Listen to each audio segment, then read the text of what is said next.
Well, good morning and a warm welcome to our coverage across Lancs TV and the BBC Sport website and app of day 2 of Lancashire against Kent here at Stanley Park in Blackpool. That's how it's shaping up. Lancashire 17 for 2. Night watchman Tom Bailey and Josh Bohannon.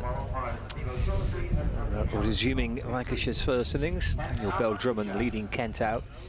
It's a pretty busy first day actually. We've had 12 wickets falling well, in 2 sessions, albeit 2 lengthy sessions. We had 80 overs in the day's allocation yesterday. So we only actually lost 16, even though we didn't start until 1:10 And in that period of time, well, Kent making 178 with Ben Dawkins, the pick of the bunch, but he was well supported by his captain.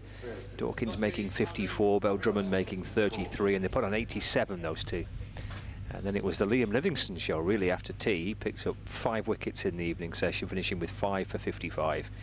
So 178 all out, and then a very, very tricky little 9 overs that Lancashire have to face. And Kent would have been, I'm sure, delighted to have dismissed both Keaton Jennings and Harry Singh in those in that 9 overs spell prior to the tea break. Matt Cole from BBC Kent will be alongside myself, Scott Reeve, for coverage of this second day. Here come the batters. Everybody's ready, just waiting for a couple of batters, and they're heading out now. Josh Barnum to the middle alongside Tom Bailey. Where Tom's gone. He's in there somewhere. Players are out, the umpires are out. There he is. So it's going to be a 104 over day today. So we've got a 1:10 lunch, and then 104 overs to fit in the day's allocation. When he's at tea, I received a message about that. Tea is at 4 o'clock, so lunch at 1:10, tea's at 4, and 104 overs in the day. So Lancashire still trail by 161 runs. So some work to do here. Well, plenty of it in this morning session for Lancashire. Keith Dudgeon's picked up the 2 wickets that fell yesterday. He and Miles bowled very nicely at the back end of the day. It was a very tricky spell that for Lancashire. I'm sure they would have obviously liked to have been no wickets down at the close of play, but probably could have been more. Here we go, Dudgeon to Bailey. It's defended into the offside, and there's no run. So yeah, quite a busy first day really. We had a shocking morning in terms of the weather. The rain was pretty grim, and then it all cleared up, and it was all nice and bright and sunny, and we had 2 chunky after sessions of cricket, and the game has bounced along at a pretty decent pace. 17 for 2. Dudgeon into Bailey, drops it out into the offside, and there's no run. The actual start to today, weather-wise, not too dissimilar to yesterday. Obviously we're starting on time, which is a little different, but we did have a couple of showers around this morning, and the ground staff hopping about to get the square covered. Quite a heavy shower actually, about 9 o'clock-ish this morning. There's Dudgeon to Bailey, plays a forward defensive. Seen much of Matt Parkinson yet, but I'm sure he'll have a go at some stage this afternoon. Kent leg spinner. We saw plenty of Liam Livingstone. 18 overs, 2 maidens, 5 for 55. So some return back into Championship cricket for Liam Livingstone. It's the 3rd time I've spoken to him this week. With a T20 game here on Sunday against Glamorgan, then the performance at Durham on Tuesday.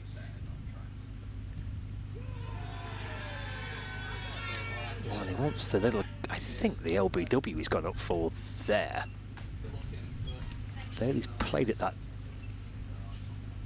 delivery. It's gone through to the keeper. I think they've gone for the LBW there.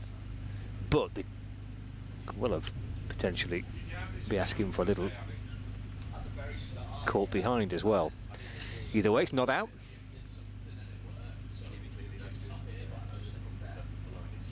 Oh, it's a good ball.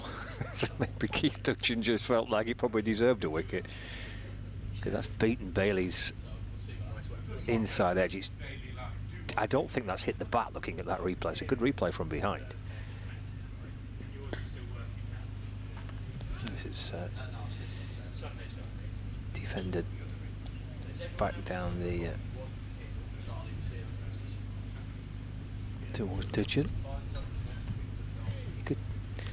This replay from behind here, I don't think he's hit it, has he? So they must have gone for the LBW.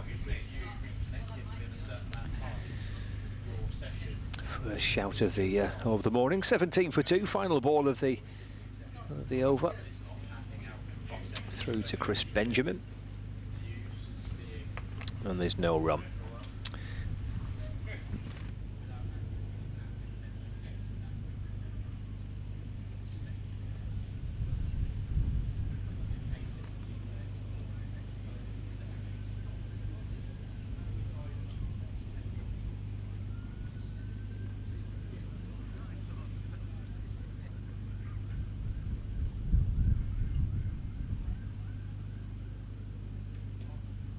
From the South Matt Milnes.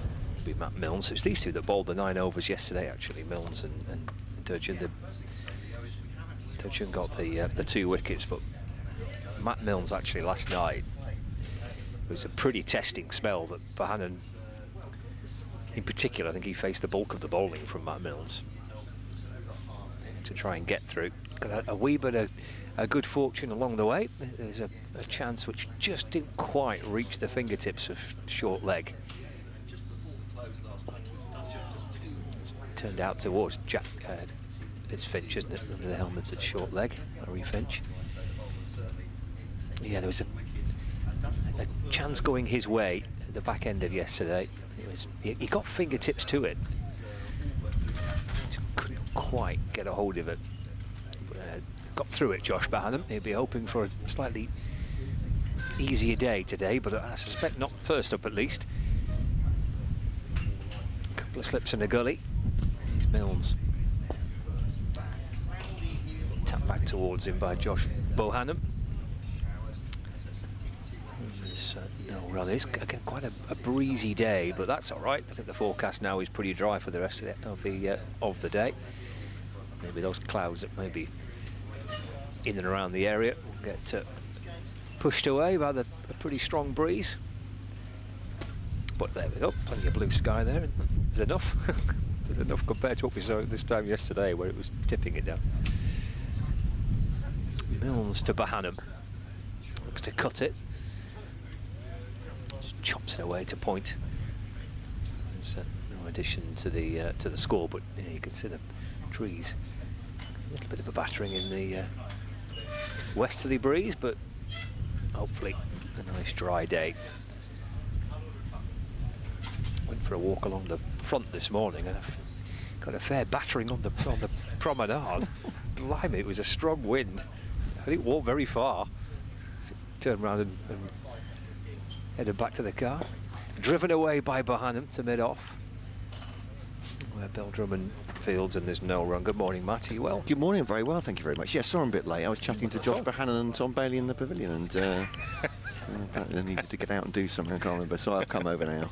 And yes, I don't know what they were doing. Been noted. It's in the book. Late on parade. Yes. Must go and see the headmaster. It's a demerit. I used to be terrified of being late for school. Oh my word. 17 for 2, Milnes to Bohannon. Oh, well, that's gone back in towards Bohannon. He's not off of the shot. He's played onto his foot as it got terribly close to the stumps. Okay. Let's have a look back on the replay here. Oh, he did, yeah. He's not wanting to play a shot, is he? I think he's wanting to let that go, but he's kind of almost off his glove back down onto his boots. He looked very calm, didn't he? Where's the ball? Oh, yeah, there it is. It's fine. Final ball of the over, Milnes to Bohannon. defended into the offside. So back-to-back maidens to begin with for Kent. Starting nicely here this morning. 17 for 2, Bahannon's on 4, and Daly on 0. Just saying to Kent listeners to set the day up that Keith Dudgeon had very nearly done a lap of honour by the time you realised the umpire hadn't given that call behind Anthony. So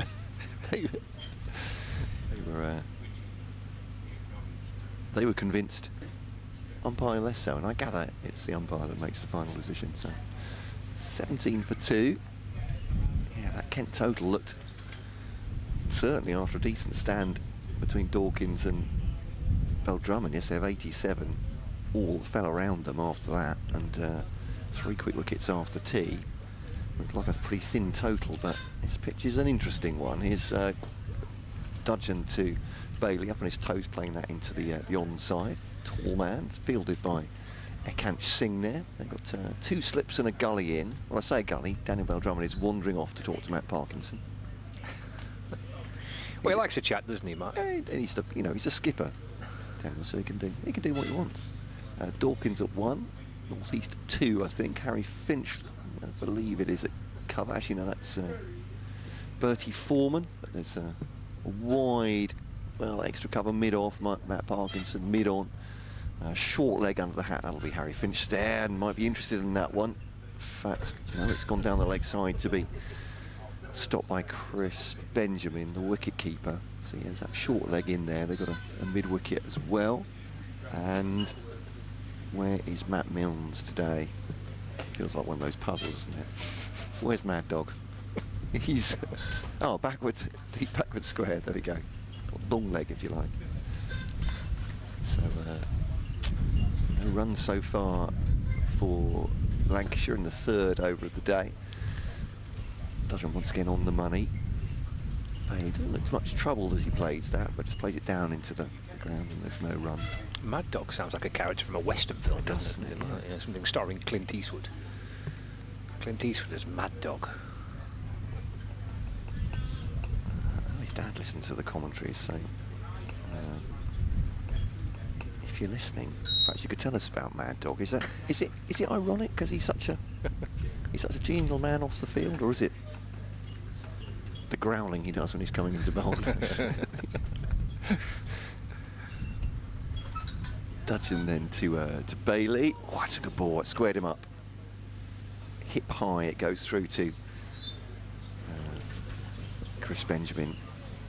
And yeah, a bit of movement. And it's a bit more like an April day than a June day, if you'd imagine from afar, this one. Strong breeze, clouds going across.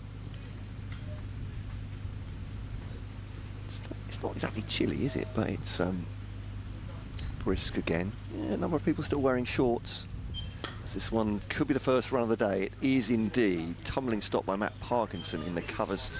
A thin sort of sound by Tom Bailey off his bat there into the offside, but gets off the mark for the innings. And a start for the day, 18 for 2.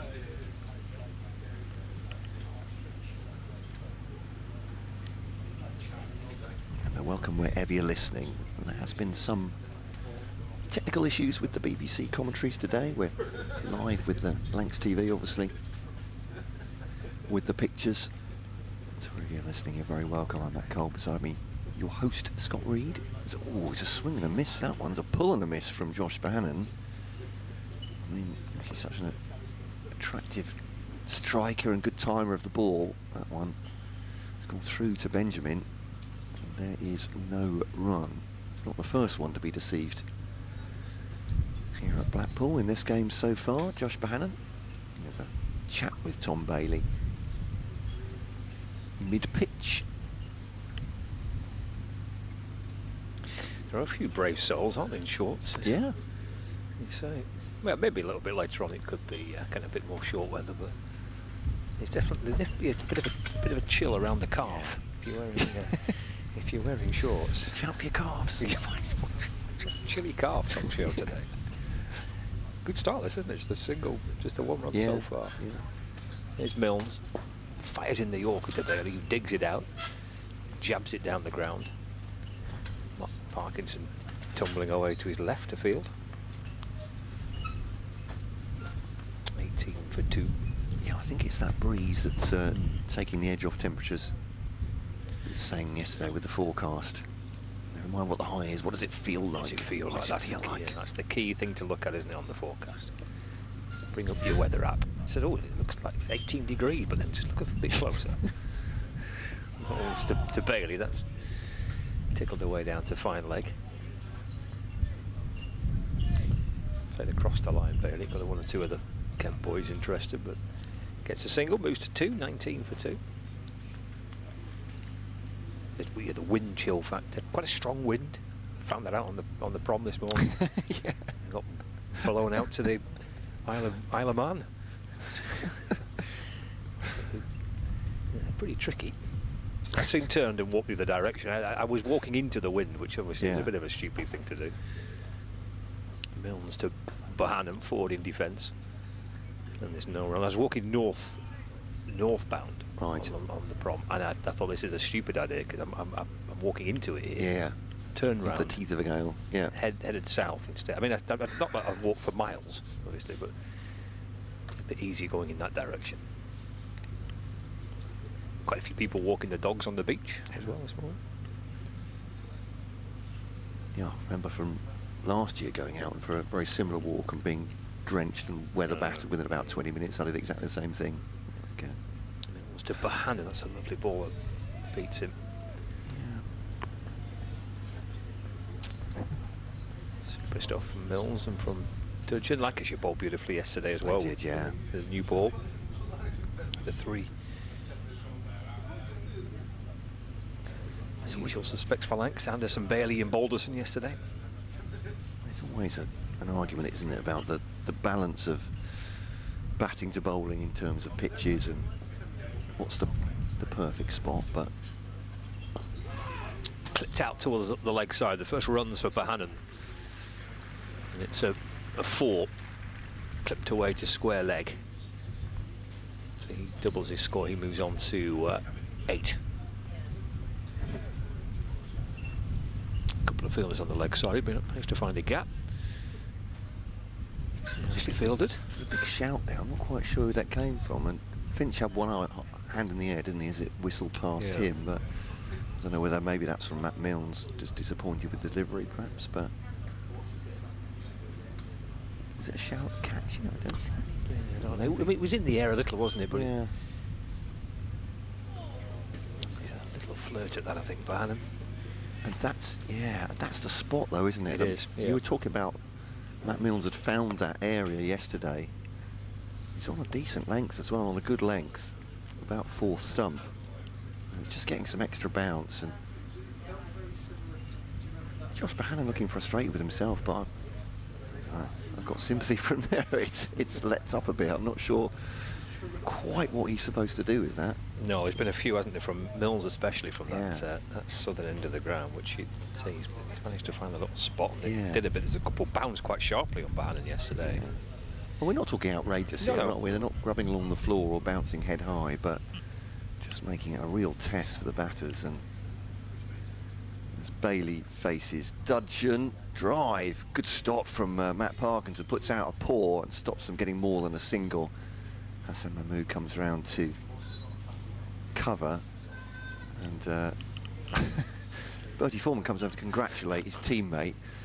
Matt Parkinson is basically hands on knees. I think that's knocked the wind out of him. He went down pretty heavy, didn't he, to get that one? It's a great stop. It is. Well done, Matthew. He's not. He says, never mind congratulating me. Get me a chair. It's Dudgeon then to Bohannon. Like a strike. Okay, that's a good ball, and Dudgeon getting movement away from the right-hander. Bohannon moves the bat towards it, but takes it away. Very deliberate leave, late one as it is. Everything he does just makes me smile.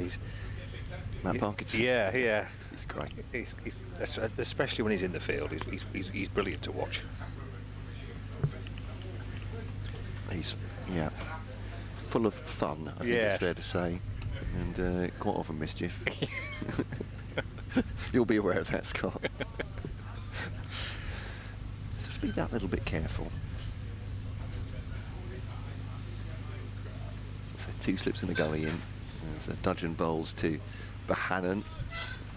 Defends that into the offside, fielded by Daniel Bell-Drummond at cover now as Foreman is at point. Oh yeah, it's Harry Finch now at gully. I don't mean that in a terrible way, by the way. I'm not insinuating anything, I'd have to say. Just he's... sometimes you don't know when he's taking the mick or not. I think he tends to be all the time, doesn't he? It does, yeah. I found out that was, yes, pretty early on, that was the default. You just have to try and navigate your way around it. It's a Dudgeon. Oh, it's bowled him! Beautiful delivery. It's clipped the top of off, I think, that one.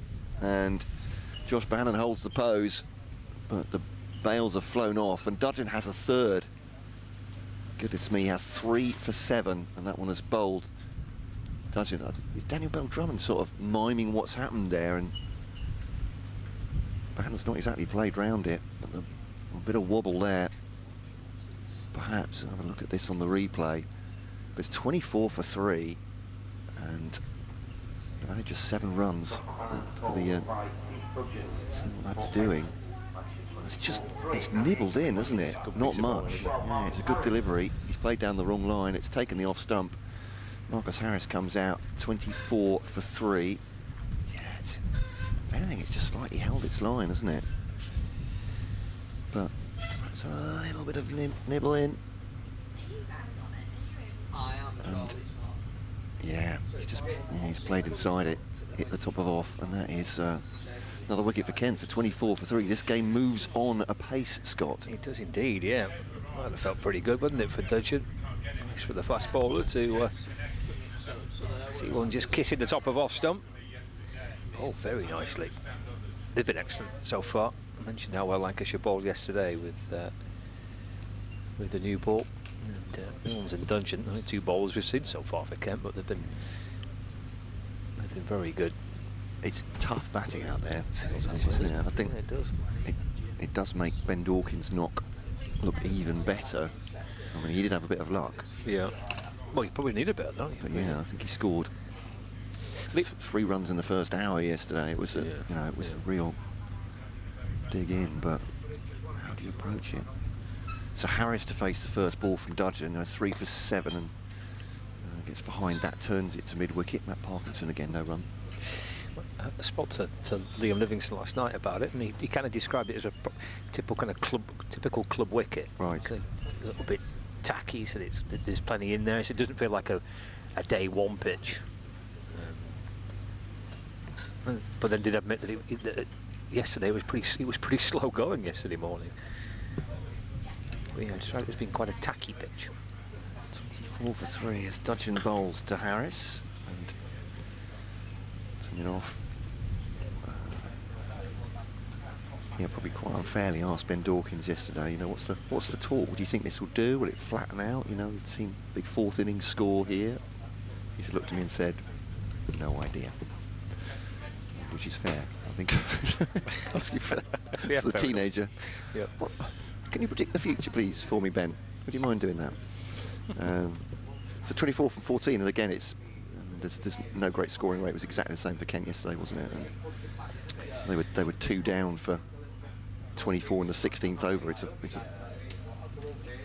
very similar pattern. It is, yeah. Here's Milnes to Bailey. Barely drives, but he's fielded at cover point. There's 34 men out there. Championship debutant for Kent. I was joking yesterday. He's now made his championship debut for Kent, for Worcestershire, and for Sussex, his original club. And he's made 3 county championship appearances. So he's played 1 game for each. Is he doing the 18? I wonder. Right. His 18th appearance will be for 24 for 3. Here's Milnes to Bailey, and he's bowled him. First wicket for Milnes. And Lancashire are 4 down now, 24 for 4. It's a super start with the ball here for Kent, carrying on from where they left off last night. Right, Watchman departs. And Lancashire still trail by 154. Kent doing all they can to make their 180 feel like a very, very good first innings score. Yeah. Still 154 runs behind. They deserve that wicket, Matt Milnes, and Keith Dudgeon's got the 3 of the 4. But he bowled very well last night and has started nicely this morning. Comes back into Bailey. Tom Bailey, bowled by Matt Milnes. 3, Lancashire 24, 4 and 3 Lancashire batsmen. Number 28. Back in quite sharply to Tom Bailey. Past his inside edge on the front foot. Yeah, I think it's fair to say. I may well have beaten all 22 players on this pitch. It's a good delivery. 24 for 4 then. And second wicket in. 4 balls for Kent there. Well, as you mentioned, Matt, before, it's not too dissimilar to the start that Kent made, and then No. there was a much-needed partnership between Ben Dawkins and Daniel Bell-Drummond. Well, Lancashire needs something here similar to what those two were able to put together. Dawkins and Bell-Drummond put an 87. McDermott and Harris, can they get something going here? Here's Milnes to McDermott. Defender off the inner half of the bat. So 2 Aussies together now, and see what they make of this.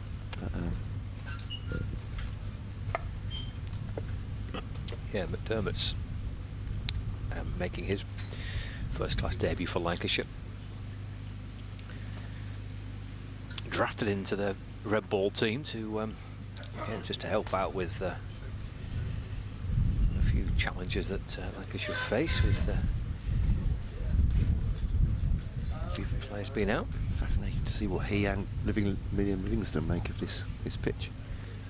It's to McDermott with the keeper standing up. He drives. Stopped by Bell-Drummond on the bounce at cover. Well, Ben McDermott's played 70 first-class matches in his career. Just over 3,500 first-class runs. Fair play. Averaging 32. 3 centuries and 24 50s. Bulk of that coming in the Sheffield Shield. The vast majority of that coming in the Sheffield Shield.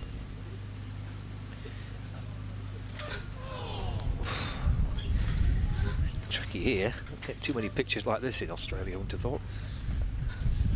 No, Duke's ball nibbling around out in the west, out on the coast of Lancashire.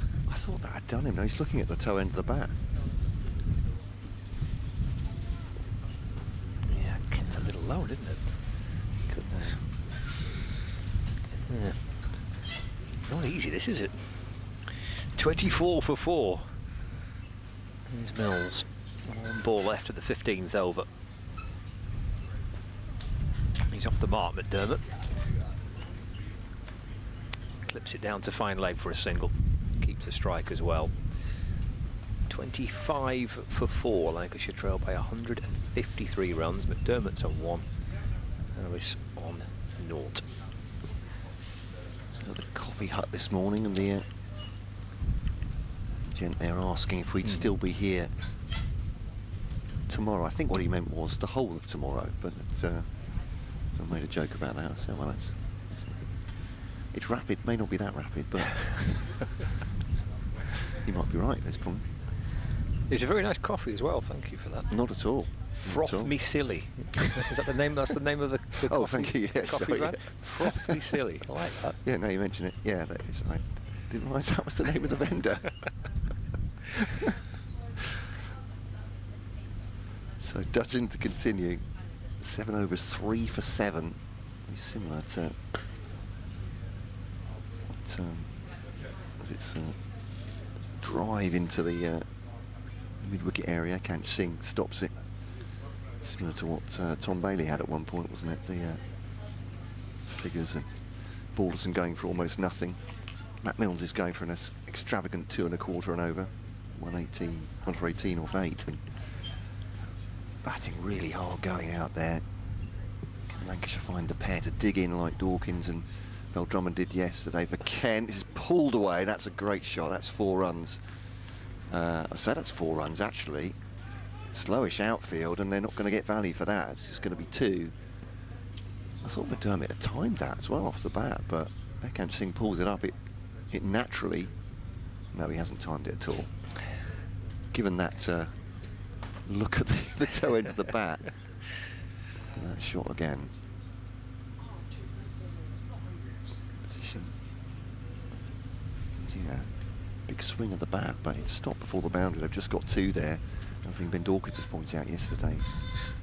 It's hard just to score your runs here with a slowish outfield as Dudgeon bowls to Harris with Chris Benjamin up to the stumps now, the wicket keeper. This with Keaton Jennings, didn't they? He definitely was. Oh, he was charging almost from ball one. Keaton Jennings was yeah. trying to, which I do get. I have to say. I mean, if you're obviously he's a great player, Keaton Jennings. The pitch was nibbling about. You need something to just shake the bowlers off their length and line, but. It's Dudgeon then to Harris. Oh, it's very close. Very close indeed. He's gone for another pull. There's no width on it whatsoever. It's gone through to Chris Benjamin. Keith Dudgeon has given that the proper glare. He's held for a good 4 or 5 seconds there, just staring either at Marcus Harris or at the wicket, or, yeah, it seams in. So perhaps just a smidgen back of a length, but getting very, very near to the right-handers off stump. Well, this is a tricky time for these batters. Ooh, is it big appeal from Dudgeon? Good shout. That looked from here, we're not quite straight on, but that looked a very good shout. Has it taken the edge? Perhaps so. Steve O'Shaughnessy not forgiving. Keith Dudgeon. We've got the steam coming out of the ears after having a early caught behind turn down. Very enthusiastic appeal. That's close, I would suggest. What's the height like? Height's fine, isn't it? It's come back and rebounded onto the back of the bat. But I think it's hitting the knee roll. Is that going down? Close. Anyway, enough analysis. Next ball comes up. Dudgeon just outside the off stump, left by McDermott, sharply into the gloves of Chris Benjamin, end of the over, and he's bowling up a storm, Keith Dudgeon. He is. And for Kent, actually, I mean, we were saying yesterday, although they were bowled out for what looked like a pretty thin total, 178, those 9 overs last night did turn out to be the proverbial really tricky 9 overs for Lancashire. So they got themselves a start, and of course they've got Milnes and Dudgeon fresh again to start for another 5-6 overs this morning each. So in that way, that's fallen nicely for Kent, but it is a low total. If Lancashire can get a grip here, get a partnership flowing a little bit. Absolutely, yeah. What they will give now just to be level, wouldn't they? Just to be, well, from the evidence of the first half an hour this morning of what we saw last night, I think if you gave Lancashire 180 now in this first innings, yeah, snap your hands off for it, I think. So it'd be a very quick handshake, that one, I think. 150 behind still. Got to find a partnership from somewhere, but line of sight. Steve O'Shaughnessy, so he's at point now.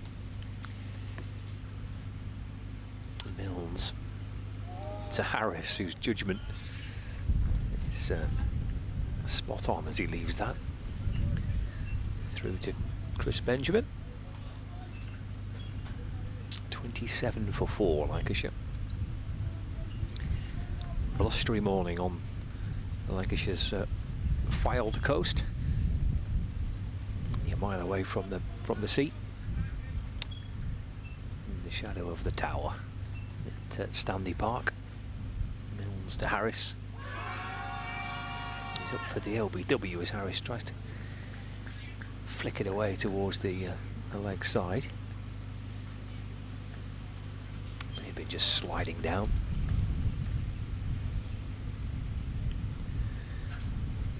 Difficult to get the LB, isn't it, from around the wicket.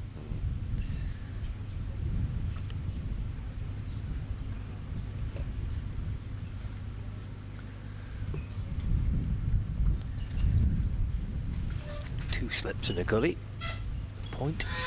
Mid off, mid on. There's a short square leg. Harris leans into that defends it away to cover. And there's no addition to the Lancashire score, which started at 17 for 2 this morning. It's now 27 for 4.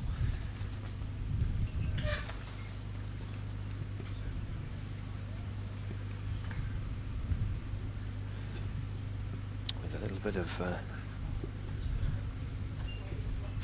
pressure on these two. And clipped away gently to Parkinson at mid-on. So plenty of experience and talent in this Australian pair. But this pitch at the moment, accurate bowling's making it very hard work indeed. It is, yeah. Had 2 overseas players here. McDermott wasn't, I don't think, expected to play any championship cricket, but likewise Harris wasn't expected to play any T20 cricket, but he's been doing that for the last couple of weeks. But as you say, plenty of runs here between these two out in the middle. Again, it's pretty immaculate judgment from Harris to let that one go past. End of the over. 27 for 4. But Lancashire are very happy to bring 4-day cricket here now. Here's Dudgeon bowling to McDermott.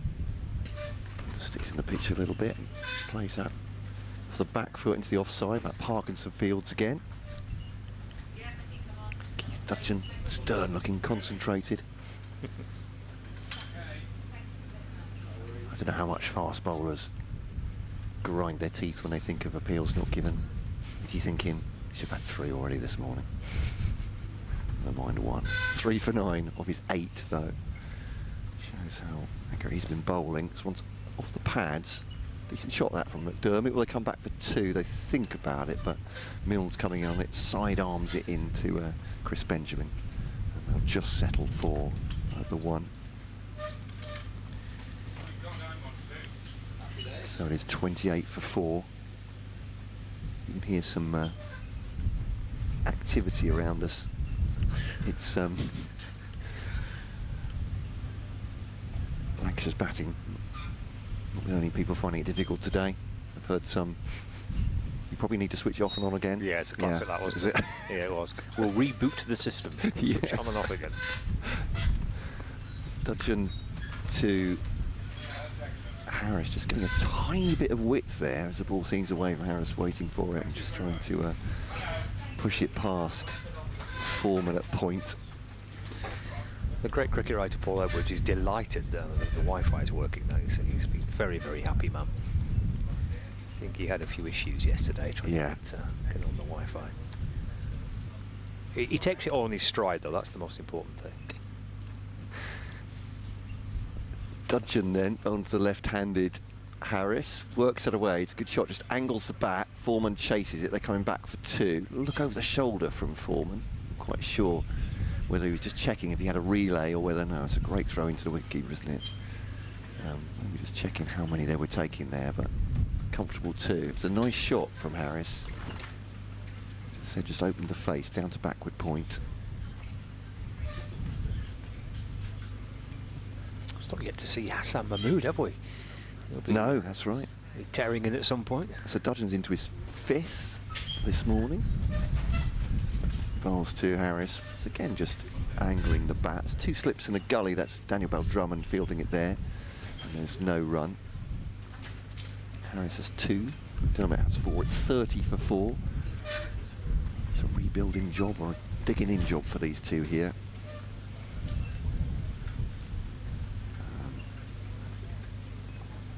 But yeah, I'm sure everyone will be delighted to know that the Wi-Fi in a tent in Blackpool is now working. There we go. These are important things for our college. It is actually fair and for us. It's joyous. Round the wicket to left-hander comes Dudgeon, and it's clipped straight to Harry Finch at short leg, but he's under the helmet and it's along the ground. Low 5 from Chris Benjamin. Ends the over from Keith Dudgeon, who's leaked 3 runs off that one. He's 1 for 18 off 9.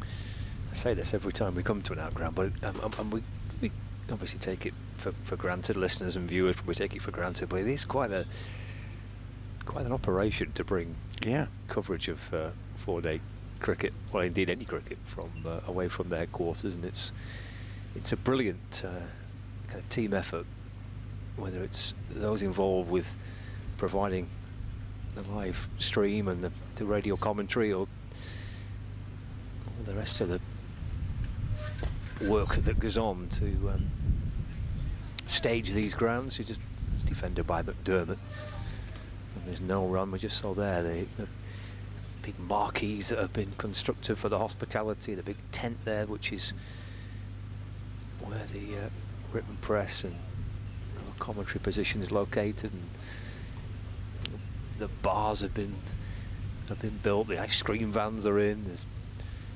It's obviously preparation and work to the most important thing for the pitch to be spot on.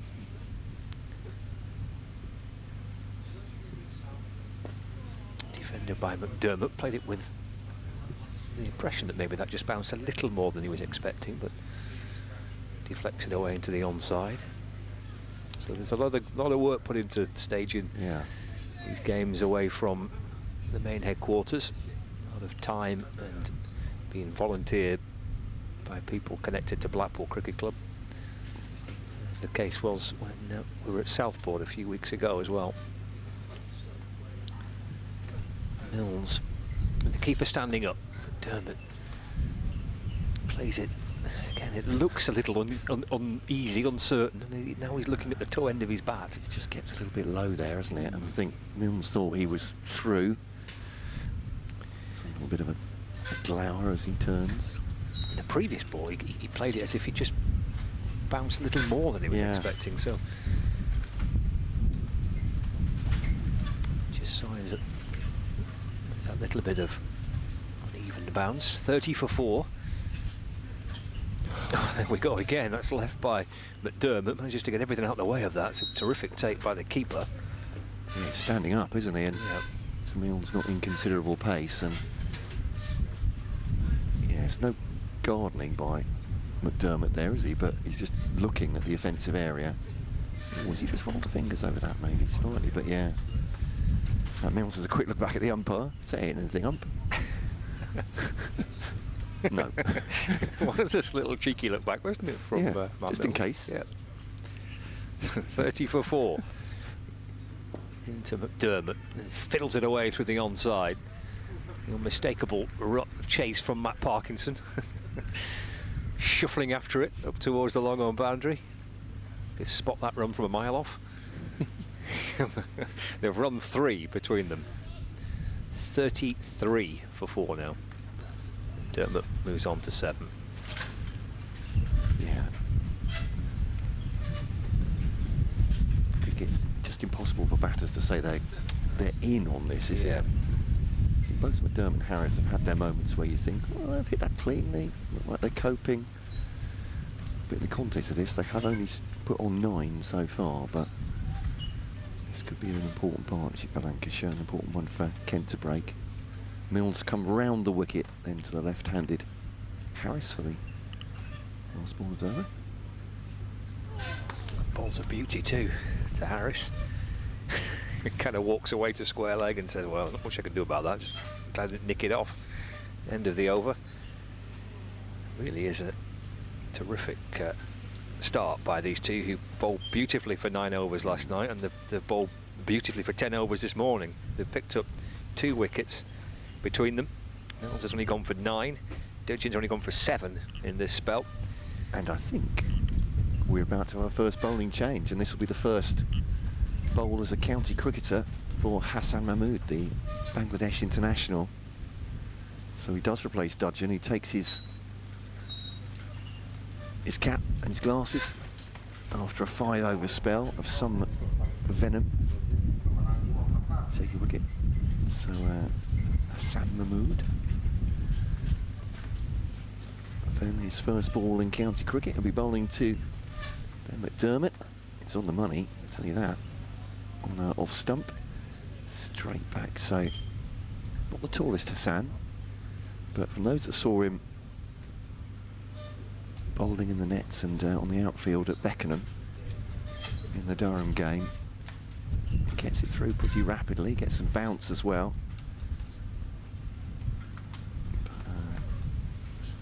But, already about his excitement of playing county cricket. Just the second Bangladeshi player we believe to have played in the championship. Shakib Al Hassan, the other. 91 on his back. He runs away from us to Harris and just plays that into the offside, and there's no run.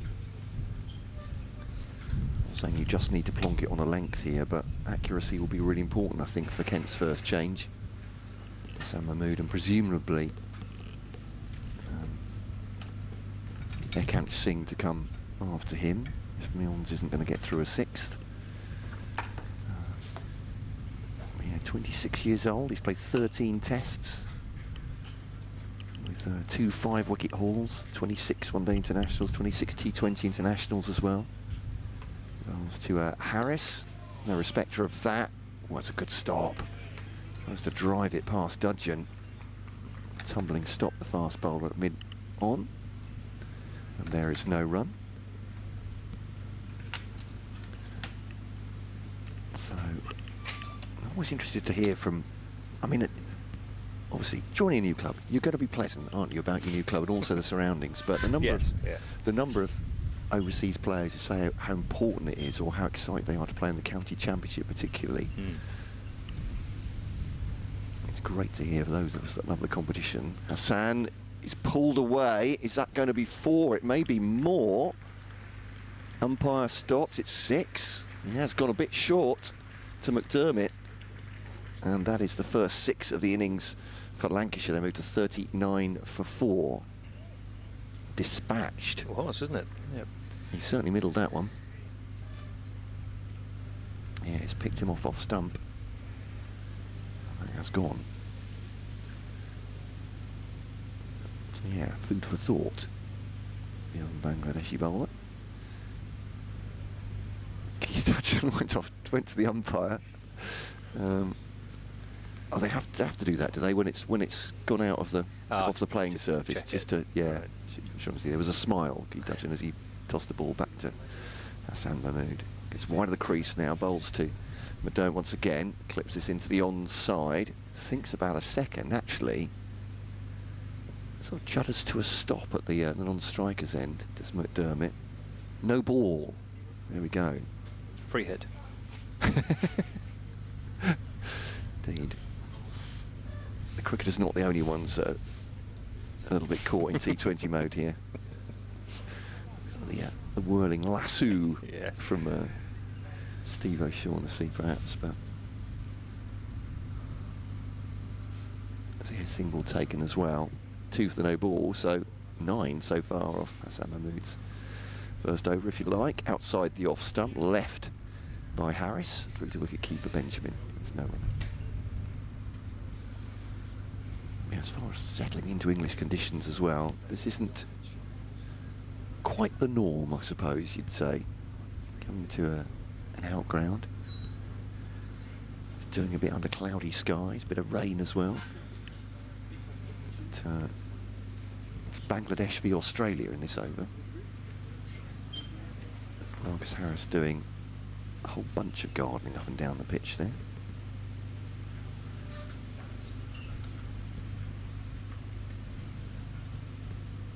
And then round the wicket to Harris, leaves it through to wicket-keeper Benjamin. And is that the final ball of the over? It is, the first one in county cricket for Hassan Mahmood. And 42 for 4 Lancashire then, with McDermott 14 and Harris 2. McDermott moves swiftly with that 6 to be the highest scorer in this innings so far. Keaton Jennings got 13 out of the 13 for 13 for 2 last night. So food for thought for Daniel Bell-Drummond. Matt Milnes is going to continue from the south end here at Blackpool in the sunshine. Quite a lengthy spell, isn't it? I think this is 6, I think, is it? Yeah, this is B is 6, yeah. Oh, wasn't too bad. 1 for 9 off 5, 2 maidens. There's only been one bowler, hasn't it, for Kent from the south end, which has been Matt Milnes. Yeah. 5 overs last night and 5 so far this morning. Matt said that this is his 6th. Dermot does well, plays out well, because again that awkwardly for him with the keeper stood up. He's got so little room to move there, really. Still well to steer it safely into the ground, into the offside. A high degree of skill required to negotiate at times on this pitch, it would appear. 42 for 4. Mills to McDermott, very watchful, getting himself in line and defends, taps it back to Matt Milnes, and there's no addition to the score.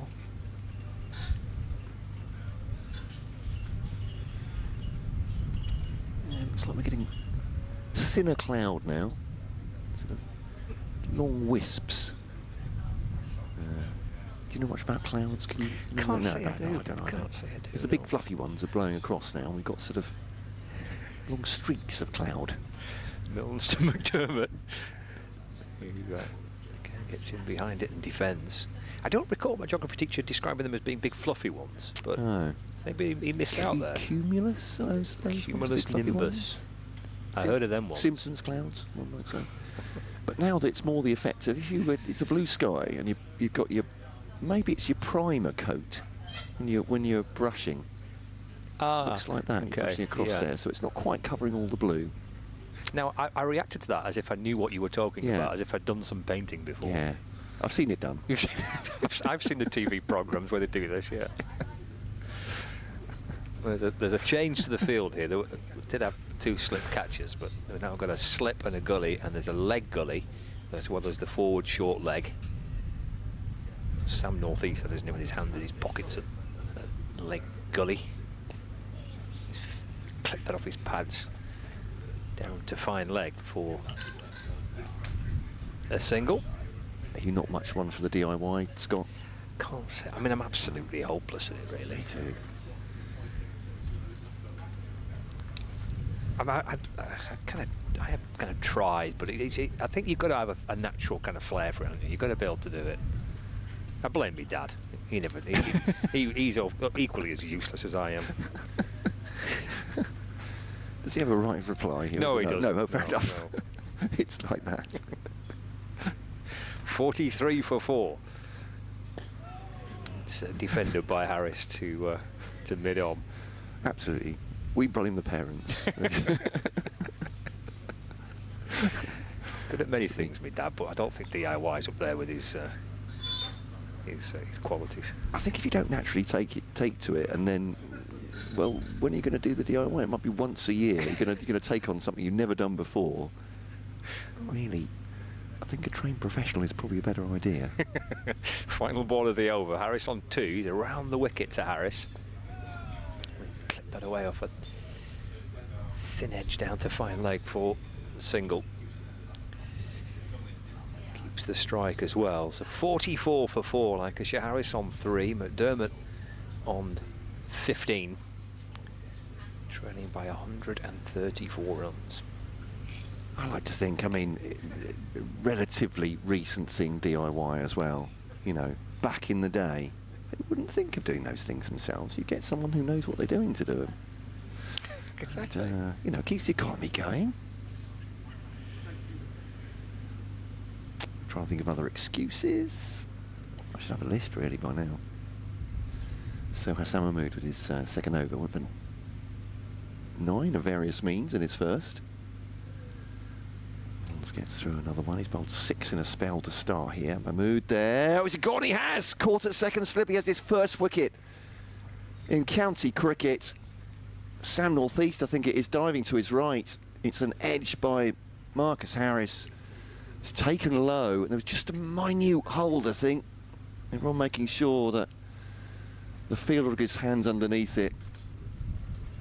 Sam Northeast catches it, and, well, if it was a little bit expensive, the first one, he struck immediately the first ball of his second over. Hassan Mahmood, the Bangladeshi international, and Lancashire are 44 for 5 with the departure of Marcus Harris for 3. I think he's tried to play that as softly as he could, hasn't he, Marcus Harris? And he's just reached Sam Northeast. We'll see on the replay, I'm sure, how low down that was. Watching it live, it felt pretty low, as if the ball was just dropping and dying on Northeast because Harris played it pretty softly. But congratulations to Hassan Mahmood.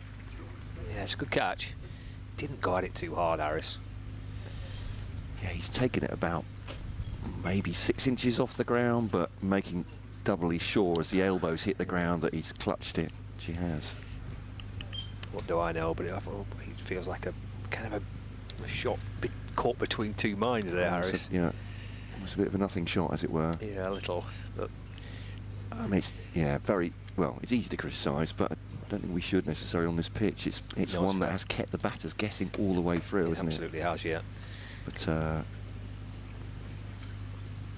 real landmark, though, for Hassan Mahmood. Yeah, nice moment for him. First county championship wicket. I know, Fascinated to know what Liam Livingston's approach is going to be here. yeah, absolutely. Well, we're not going to have long to find out. No, we're because not, he is took 5 wickets. He's not had a bad week or so, has he? Decent. Hassan Mahmood, he's coming down the pitch already to Hassan and flicks it to Ekant Singh along the ground at mid-wicket. So 2 slips in the gully in for him as well. But, a catch for Sam Northeast, a good one.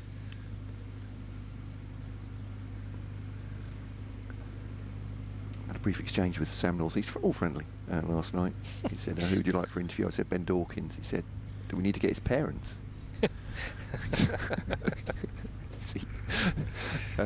He's so young. Hassan Mahmood then to Liam Livingston, takes a step down the pitch again, works this into the offside, there's no run. And Sam saying, I feel ancient in his dressing room, he was saying. He said, we need to get Steve-O back, Darren Stevens. Raise the average age to 25, Sam has said. There we go. 44 for 5 then. Mahmood has 1 for 9.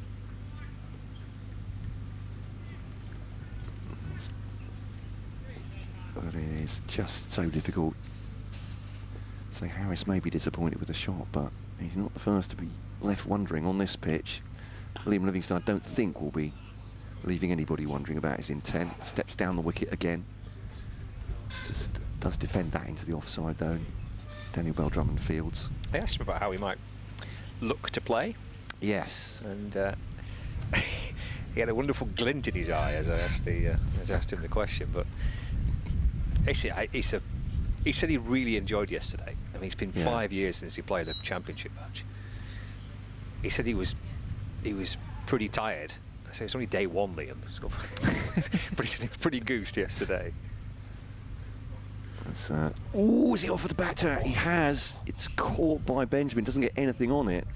Bouncing and seaming away from Livingston. It looked like he's followed that as well. I think he's fortunate not to get anything on that, Liam Livingston. Yes. It's a teaser, that, isn't it? It was, and he kind of peeled away straight away. Look, watch Livingston's reaction for our viewers on Lex TV. And he goes following that delivery, and then he doesn't like it. Yeah.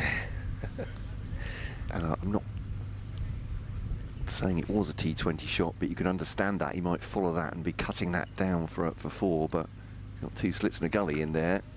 That's much better. Just angles that to point end of the over, and it's a wicket maiden, I think, that one for Hassan Mahmood. 44 for 5. Lancashire off 22, and this game is, well, in terms of wickets, moving on at a great pace here at Stanley Park, Blackpool. The crowd, I think, fair to say, are gripped by this. This is tense for those Lancashire supporters and Kent supporters as well, isn't it? It's really difficult for the batters. It is, and Lancashire desperately needs something here, because I mean, if this is a reasonably low-scoring game, then a first innings lead of any significance could be absolutely defining. So 130 behind, like, so they need to find something. Tricky at the minute, that's for certain. Yeah. Milnes is like a Duracell battery here. He can't he's going for his 7th. He can't stop. 44 for 5. McDermott's on 15. He's in and bowls to the Aussie, which he's left. The reaction from the bowler and from the keeper would say that's somehow just skimmed the off stump. But Just missed it by a fraction. 44 for 5. Yeah, look close, but obviously the adrenaline's up as well, isn't it, for Kent? They've taken 3 for 27 already this morning. Keeper stands up again. Mills in balls. Oh, goodness. Has that taken the edge of the glove? I think it may have done. Yeah. Again, Benjamin's reaction would say so. And again, he's played that as if that has bounced more than he was expecting. He's got no time to react, Benjamin has there. He has. Just has to be a... almost just throw a glove at it, I think. What's he hit there? It's reared up at him.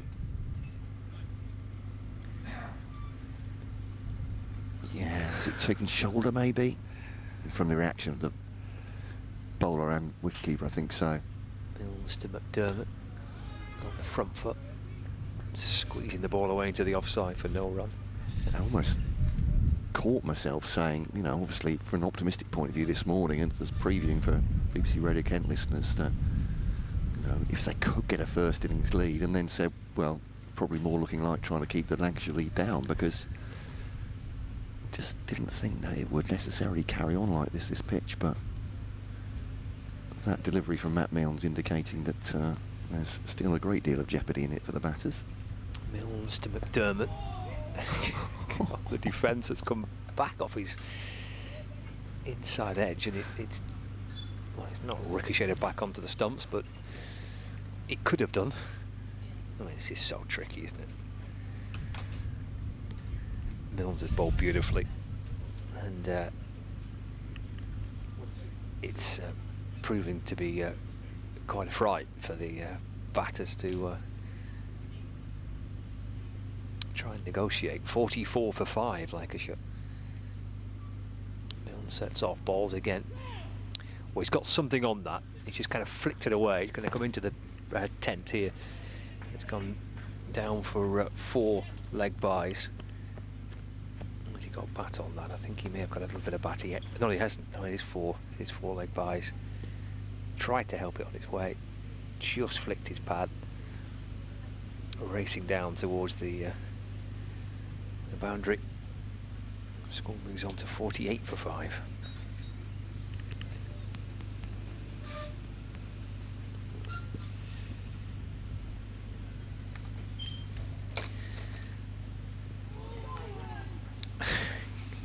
Shows pretty good judgment to leave the delivery, McDermott. There's been a couple of those in which Matt Milnes reckons not been too far away from the off stump. Well, it continues to be a challenge for the batsman in this game.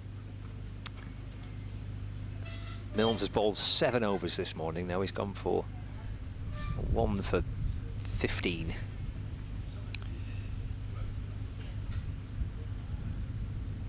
Joe Moores has his pads on.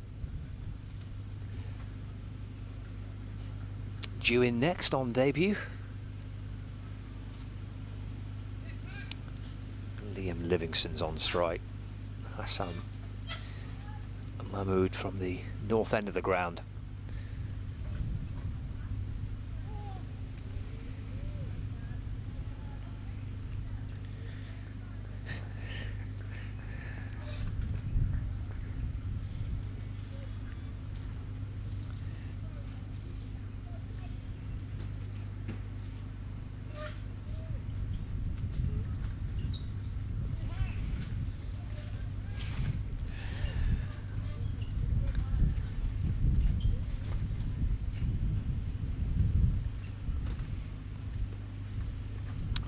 For 5. Hassan balls again. Down the pitch he comes. Well, he's got 4 down to third man. And he's off the mark with that, Liam Livingston. His first runs for Lancashire in the county championship this season, and indeed for 5 seasons. Brings up the 50. 52 for 5.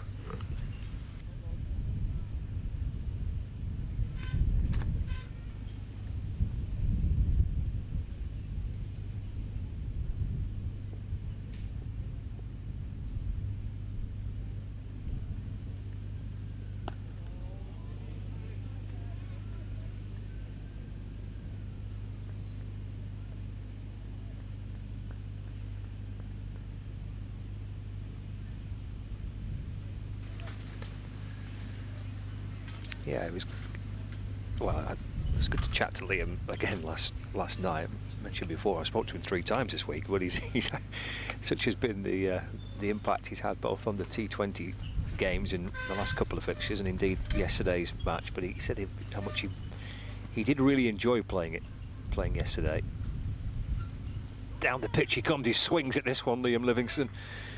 Thick leading edge, it flies over the slips. And it's down towards the third man boundary. It's gone for 4, so he moves to 8. 56 for 5 now. There he comes, bang. Have a swing at that.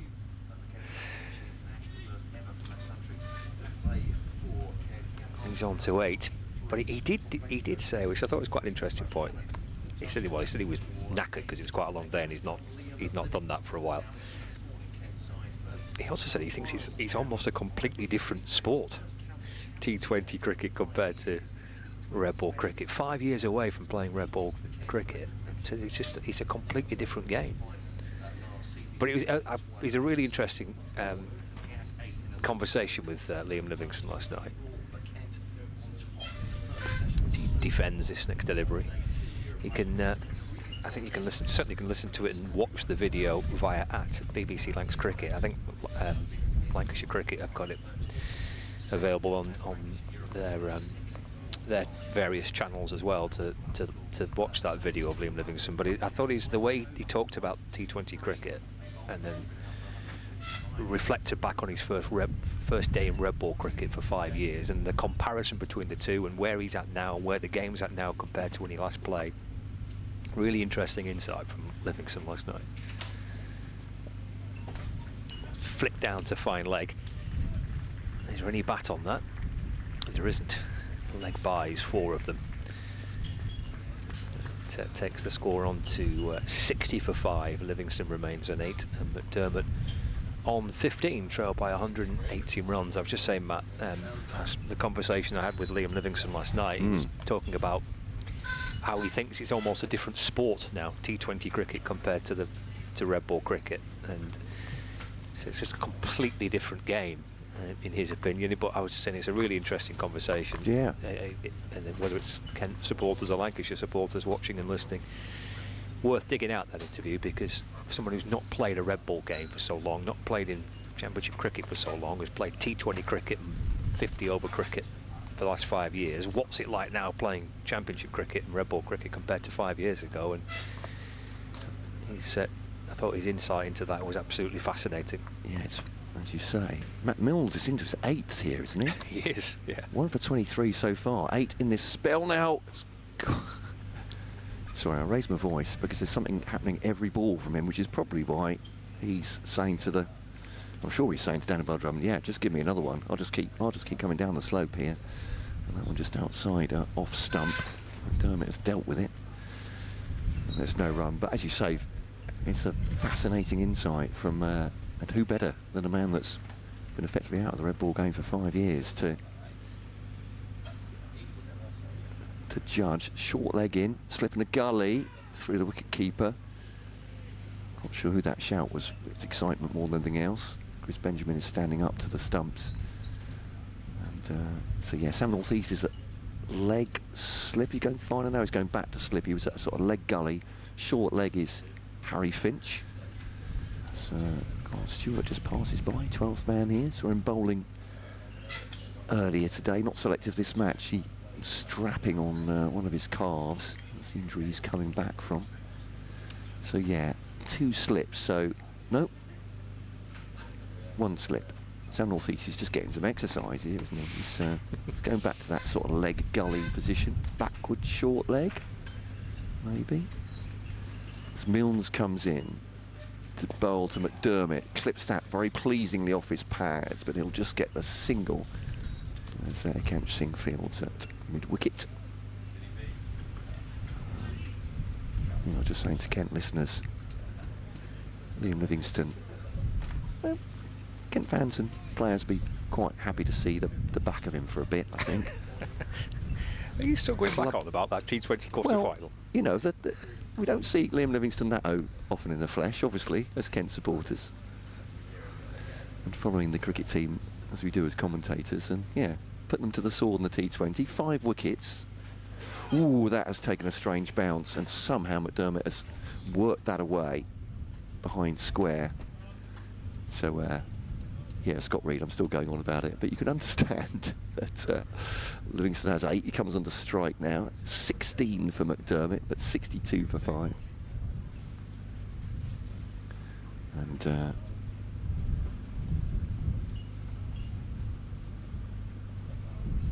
McDermott on strike now. Just trying to build this partnership here. 18 so far for Lancashire, just outside the off stump. Was that a no way from the wicket-keeper? You hear that on the Vets microphone? Chris Benjamin, close to the off stump. Again, it seemed away. Harris has not made contact. Mills has said this is his coming towards his 8th over. All unchanged.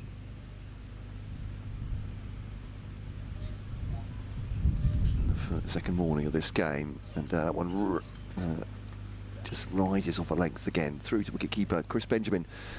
End of the over here on BBC Manchester, BBC Lancs, BBC Kent, online via the BBC Sport website and app, of course.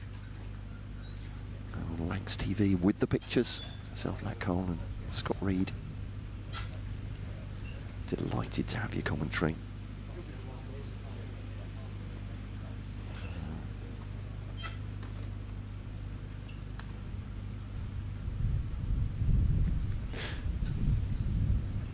One from Tresbon on the emails.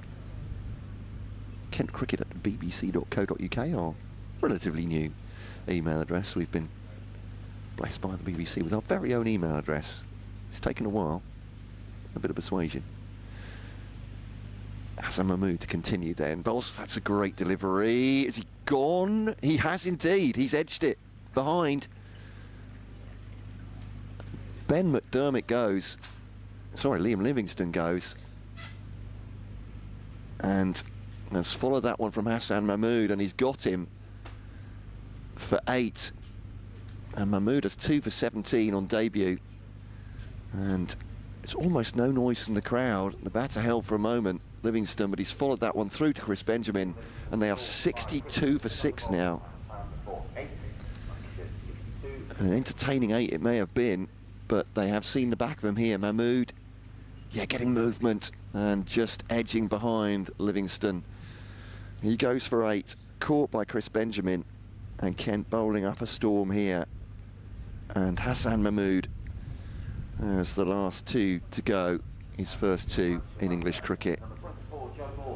2 for 17. And as another debutant comes out to the middle, Joe Moores, who kept so well for Lancashire. In the 26th over here. Hassan Mahmood struck with the first ball of his previous over as well.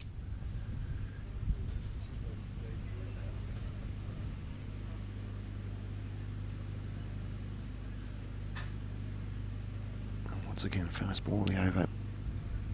Sorry, he's had an over in between that, I beg your pardon. But Livingstone goes for 8. Joe Moores comes out at 8. Then McDermott's holding on there. 16 from 37. At the moment, they're 116 behind in first innings, Lancashire. And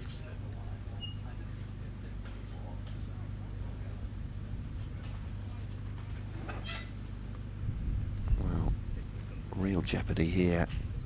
Intensity.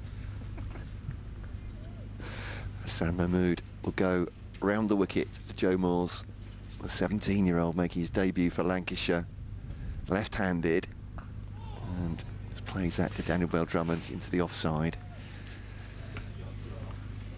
And Scotty Young going to look very silly as I was making fun of the man who I thought was saying, would it be over today? We'll still be here tomorrow.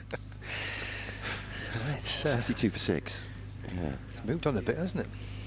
Bearing in mind, we missed the morning session yesterday, so we're giving up 3 sessions of the match yet. Well, I was again tongue-in-cheek saying, well, pro rata, we'd had 3 full sessions yesterday. We should have got 18 wickets in the day, so we got 12, didn't we, from 2 sessions? So Hassan bowls to Moores. Good-looking shot behind square, opens the face. That'll be 4 runs to get him off the mark. I say he's going for 4 runs. It's not getting there. This outfield is very slow. I suppose it's had 3 days of damp on it. They come through for 3. Even then, Joe Moores is looking at the bottom end of his bat. There are, I think it's fair to say, very talented stroke players out here really struggling to middle the ball. And Moores coming to crease on debut for his first knock in county championship cricket among them. 65 for 6 Lancashire. Hassan Mahmood 2 for 20 now. In his 4th over. And that's just straight onto leg stump there. That's a good shot. Will that go for 4? I'm not going to call it until it does. It does, and just, yeah, he's straying in his angle there. And just good shot, that one from McDermott. No real aggression. Has just timed that to the boundary on the onside. And make no mistake, these are important runs. 7 off 2 balls. They absolutely are, aren't they? Every run Lancashire can try and scramble together here is, for them, absolutely crucial. They're still 110 behind. Yeah.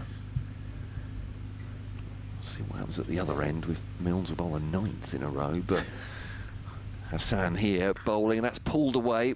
It's going to be stopped on the leg side boundary. I think that's Grant Stewart who's come on as a sub. I'm entirely sure who for. I'm wondering actually has... No, Milnes is still there. Of course he is. I'm not wishing Matt Milnes away, but the pace he's bowling, 8 on the bounce is not bad. He's gone for no runs, basically. 12, yeah. 1 for 12 in that time. Single taken. 8 overs, 3 maidens, 1 for 12. Yeah. pretty good opening spell, isn't it? Bowl for an hour and 10 minutes this morning. Yeah. 2 slips in the gully then behind Joe Moores. As Hassan comes in, bowls round the wicket to the left-hander, tucks him off for room, played into the offside, fielded by Foreman. There is a no run. But Parkinson is sprinting out towards the boundary. Oh, I think, is this relay comfort breaks? It could well be. Sam Northeast it was, who tag teaming with Matt Parkinson, who, as you say, sort of shuffles off the pitch. End of the over then, 70 for 6. Guess who's bowling at the south end? God, blimey, good effort. It's Matt Milnes, who started at 6'1". He's now 5'11". Just sheer wear and tear. What a spell. 70 for 6. So, yep, here he is, back in again. Left by McDermott, and he's down on his knees. He's Milnes. He can't believe that's not guessed the off stump. He's got close, I think it's fair to say, to the stump, so a couple of times. Yeah. Oh, that's done. Yeah, that's still moving, isn't it, off the pitch? Yeah, it started outside off stump, but jags back in.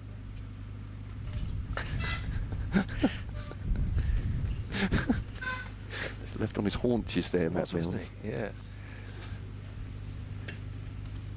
Into McDermott. It's played nicely. Get a single down to fine leg. He just steers it into the ground. We talk about Matt Milnes here. Mad Dog says, Tresbon on the email says, gents, he said Clint Eastwood would never make a Mad Dog in a Western, because you were saying it sounds like a Western nickname. I feel it's more the name given to the Irish prospector character played by Mel Gibson, the era when he had a grey beard resembling Roy Keane. Not many words, but everyone is wary of him. Fair enough. Like him. Yeah. Working up a script there, Tresbon. Excellent. He is, yeah. Yeah. I can imagine that being a Keep us up to date. cracking movie. Wasn't there a Mad Dog in one of the Back to the Futures? Here was Milnes to Moores looking to drive inside edge back onto his pads. I'm sure the Back to the Future where it's the one which... Oh, is it the one where it's... A Western. Oh, right, yeah, I haven't seen that one. I'm aware of it. I think there's a Mad Dog in that. Right. I think one of the characters is you know, the baddie in that. Yeah. I think he's a mad dog. 71 for 6. Not which Back to the Future it is. In comes Moores. The back foot trying to find a way through the offside. Picked up a cover point and there's no run. Not sure about Mad Dog. Tired Dog. Yeah, I'm sure he is. Yeah. Due a nap at some point, Matt Milnes, but I bet he can't believe he's got 1 for 25 here. The number of times he's almost sunk to his knees going close to the stumps. He's probably thinking, I should have had 8 by now. Or not, but yeah, 71 for 6. Still 107 behind Lancashire. Mills to Moores. Flash it out towards the onside. Again, there's a stifled appeal. I think there might have been an edge on that. Bad. Dave on the emails saying, he says, if you walk with your back to the wind, surely you have to walk back into it. Is the wind going to play certain bowler strengths? Dave from Sidcup. I think we were talking about your earlier comment about walking on the front there, but... Oh, right. Yeah. Well, it's Mills to Moores. It's defender for no run. If you walk with your back to the wind, surely you have to walk back into it. End of the over, 71 for 6. Well, it was a headwind to begin with. Yes, okay. So I was walking into the wind to begin with. And I gave up with that. So I just turned around and walked the other way, and then it was. You got back in 5 minutes. I did. I got back in no time. I mean, it really was quite a brutal wind this morning on the front. 71 for 6 at the end of the over, with McDermott on 22 and Moores on 3. Our good friend Fred Atkins has been in touch. Mad Dog Buford Tannen. Oh, yes, Back to the Future 3. Thank you, Fred. There we go. Back to the Future 3, Mad Dog. Brilliant. Freddie joins us on commentary. Journalist, filmmaker, man about town. And Back to the Future expert. Yeah. Grade 8 bassoon. Who knows? Is that all right, Fred? I might have just made that one up. Dudgeon is back to replace Hassan Mahmood. From the north end here, away from the commentary tent, bowls to McDermott. Just turns this into the onside. There's no run. 1 run, sorry. Keep on. 73 for 6. They come through quite obviously for a single. So Dudgeon started this over 3 for 12 off 9. This is interesting from Daniel Bell-Drummond. Obviously, he's. I keep forgetting how few overs we are into this innings. So Dudgeon's coming back. Well, why wouldn't he? He's bowled a spell. He's had a few overs off. He's come back. Imagine Daniel Bell-Drummond is thinking, let's press this advantage while we got it. 72 for 6. Dudgeon bowled 5 this. I was going to say just 5 this morning. That's quite enough for a fast bowler, isn't it? But Milnes has bowled 9 now, so. Just greedy. I wonder if perhaps Hassan might change ends. We'll see. Or whether Milnes is just going to keep coming down the wicket till he gets his second. Who knows? Dudgeon to Moores on his toes. Good looking shot, half stop by Milnes. It bounced off the chest actually. Backward point. Now I'll take a single. So 73 for 6. Yeah, resumed this morning. Well, 17 for 2 if you're just joining us. Recap Lancashire. Bannon gone for 8, Bailey for 3, Harris for 3, 44 for 5 at that point. Dudgeon, Milnes and Hassan with the wickets. Hassan then taking Liam Livingston for 8, or Chris Benjamin taking the catch behind. Oh, has he got to be? Has he's bowled him? And McDermott goes for 23, and Lancashire a 73 for 7. Keith Dudgeon has his 4th for 14. The home side in all sorts of trouble here. And Kent's 178. Once again, we say this morning, all out. He's now looking like a very decent score on this pitch. Dudgeon returns, strikes with his 3rd ball back in his 2nd spell today. And McDermott, who's been as good as anyone, 23 from 43, he goes. 73 for 7 Lancs. He's played on there, I think, hasn't he, McDermott? 23. I think he's inside edge that back onto his stumps. And the incoming Lancashire batter, number 10, George Balderson. He has. Thick inside edge back onto the stumps. And, well, 180 looks like a terrific score, doesn't it, on the evidence of what we've seen today.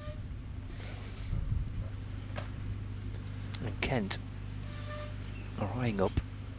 Well, it could be an absolutely kind of match-winning lead, this, couldn't it?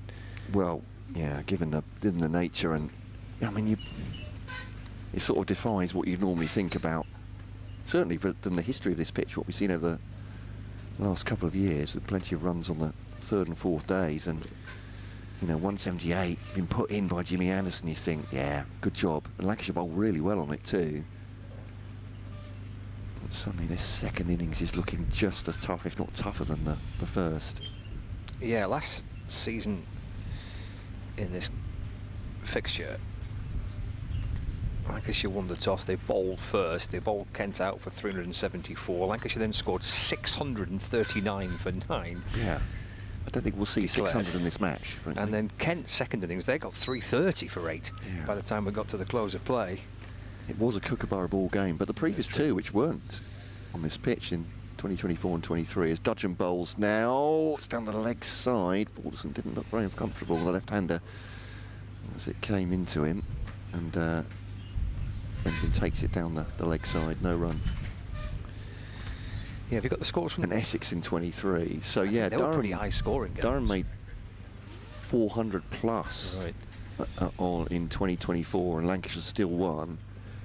And Lancashire, I think, made 300 plus against Essex in the final innings and lost by 60 odd runs. This one to Balderson plays it tentatively on the onside. Yeah, I remember that now. Rob Jones was batting. I think he got a century in that game against Essex, Rob Jones. And Lancashire were chasing to win. As you say, got north of 300 batting last. Fell just short against Essex, even though Jones got his ton on the final day. Very, very different from what we've seen across the first couple of days here. Yeah. It's Dudgeon then to Balderson once again, plays it into the onside. He bowled excellently, did George Balderson, but this is a very different task now.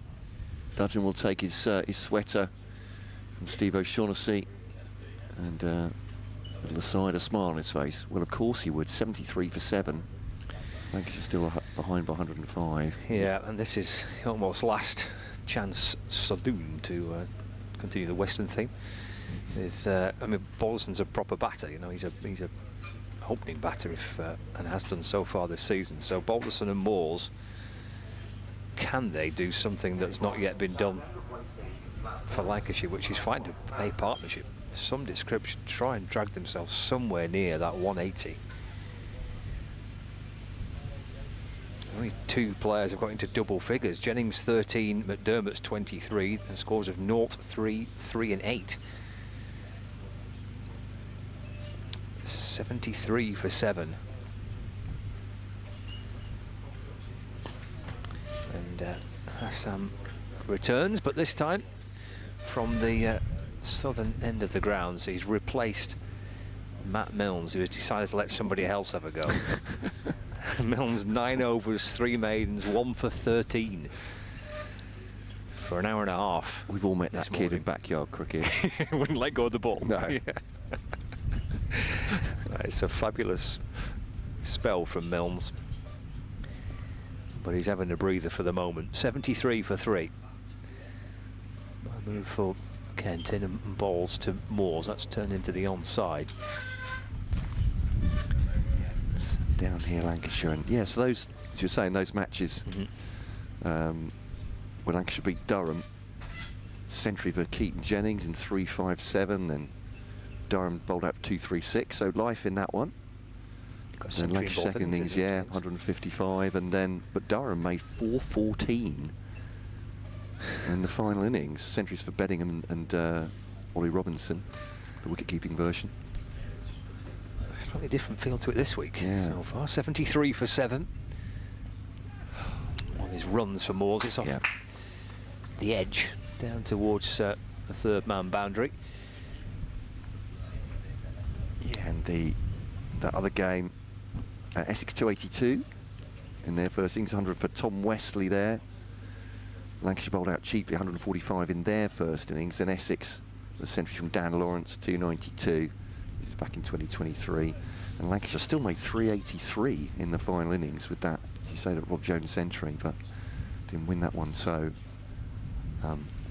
absolutely fair to say, a little bit different this one. Still 100 behind. It's a lovely ball by Mahmood. It beats Moores. Through to Benjamin.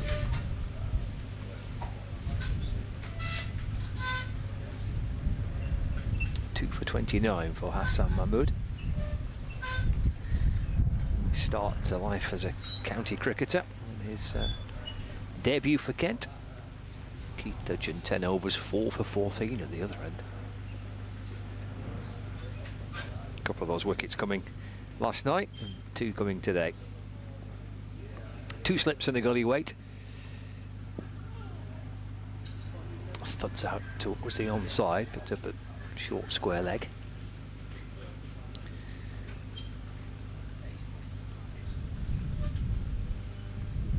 And there's no run.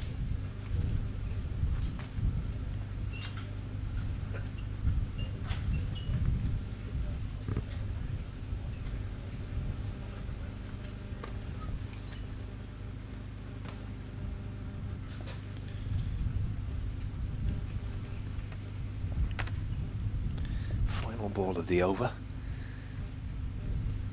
Edged and taken. Dawkins at first slip with the catch. 3rd wicket for Mahmood, and Moores departs for 8, and Lancashire are 8 down, and they're still 100 runs behind. 77 for 8. Trailed by 101, and a 3rd wicket for Hassan Mahmood. Kent staring at the possibility of an absolutely, in the context of the game, massive first innings lead. Good catch from Dawkins.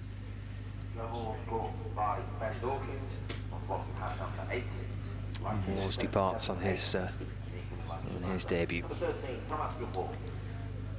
I mean, the context of this, the situation in this match, there are still 84 overs remaining in this day. Yes. And in the, where are we? How many are we through now? See how many overs on the board. Is it 29 overs? It is, yeah. It is 29, yeah. So we're in the 29th here. So that in 20 overs, 6 wickets have fallen. Well, you reach your own conclusions on that one, but it's a great debut from Hassan Mahmood, put it that way. Yes. Him, and 3 for him, 4 for Dudgeon, who has 4 for 14. I was slightly thinking about bowling resources. Do you want to bring Dudgeon back now? Well, actually, it certainly worked last over. 77 for 8. I was going to do some scores from around the country, but this is every ball here is key left through to wicketkeeper Chris Benjamin. Shall I quickly cram some in? So Durham, the league leaders in Division 2, 3-6 for 8, 3-6-8 for 8 against Derbyshire. Northamptonshire, 4-6-5 for 9 against Gloucestershire at Wantage Road. Middlesex bowled out for 3-3-9 eventually by Worcestershire, but they are 11 for 2 at New Road in that game. To Division 1 in just a second. Dudgeon bowls the second ball of this over. They'll get a quick run into the offside. Akanch swoops in, but that won't stop them getting a single. George Balderson gets off the mark, and 78 for 8 Lancashire. And in Championship Division 1, Essex still building against Leicestershire. Joey Everson from Kent playing in that one on loan for Leicestershire, but Essex 401 for 9 now. Nottinghamshire 33 for 2 at Trent Bridge against Somerset, who finished 310 all out. Sussex having a great day, 227 for 4 after bowling Glamorgan out for 155 yesterday. It's Dudgeon bowls, that's a great ball. Playing a miss from Aspinwall through to wicket-keeper Chris Benjamin. And Warwickshire are 18 for 1, or Yorkshire have them 18 for 1 at Headingley. The That lot from the other side of the Pennines made 469 all out, so in a good position already. But here, Kent in a very good position, and Lancashire exactly 100 behind here, 8 wickets down as Dudgeon bowls on a leg stump. It's a good stop by Ekanch. Little clip by Aspinwall out to Ekanch once again at mid-wicket. There's 2 slips in the gully in for Kent. There's a point. That wide mid-off is Matt Parkinson. Mid-on, mid-wicket, you just heard is Ekanch Singh. You've got Harry Finch at short leg with a helmet on. Matt Milne's lurking. Always long leg. He's always lurking. There's Dudgeon then. Outside your stump, keeps low and seems away. Oh, actually, there we are. I think Matt Milnes might have left the field. Not surprised. I think that's Grant Stewart prowling now to put his feet up for 10 minutes. Yeah.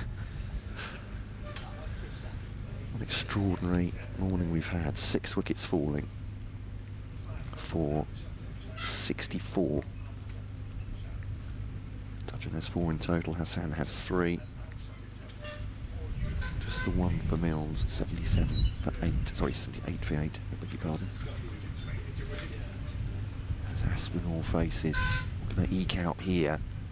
It's gone past the left ear of Harry Finch at short leg. That's a delightful shot through the onside. 4 runs. More of that, say the Lancashire fans. 82 for 8 then as Dudgeon takes his jumper at the end of his 11th over. They managed to get the deficit into double figures, haven't they, with that 4.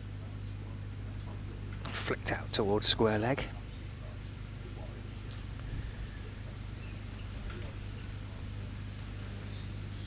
Yeah, 82 for 8, so 96 behind.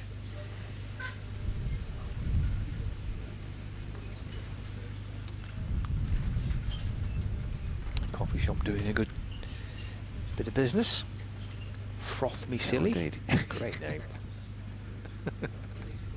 Good little setup, isn't it? They've got like a little... Yeah. Little It's got a slide, like one of those vans with a sliding door at the side, yeah. Right. Taking more stuff out. A little trestle table, but Lovely. proper barista machine. You can tell I'm an expert machine. Can tell, yeah. Coffee machine, I think. Yeah. Mahmood to Balderson, that's left. Benjamin, the keeper, takes it as the ball just shapes away. He goes tumbling across first slip, which is Ben Dawkins, who's 54 in this match now. Just stands out like a beacon, doesn't it? There's nobody anywhere near him, really. Drummond got 33, but single-figure scores far outweigh double-figure totals across both innings, actually. Yeah. And he was in 40-odd overs, which seems a complete anomaly, doesn't it? It does. Beats the outside edge, that one, doesn't it? From Hassan, gets a bit of lift as well through the wicket-keeper. There's no run. John from Valldal in Norway, which we look it up. It's a beautiful place. We did that the other day in the game. It's just absolutely stunning. It's almost as beautiful as Blackpool. No. I mean, it's a beautiful day here. John's saying, you mentioned pro rata 18 wickets in the day. We're slightly tongue-in-cheek, John, because we lost 16, didn't we? We lost the first session. We'll go back to that in a second. Here is Hassan to Balderson. That's driven. He'll get run through mid-off. It's Drummond who's scampering after it. He'll catch up with it as well. Balderson runs 3. So he moves on to 4. It's 85 for 8 now. He was saying there is a number where the umpires make a report on the pitch. I think it's 16, he said, in a day. Do the umpires make a report when you've lost 16 overs like yesterday? I honestly don't know, John. But he says, I love the outgrounds. Done 6 Kent home grounds with my dad. And my dad was in double figures. But as you know, Maidstone got a report. I was there. It was poor batting, more than the pitch, he says. You know, we're not going to let it lie, John. I appreciate that. And he said, and we lost points. And I don't think we played at Maidstone since. I think you're absolutely right, John. Played at the Moat. He says, I do hope there's no trouble for Lancs. I think this is sincerely said by John, with this great outground. As he bowls to Aspinwall, that's left and through to the keeper. And it feels like an anomaly. It was just, we have been recounting, haven't we, the previous games here there's been runs and there's been exciting finishes on 2 of the 3 years as well, and a Kookaburra game last year where, to be fair to all concerned, it was hard to raise excitement with the ball. But Yeah. I mean, on the face of it, you'd have to say 18 wickets falling in 3 sessions is, at this point, it's tricky out there, that's for sure. With balls, Aspinwall looks to pull. Plays underneath it. Through to Benjamin, the keeper.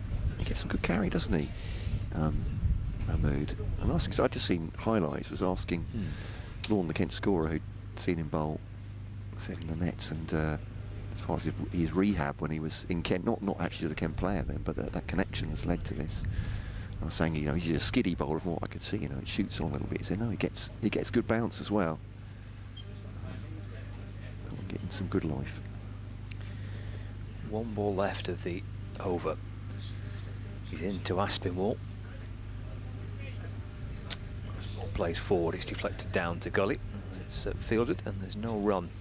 He's made a good start, hasn't it, to his time with Kent. He's bowled a couple of beautiful deliveries. The ball on that over to Balderson, which moved the lot and went over the top of his stumps, was a lovely delivery. Encouraging start. 85 for 8, Lancashire, trailing by 93. Dudgeon, that was in the gully. He's a good close fielder. As well as being handy with the ball, and he's been handed it back. So 1 for 7 from 2. I think Hassan Mahmood does exactly the same in his spell from the far end. Lancashire, well, every run is absolutely precious here in this game, you'd think, isn't it? Whatever they can make, and hope to skittle Kent out cheaply in their second innings, and well, it's a bowler's game. Very tense, the remainder. As Dudgeon bowls round the wicket, in the air and gone, and it's caught by Bertie Foreman at square leg, and Balderson has just obligingly lifted that to Foreman. It's a 5 for Keith Dudgeon. He gets big celebrations and congratulations from his teammates. He has 5 for 19, and Lancashire are very close to being bowled out here on day 2 at Blackpool. They are 85 for 9. Balderson goes for 4. Yeah, well, congratulations, Keith Dudgeon. Super figures, 5 for 19. And that's it is almost done for Lancashire in this first innings. Foreman taking a pretty simple catch. 5 for Dudgeon. Just looped up out towards square leg, about chest height. Not dropping that one, so Lancashire 9 down. The lead for Kent here, well, it looks terrific for the visitors to Blackpool. They're on the brink of securing a really sizable first innings lead. It will be fascinating to watch how Kent bat as well, how they'll find batting on this pitch through the course of the next couple of sessions, or however long it may last. But they're going to start with a really big first innings lead unless we see something pretty special from this last pair. They're 93 behind, Lancashire. Yeah, this is astonishing, isn't it? And Dudgeon then to Jimmy Anderson, to Aspinwall at the other end. Penny for his thoughts.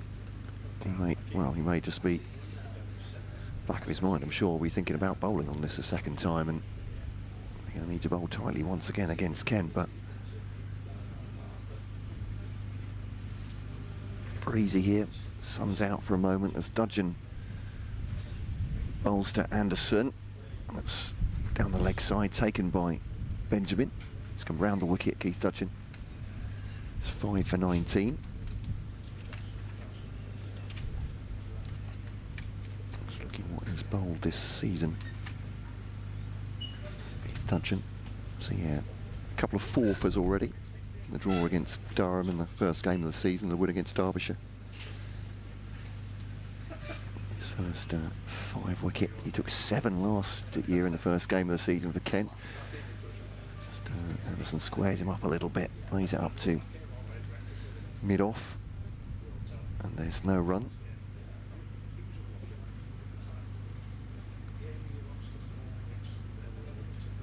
And Parkinson just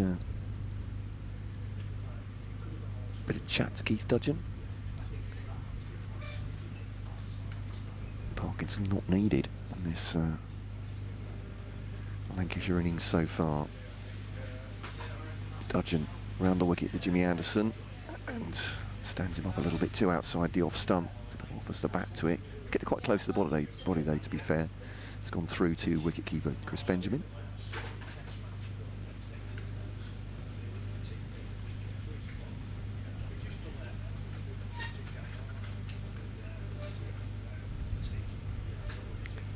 So Danny Bell Drummond comes over with a word for Keith Dudgeon running from his position at gully. They're just going to change the field here. Bertie Foreman is coming out of mid-wicket. Ekant Singh jogs over there. So Foreman's now coming in. Here we go, as a gully. 3 slips of the gully now behind James Anderson. 2 balls to come. Dudgeon's 12th over. Pass to Anderson now. It's a good-looking shot into the offside. Will he get value for it? Foreman is chasing it down and will stop it before it gets to the boundary. And they'll come back, in fact, just for 2. Throw from Foreman is very accurate indeed from the boundary. It certainly is one of his great skills, Bertie Foreman, in the field. He's got himself, I think, 6 in the first innings. But frankly, he's not alone in getting single figures in this game, so could be important. 2 from Anderson there, 87 for 9 they are. Final ball of Dudgeon's 12th over. And as he bowled him, he has indeed. And Dudgeon finishes with 6 for 9 for 21. And Lancashire are all out for 87. They're 91 behind on first innings. And Kent's 178 all out. Looked thin yesterday. Now it looks like a imposing total. Dudgeon bowling Kent to a big first innings lead as Anderson goes bowled. 87 all out in 32 overs. Extraordinary here at Blackpool. 12 overs yesterday in 2 sessions. 8 in this first session for Kent as they have run through Lancashire. And only a couple of players, Ben McDermott with 23 and Keaton Jennings with 13, making double figures. Well, yeah, I mean, congratulations to Keith Dudgeon first and foremost, and to Daniel Bell Drummond's side for bowling Lancashire out for 87. Fabulous performance by Dudgeon. Milnes, absolutely must mention his spell. He only got 1 wicket, but had a magnificent 9-over spell this morning in support of Dudgeon at the other end, and obviously Hassan's chipped in with 3 wickets. So a brilliant all-round performance, and Dudgeon leading the side off, and richly deserves the round of applause he's getting from the supporters and from his teammates. But I'm not so sure many would have seen that coming. 87 all out, so a lead of 91 for Kent. I mean, that is an absolutely massive first innings lead. And it's a rather grim-looking scorecard from a Lancashire point of view. 2 batters in double figures. Jennings 13, McDermott's 23.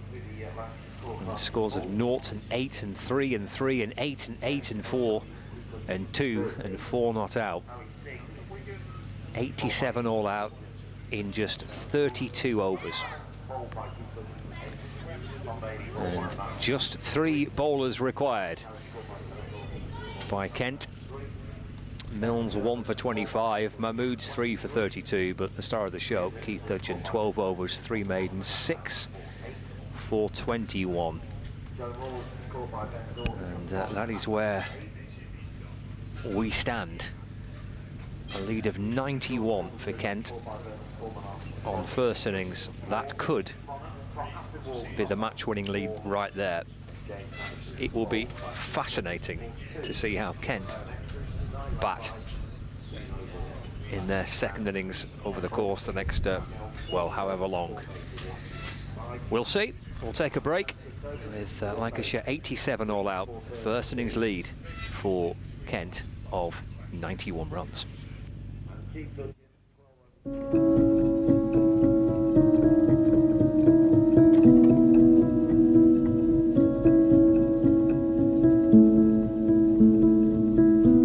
the members, supporters, and people of Lancashire, it is great to be made president of this wonderful club, and one I do not take lightly.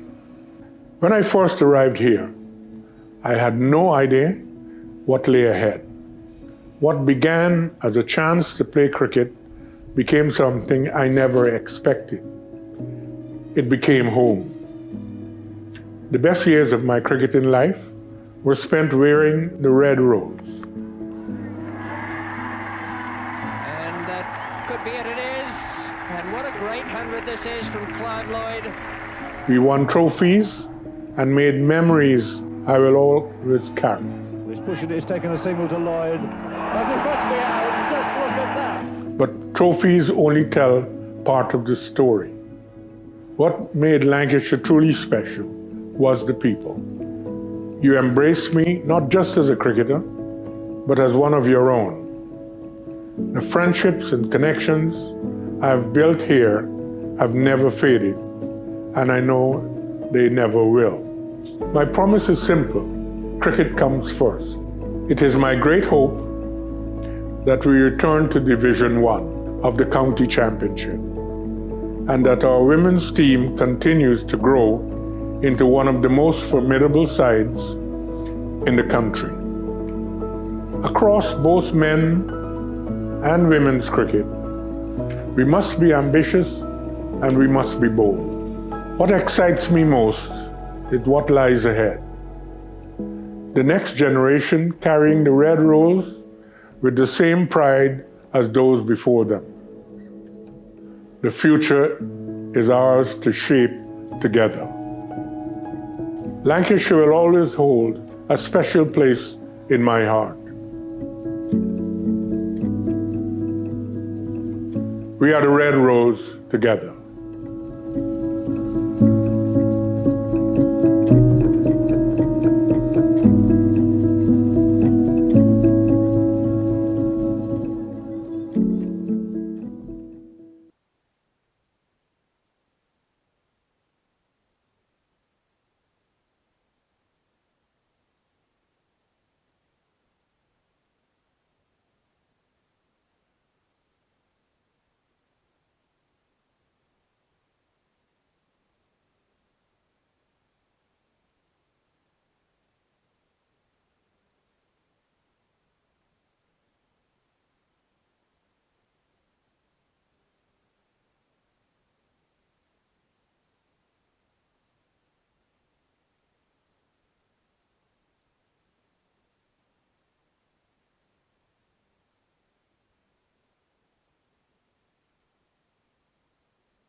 Welcome back to Stanley Park in Blackpool, where the Lancashire players are heading out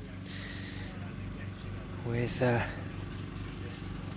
James Anderson, their captain, and they start 91 runs behind as this third innings of the match is about to start. So a very, very strong looking position for Kent to start their second innings in. 91 run advantage for the visitors, and Harry Finch and Ben Dawkins have got the challenge of facing James Anderson and co, but they do that with a sizable cushion of a 91 run first innings lead. So it's 5-1, and about 15-minute session before the lunch break on this second day, 1:10 lunch. You're suggesting some sort of sweep on how many Kent will be down by the... Well, no, Okay. but we'll see. It's been extraordinary. Yeah. Day and a bit so far, hasn't it? So James Anderson, it's his task to try and bowl Lancashire into a foothold in this game. Dawkins, who got 50, it's by far the highest score. Edgerton gone! First ball of Kent's second innings. And it's taken at second slip. It surprised Dawkins, the bounce from Anderson. And, well, I was only half joking. It doesn't sound like a joke now, does it? Dawkins has gone already. And just didn't really... Yeah, Harry Singh at second slip has taken him, and he has gone, Ben Dawkins. Well, I was about to sing his praises. He lasted 44 overs of the first innings. He's lasted one ball of the second, and Kent a none for one. Crazy game. And towards the kind of midriff of Harry Singh. Well, if Lancashire needed a bit of a pick-me-up, that's the perfect start, isn't it? First ball of the Kent second innings, and the top scorer in the match by some distance, Ben Dawkins. Has nicked off to Singh, and Lancashire strike early on. Extraordinary game.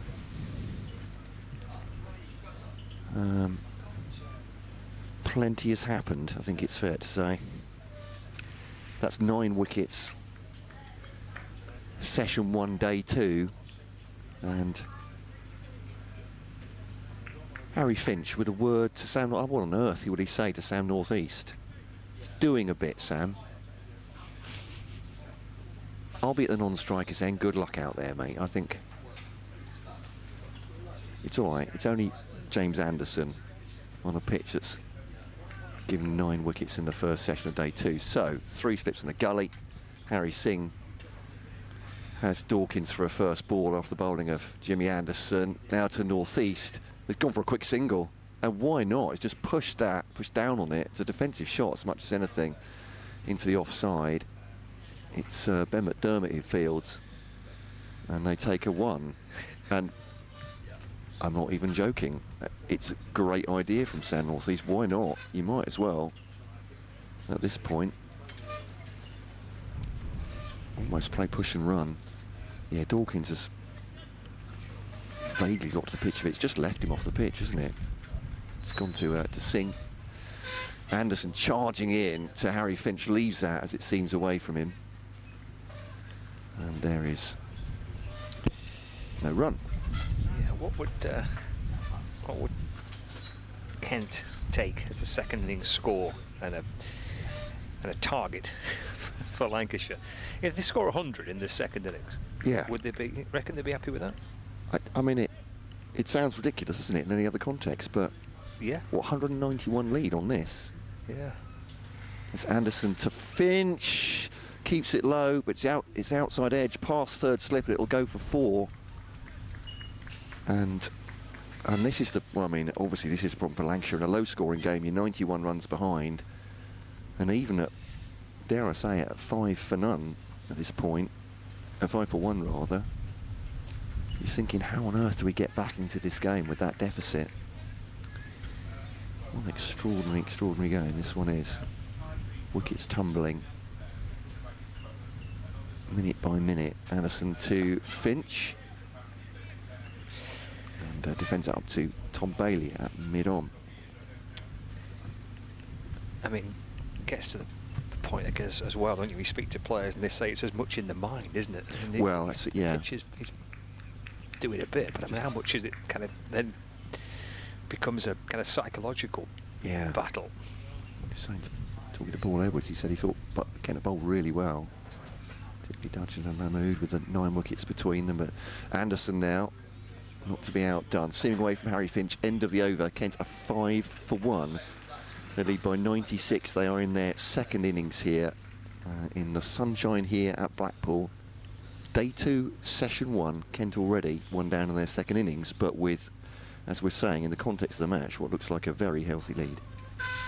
Does just that. Absolutely does.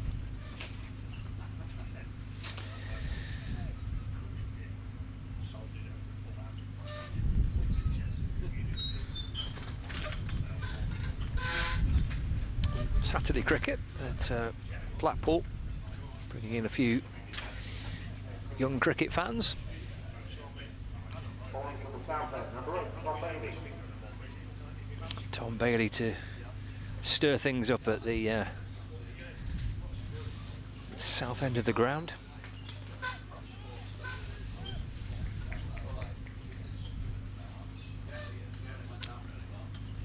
Five for 1. Here is Bailey to northeast. So we've had 21 wickets falling in this match so far. And we've had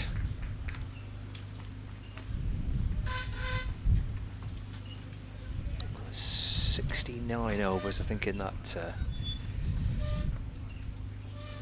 Kent first innings. Yeah, 69 overs in the Kent first innings, 32 in Lancashire's first innings.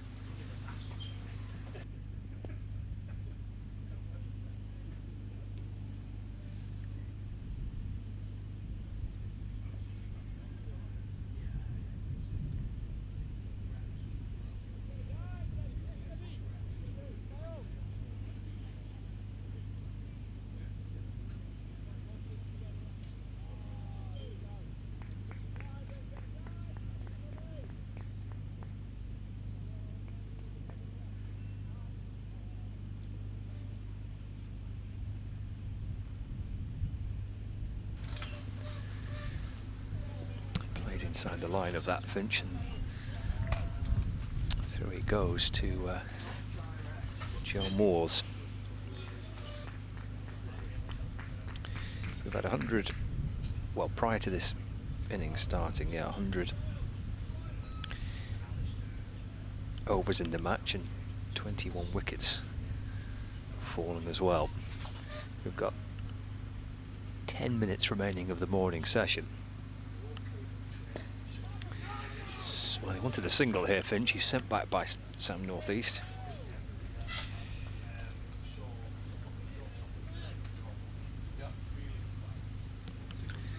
Here on Manx TV and on the BBC Sport website and app, and Sports Extra 2 listeners is with us as well. I'll recap what we've seen for viewers and listeners who are just joining us. Kent 6 for 1, second innings. As Finch defends into the offside for no run. Lancashire resuming this morning on 17 for 2. All out for 87.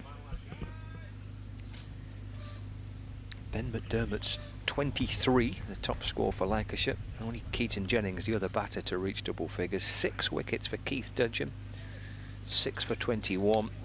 Hassan Mahmood picked up 3 for 32. And then Ben Dawkins out first ball off the bowling of Anderson. Flashed out towards the leg side by Finch. And will take 4 to square leg to end the over. And now Kent go about their second innings, their approach, how each player looks to try and find some success. Will be really interesting to see. 21 wickets have fallen in the match. He had 69 overs in the first innings, 32 in the second, and now 2 in the third innings of the match. We're barely into 3 figures in number of overs bowled. Sam Northeast is on strike, he's on 2. It's Anderson. He's in to Northeast, that's pushed away into the offside and there's no run. And of the 21 wickets that have fallen, 16 of those 21 wickets have come from this northern end of the ground where we're commentating from. So 16 of the 21 wickets actually have fallen from the north end, which is the end that Anderson's bowling from. 10 for 1. Lead by 101. Here's Anderson. Balls on the front foot, goes Northeast and punches to mid-off. And there's no addition to the score. 10 past 1 is our lunch. We've got 4 minutes to go before the break.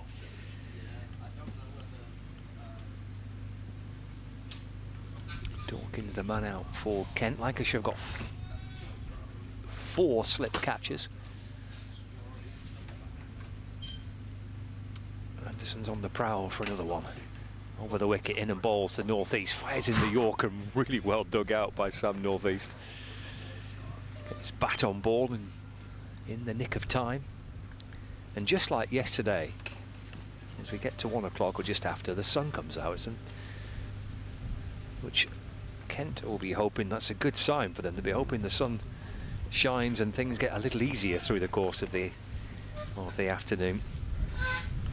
Because you're desperately hoping that the pattern of the day continues. Anderson to Northeast. It's defender back to Anderson. And there is no run. Funny old game, cricket, isn't it?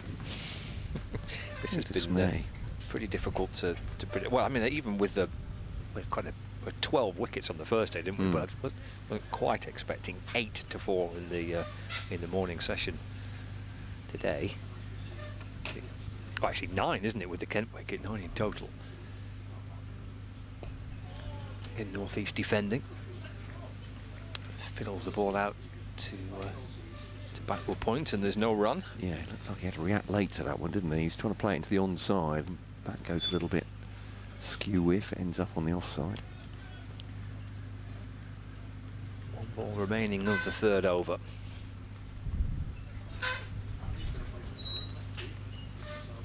Anderson turns. I'm just saying, Matt, I think you're just away doing an update for Radio Kent listeners as Anderson comes in to complete the over. That's defended by Northeast into the offside. It will be a maiden for James Anderson. 10 for 1. Kent lead by 101. But of the 21 wickets that have fallen in this match, 16 of them have come from this end, from the north end of the ground. That hadn't occurred to me, but that's a great stat. Having said that, Milnes was getting all sorts of life just outside your stump. Yeah. I mean, it's not been easy from the other end, but yeah. That's a very good point. Dudgeon with his 6 all from this end, I believe. Yep. And he took 1 as well from this end. 2 from the other, I think. Or maybe it's 2 from this end and 1 from the other, but so Bailey bowls to Finch. Almost falls over forward defending that one. I mean, this looks like survival, doesn't it? Even just 1 down here. I think he's overbalancing, which says a lot about the challenge for the batters here. Just having to almost react to their deliveries rather than any kind of planning. 3 slips in the gully, and Finch defends that one back at Bailey. There's no run.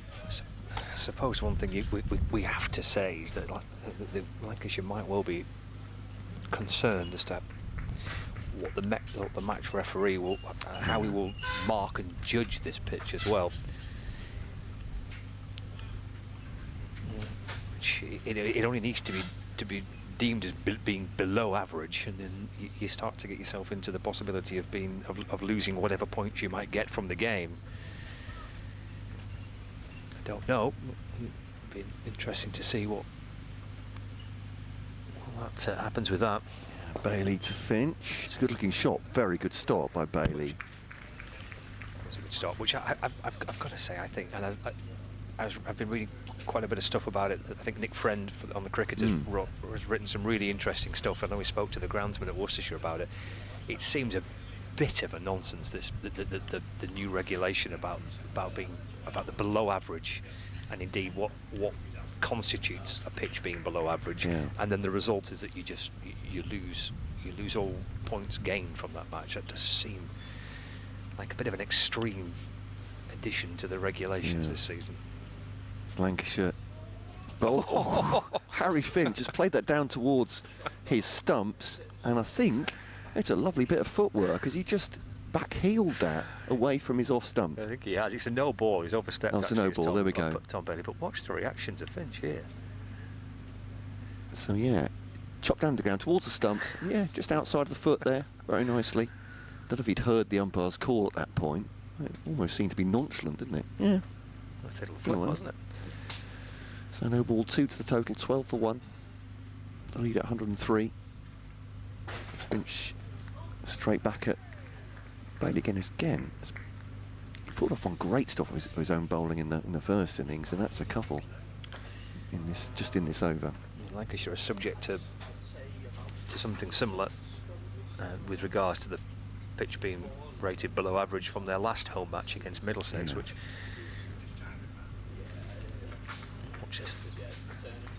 seems, I felt like it was a bit. I was really surprised to hear that actually when that was announced that was the case.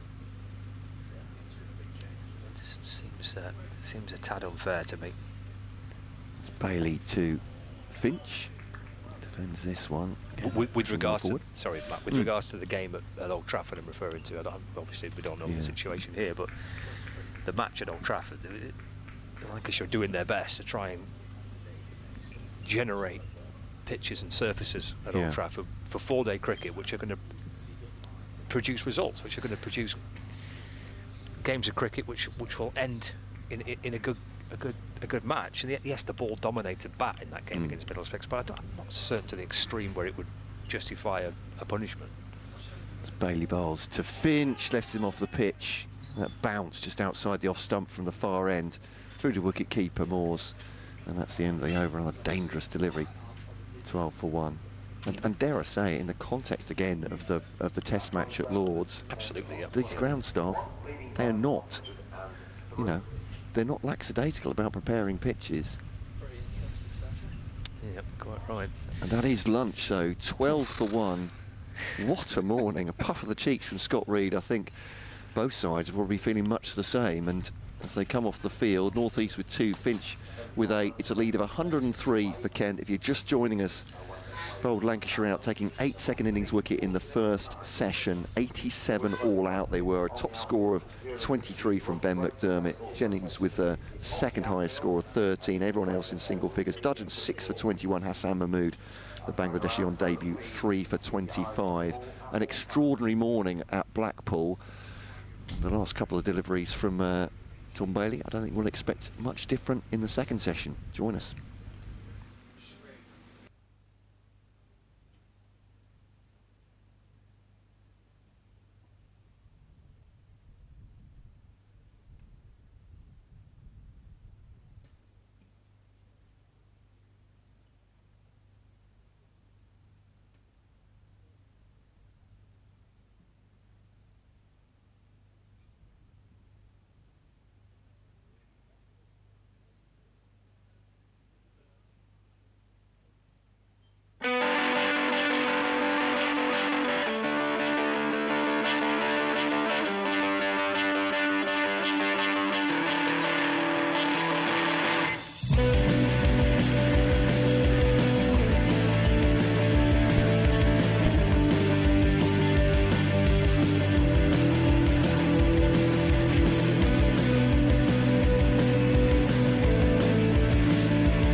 Have you heard of United 2 before?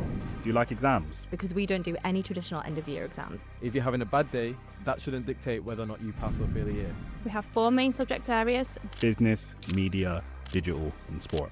You work directly with our industry partners to make sure you're ready for the real world. Teaching across 4 different campuses. The Old Trafford campus, UA92 Business School, the Player and Media Centre at Lancashire Cricket Club and the Old Trafford Stadium. You'll study 1 module at a time, as well as studying half days only. Making time for work, hobbies, socialising, or your side hustles. You'll secure a degree awarded by Lancaster University. So what are you waiting for? Join us at UA92.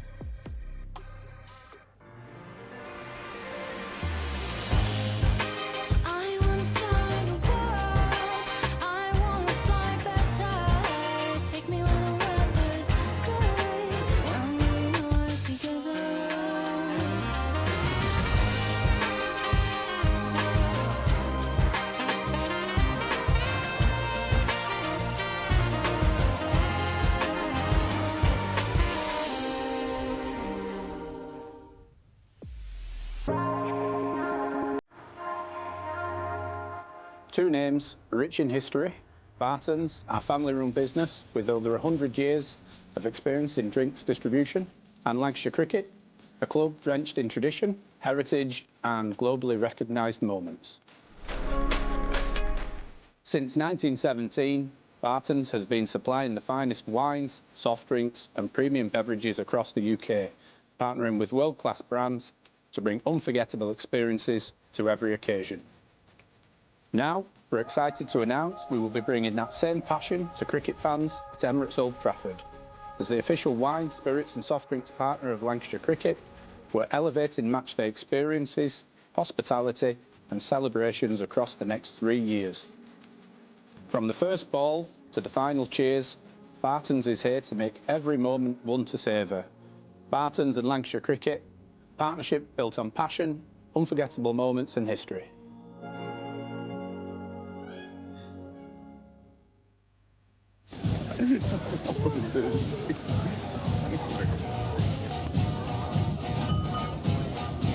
Guys, make way for the designated driver.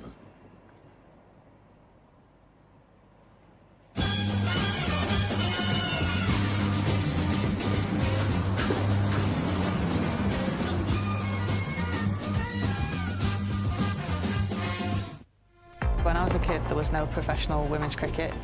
I didn't even think that women could be professional sports people. Especially early on, it just didn't really seem like there was a career in it. To support myself around cricket, I had to work at the petrol garage. I was the only girl, so I stood out. I'd love for young girls to be able to dream about being an athlete and it to be achievable. Thanks to the Hilton funding my contract, it's allowed me to play the game that I love all day, every day. We're like an engine and we need to be fueled with the right gas. Without funding, we can't be visible. You can't be what you can't see.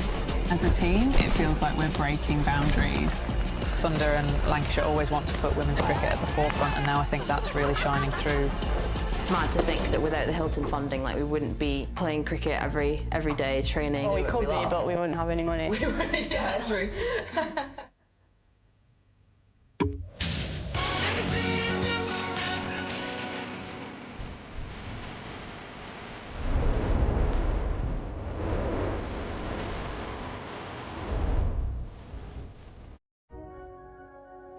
Faster, Pringles!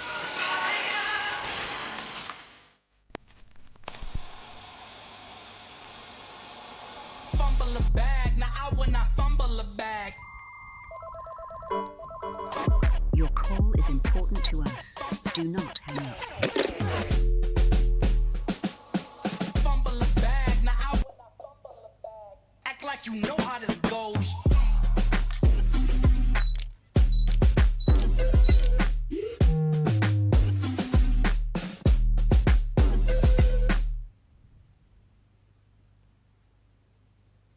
Welcome to the opening day. Oh, that is a wonderful shot.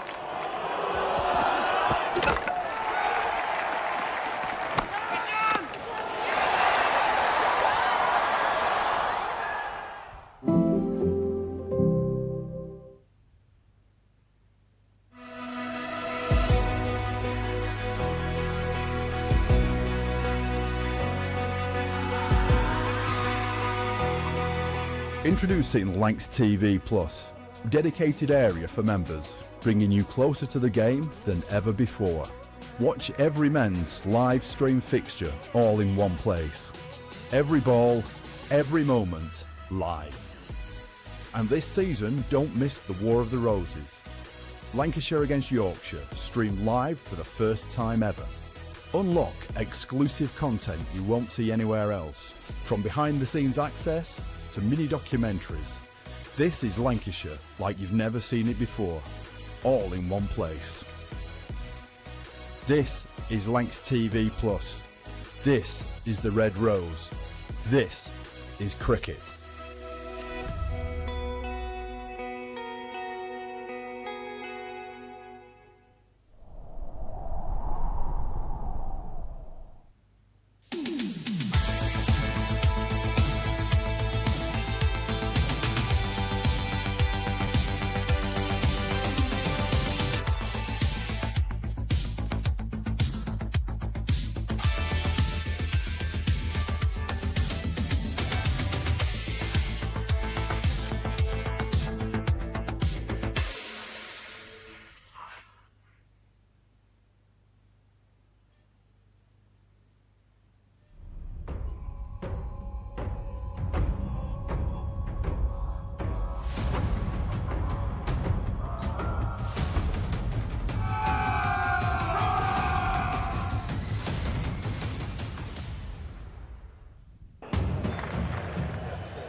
Welcome back to Stanley Park in sunny Blackpool for the afternoon session on day 2 of a pretty curious T20 game. Yeah, T20 feels like a T20 game. Yeah. A championship game between Lancashire and Kent. Kent are 12 for 1. Need to lie down. Leading Lancashire by 103. And we've seen 9 wickets fall in the morning session today. 21 wickets have fallen through the course of the 3 sessions of cricket that we've had so far. Where will session number 4 take us? Lancashire striding out to try and rattle through as many Kent wickets as they can, and just as quickly as they can. It's already, however, a very healthy looking lead of 103 in what is looking like the trend of being a low scoring game. 178 first innings for Kent, 87 for Lancashire, 12 for 1 second time round for Kent. You'd much rather be in the Kent dressing room, that is for certain. With batting to come and a lead already into 3 figures. Sam Northeast is on strike for the first over post lunch. It will be sent down by James Anderson.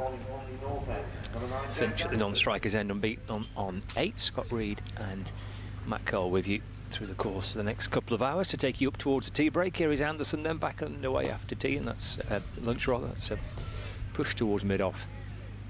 There's no addition to the score. A couple of hours, you're an optimist. There you go. Sorry. Yeah, and just for everyone's benefit, well done trying to sum up this morning, because I'm glad you started off this afternoon, because there's quite a bit going on. Your nerves are shattered in the commentary box, let alone the batting. There's Anderson into Northeast off the back foot. He's played that away through the offside. Bohannon scampering after it, but it'll beat the chase from Josh Bohannon. And with the boundary rope for 4 runs. Northeast moves on to 6, and Kent is 16 for 1. It's definitely a challenging pitch, but you do, of course, you wonder how much after the early dismissals is in the mind of the batters as well. It's probably a combination of the two at this point, isn't it? Could be. The uncertainty be. Across the border. Listen to Northeast. It's forward defensive. Play back to Anderson for no run, especially when you see the Dawkins dismissal, first ball of the of the third innings of the match. Probably an important little passage this again, isn't it, for Northeast and Finch? I mean, one healthy partnership here for Kent. I mean, could well be enough to win the game, couldn't it? I mean, 107 in front, even another 100 runs would make it in the innings would make it a pretty tough run chase. It would think. Yorker from Anderson, which is dug out by Northeast. I'm just casting minds back to yesterday, the second session where Lancashire took 3 wickets and 3 balls, didn't they? And Kent looked as if they were doing so well, and if not comfortable, that 87 stand, which now looks like gargantuan between Bell Drummond and Dawkins, thought suddenly Lancashire are all sorts of on top, bowled them out for 178, and that was just a harbinger of things to come. Left by Northeast, taken by Moores. So it's said that the partnership of 87, which has been by far and away the biggest. Yeah. And there's been was actually as big as the Lancashire first innings. It was, exactly the same amount, 87 put on by Dawkins and Bell Drummond. Yeah, good spot. It was total that Lancashire got in their first innings. 4-slip catchers waiting. Anderson bowls forward in defence. Northeast. End of the first over, back underway after the lunch break. Northeast on 6 and Finch on 8. Kent are 16 for 1, leading by 107 runs. And a trip to the ice cream van for 1 or 2 supporters to get the afternoon underway. Mr. Whippy with 2 P's, the ice cream van. Yes, so the main sign has 2 Ps, and then there's a subsidiary sign on the right-hand side. Oh, there we are, which is 3. 3 Ps. I mean, it should be 2, shouldn't it? Whippy. Whippy's 2, isn't it? Yeah. But 3, I just, it shows a joie de vivre for me. Yeah, it's just a bit of panache. Yeah. It's a Balderson, bowled so well yesterday from that far end. A bit like Matt Milnes, actually, from that far end. Beat the bat an awful lot. This was first one's defended into the onside. And ended up with just the single wicket, didn't he, I think? Yeah. And as you were saying, was it 16 from... 16 from... This end, where... This yeah. end, yeah. Rather than the other end, which Balderson is bowling from now, the south end. It's interesting in the context of 21 falling in the match already. Balderson to... Ooh, that's got big on Finch. And I think a glove and a bit of thigh pad down to Keaton Jennings at 3rd slip. But yes, so Mr. Whippy, the sort of subheading has 3. Sure generates excitement, and that's just above the menu as well. So gets you in the mood for it, doesn't it? When you see yeah. that 3rd P, you think, oh yeah, fancy an ice cream now.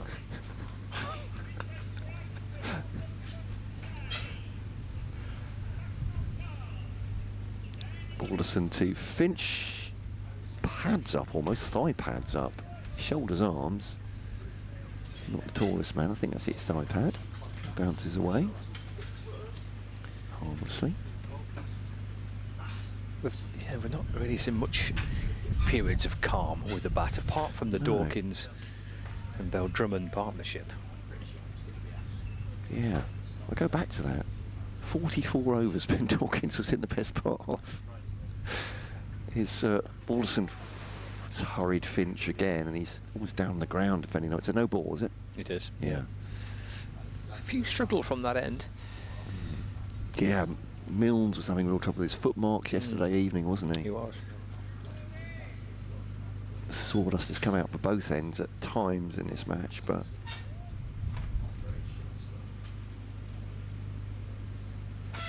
it's Harry Finch, right-hander, 2 steps in the gully as he plays this one at the offside, and there's no run. Let's play to cover there, 2 slips, gully, point. There's a cover, deepish mid-off, mid-on, mid-wicket. As Balderson bowls to Finch. Solidly behind this one, and there's no run.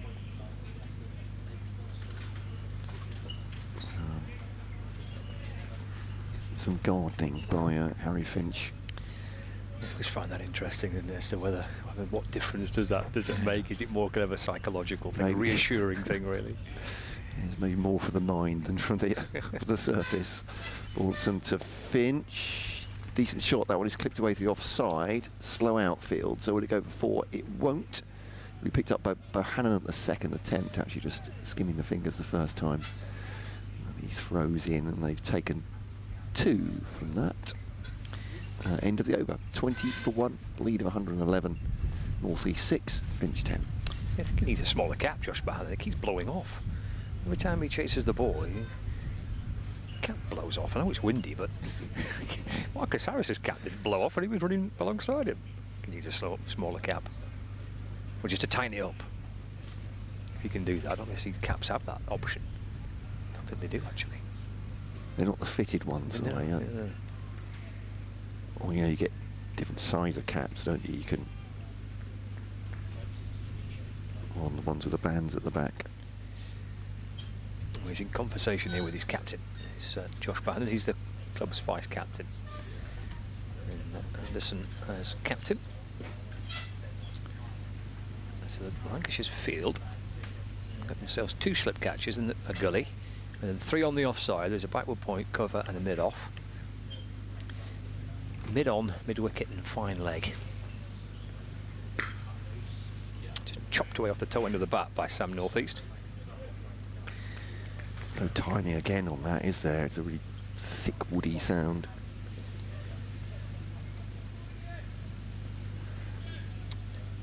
Yeah, it's been tricky for batters to time anything on this pitch, hasn't it?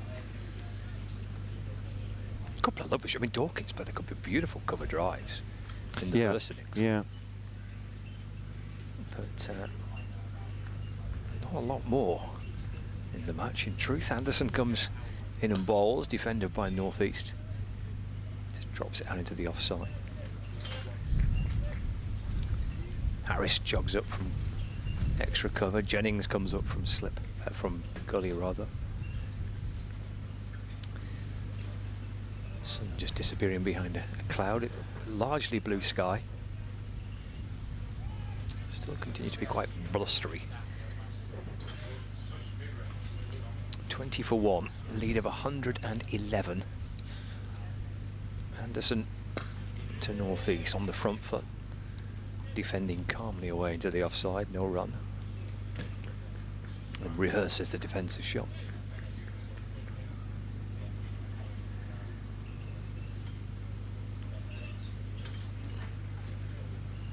Going to be hoping that lunch came at a good time for them. With the wicket of Dawkins and on the back of all the activity in the morning session with the wickets flying everywhere, they'd have been pleased for 40 minutes off and kind of regroup and try again this afternoon. Anderson to Northeast, clipped up towards mid-on where Bailey fields, and there's no run.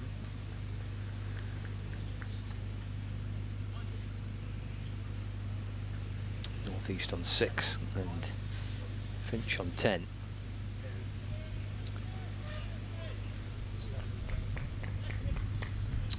For 1.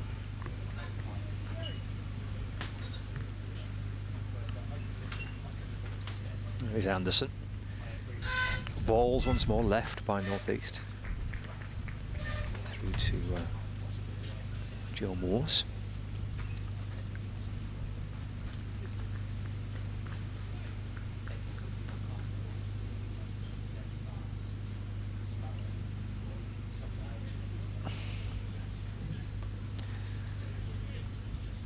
Ball of the over.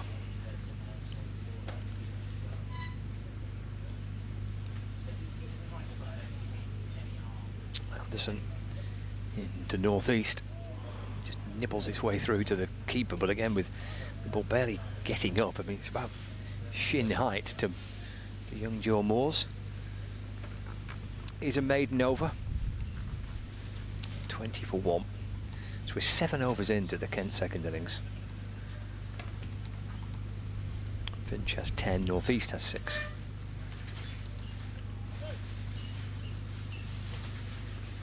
Yes, that's an awkward one, isn't it, for Morse to take the keeper.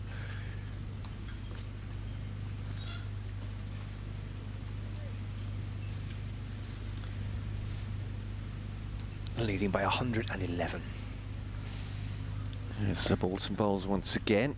Yeah, trying to get on the front foot there is Harry Finch. There's no run.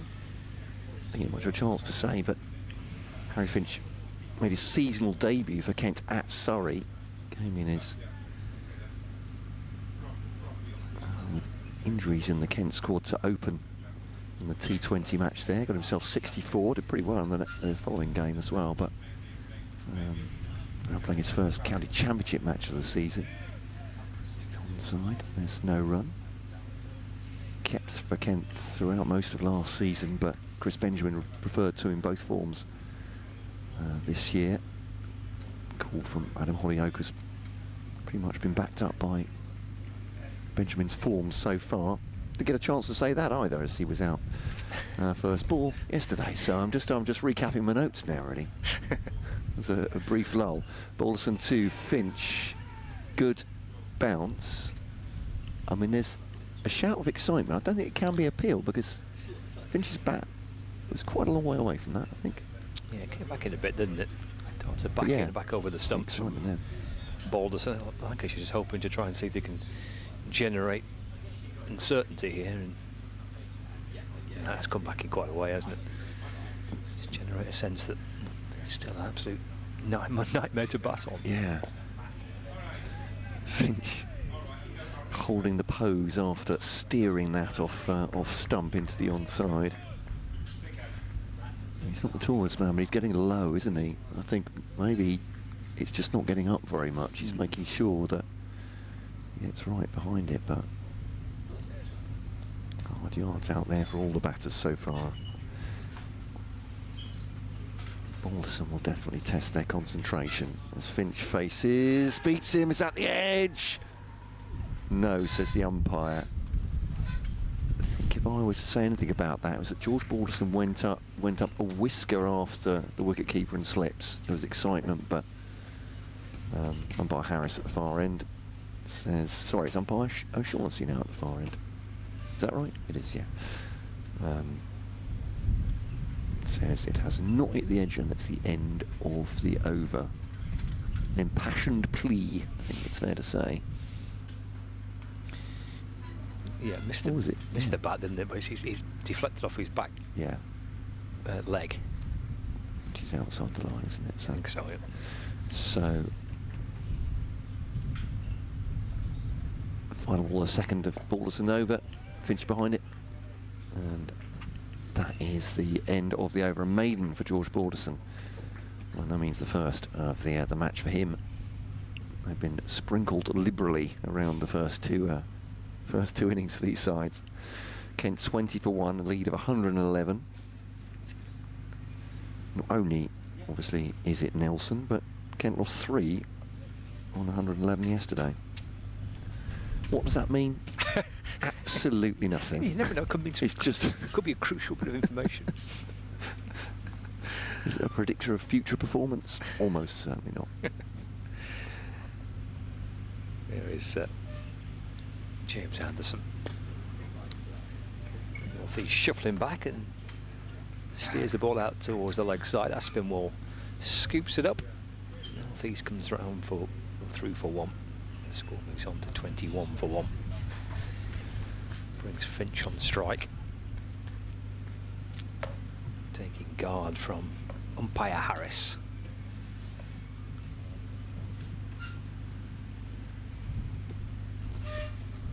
Two slips in a gully.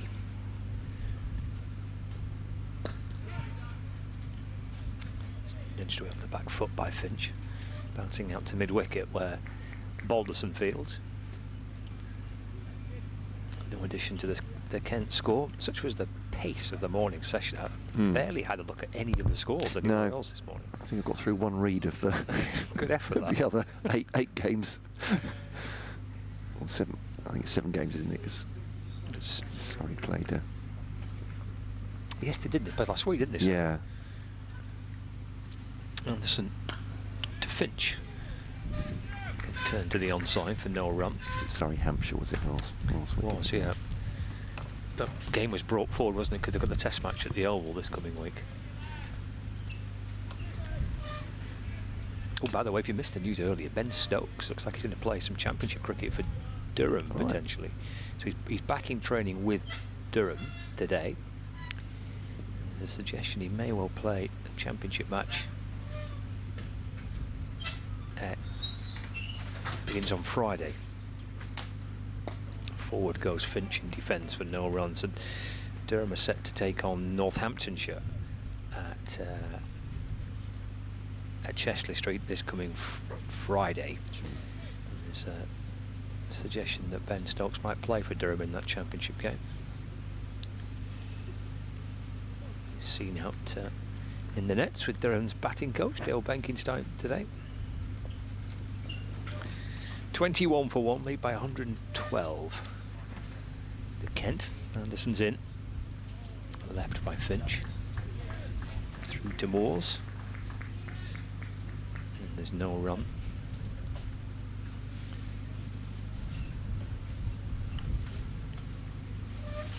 One ball remaining of the over for Anderson. His third of this afternoon session.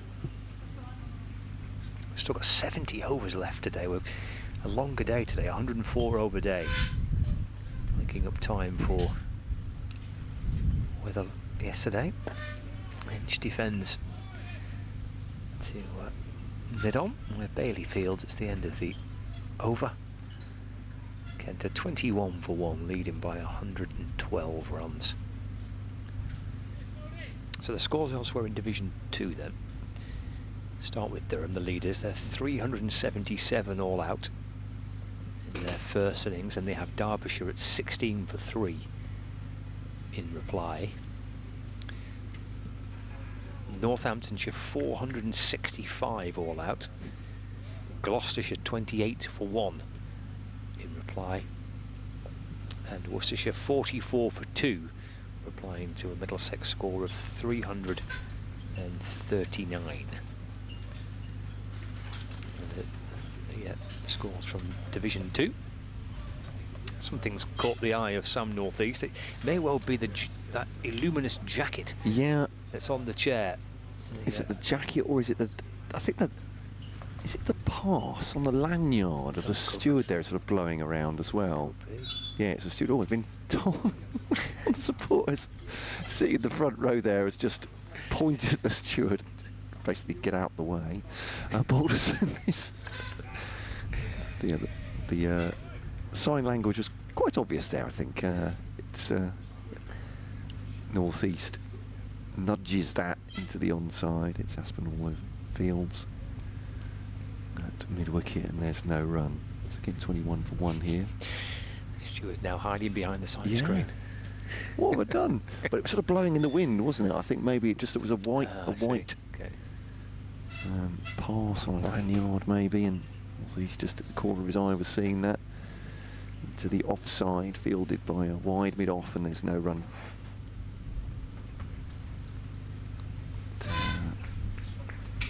Yeah, so both of these counties will have back-to-back games then, won't they? And Kent play Middlesex. Interesting game at Canterbury Week. It's the longest running cricket festival. This is defended into the offside. Was I reading somewhere that this week's match coming up in Canterbury is the last until September at Canterbury in Championship cricket? Could well be. I may have misread that, but I'm sure that caught my eye, that there's not another scheduled game in Canterbury for 4-day cricket until September. That's just, I mean, it's probably the way for my head. Quite a lot of counties. Lancashire don't play at Old Trafford till the end of August again in red ball cricket. Well, here comes Balderson to North. He squeezes down on that. Big shout for LBW to the offside. Yeah, but the keeper standing up. Moores has got the helmets on, so it's a familiar tactical plan this that Lancashire use for Balderson. Let's have a look at the replay of the LBW. He's got forward enough, I think, hasn't he? Just outside the line.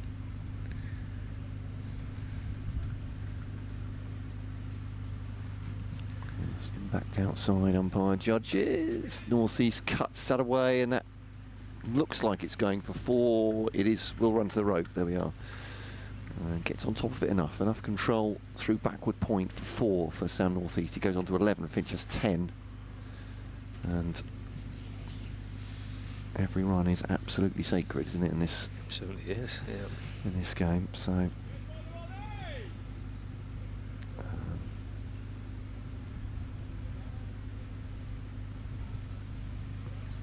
just checking those fixtures now. So you're absolutely right. This one beats Sam North East outside the off stump. He's holding the pose. He's gone down to defend that. He has got everything tucked in line. The ball's gone outside the line of the bat, and I think that's about. Sam North East will say, well, that's fair enough. It hasn't hit the stumps, hasn't hit my pads. We're safe for another over. 25 for 1.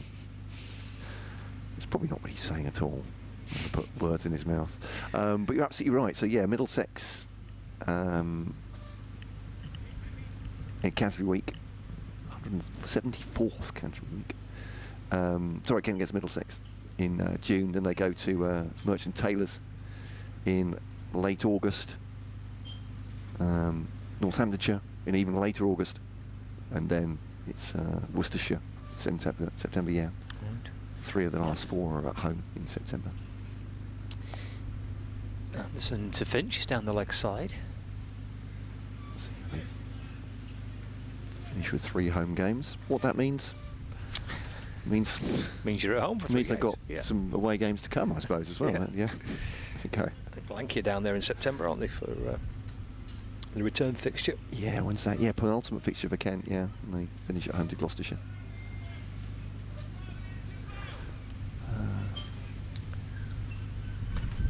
25 for 1. Here's Anderson. Balls to Finch. Fielded by McDermott. That's a cover point. It's come off the outside edge there, hasn't it, from Finch. 10 from 35 for Finch. Northeast 11 from 28. The approach of these two batters has been to try and get in. But the thoughts of any challenge from the pitch to the back of their mind. It'll drop into the offside. They scamper through for 1. Bohannon decides not to shine at the stumps. Scramble home for the single. Finch moves on to 11, 26 for 1.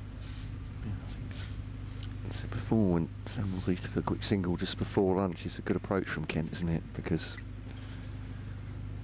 absolutely at a premium. But just seeing a chance to scramble through for 1. Northeast on 11. Anderson comes in, balls 4. He's left, and it just shapes away.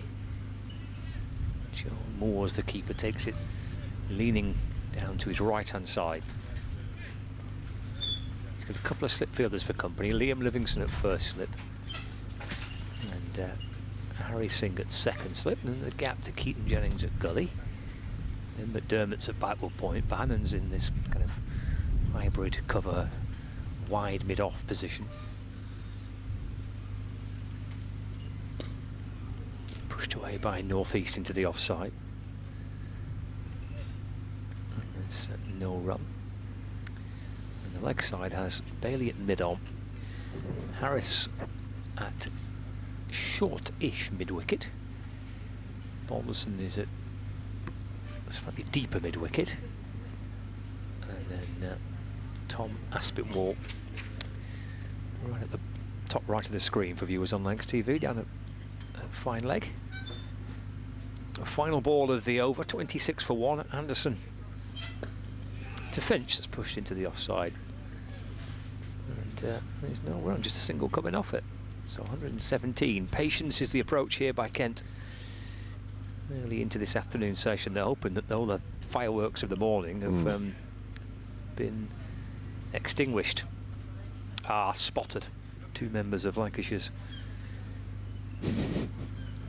media team. Yeah, skulking. They're on the. They're off for a coffee. Getting the round in. Well done, boys. Alex and Charlie going to come back with a round of coffee there. Oh, very good of them. Bless them. You know that our order, but you want a latte, I want a flat white, or the other way around. It was, I'll be happy with either, to be honest. That generosity. Flicked off his pads by Finch down to fine leg for a single, fielded by Tom Bailey. Feels almost slightly becalmed here, ridiculously, but in the context of the match, it's 7 overs since lunch and a wicket hasn't fallen, and I thought, why do I think that? Because 7 overs is the most between wickets in the Lancashire innings. So that was between Tom Bailey getting out in the 15th and Marcus Harris going in the 22nd, and that one's just clipped away, opened the face. It's like a good shot from Sam Northeast. Yeah, he's gone through backward point again, and that's 4 more. And not exactly alarm bells for Lancashire, but this is not after taking Dawkins' first ball what they would have hoped for immediately after lunch, but still life in this pitch, obviously, as we were saying before.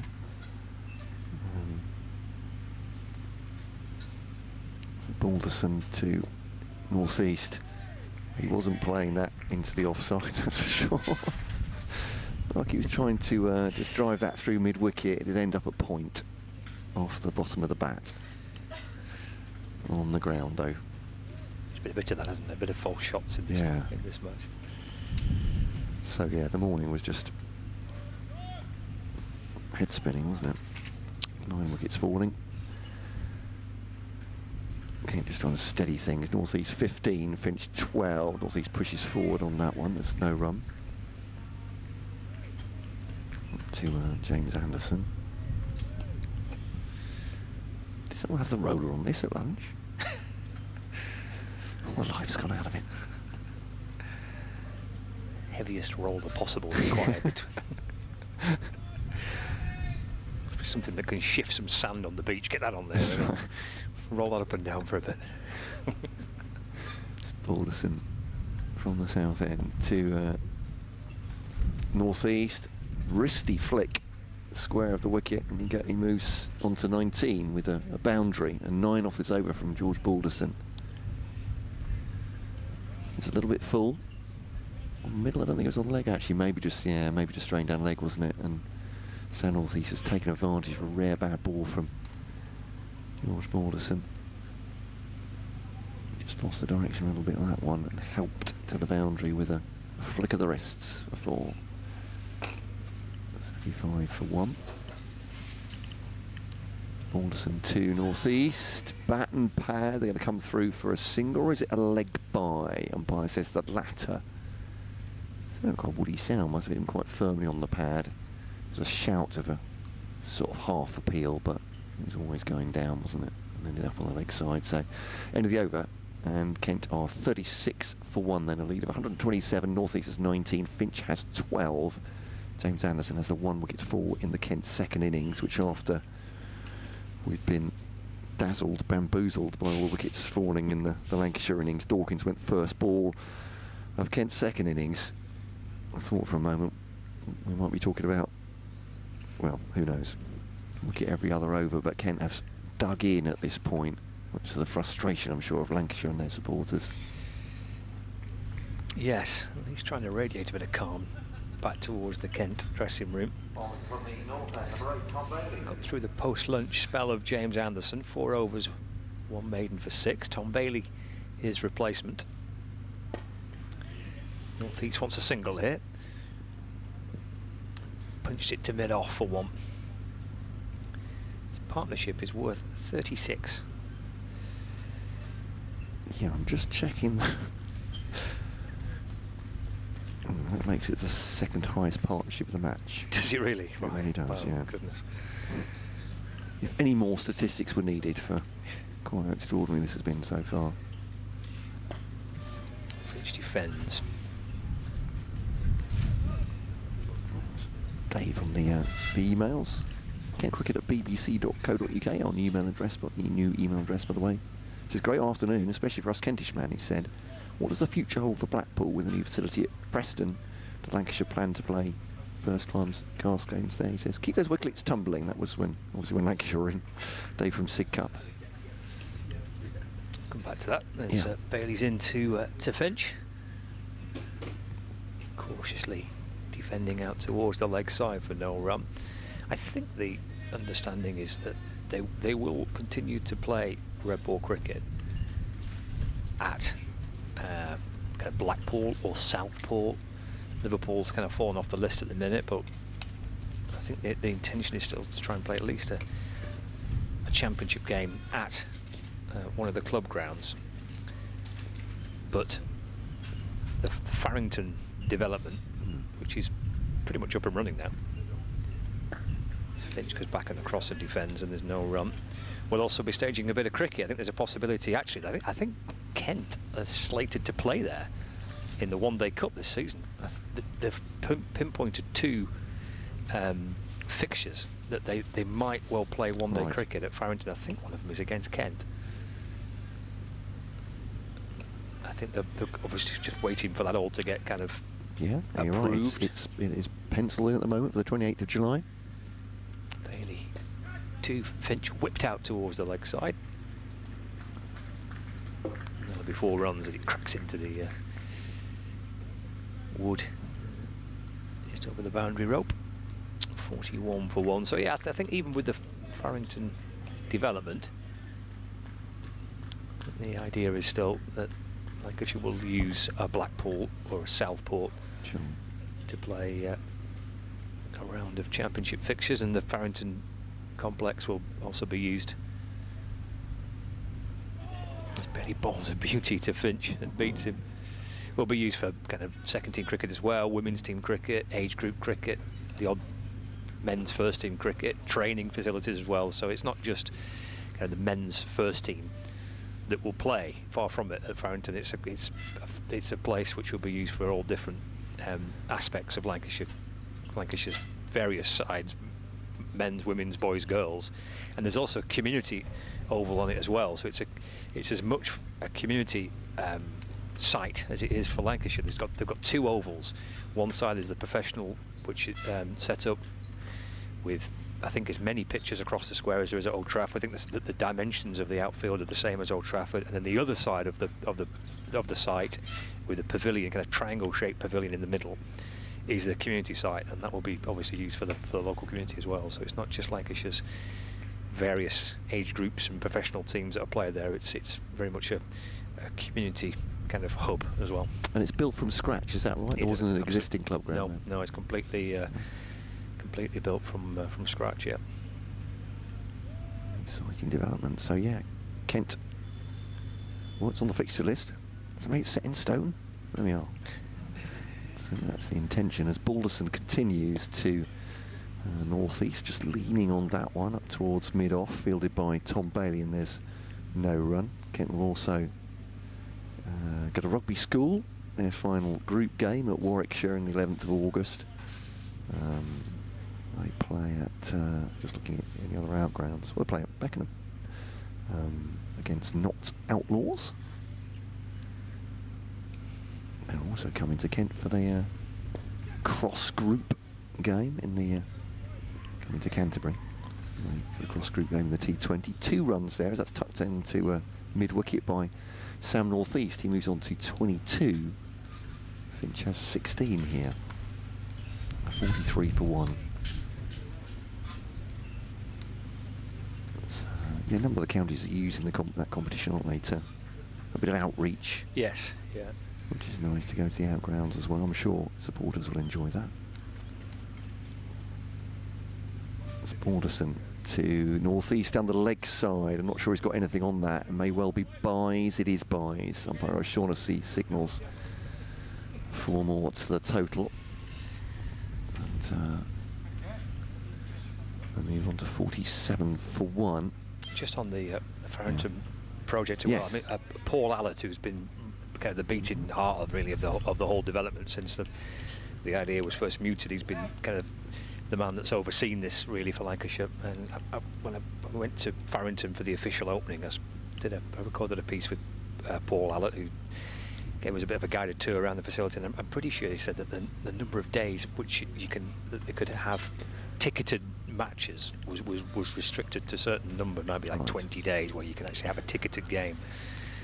The rest is obviously for different age group crickets and that's interesting. Second team stuff. Is that part of the community remit to make sure it stays as a? I think so. Yeah.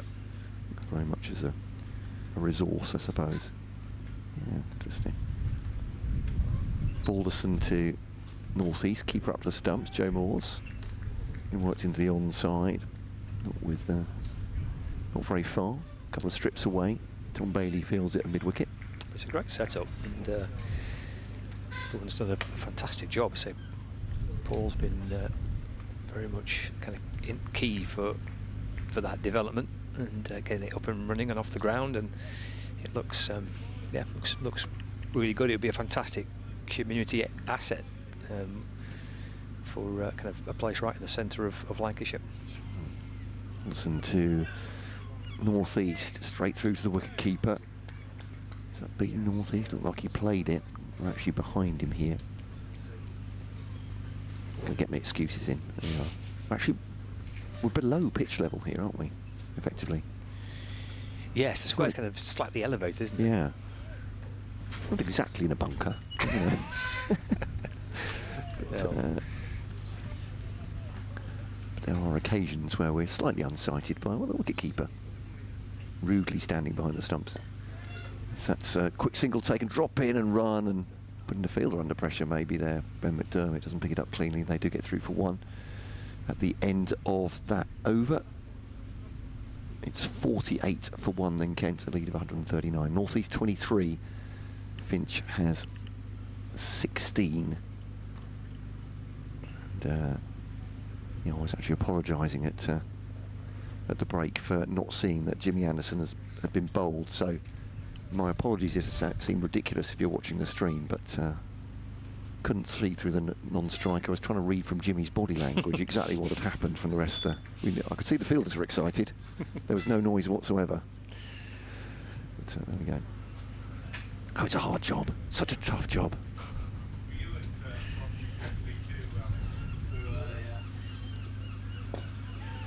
So Bailey bowls to North East, just pops up into the offside, but not close enough to Josh Bohannon for a catch.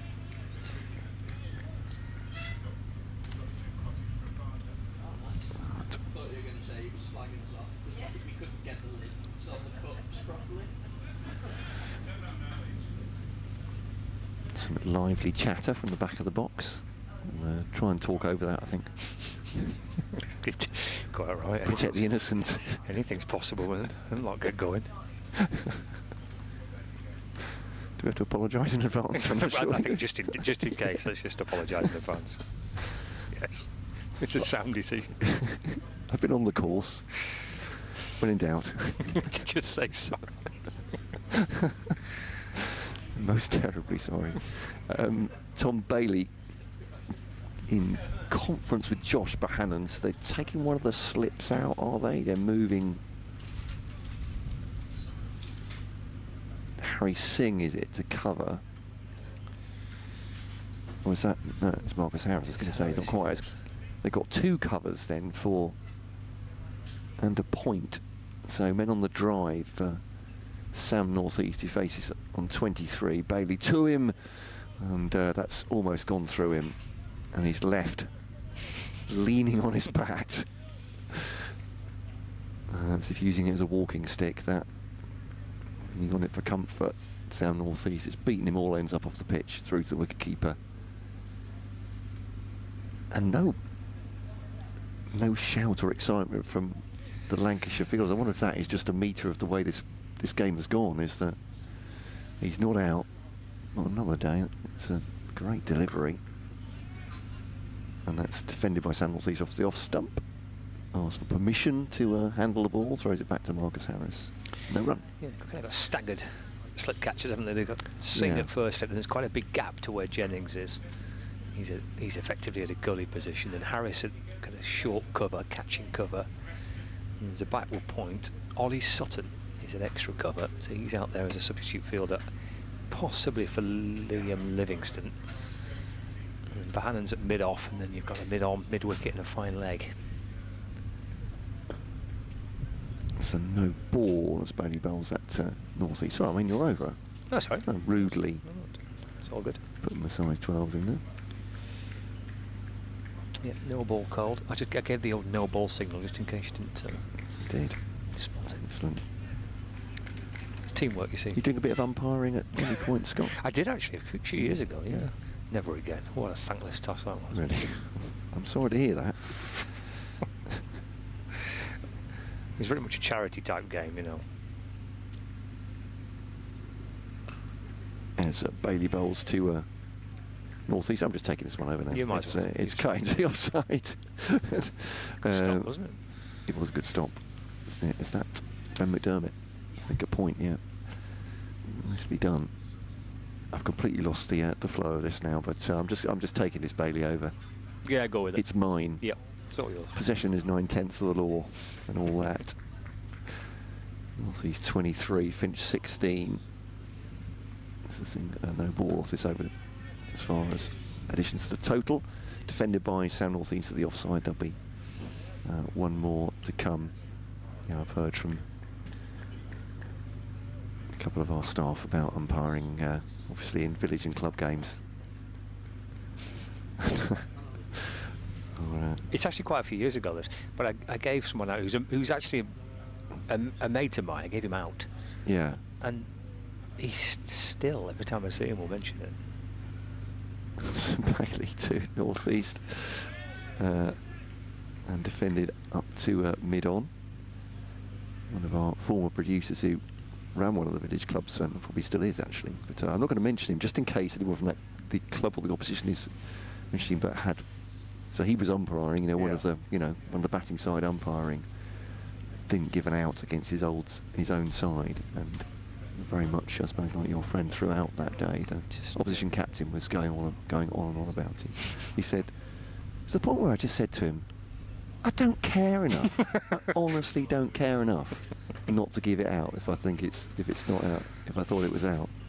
This is fun for me. This is village cricket, mate. Just thought it was a very fair retort. It's Balderson to Finch. Oh, that's heading down towards us again in the tent. What's your ankles? Yep. Does that come off?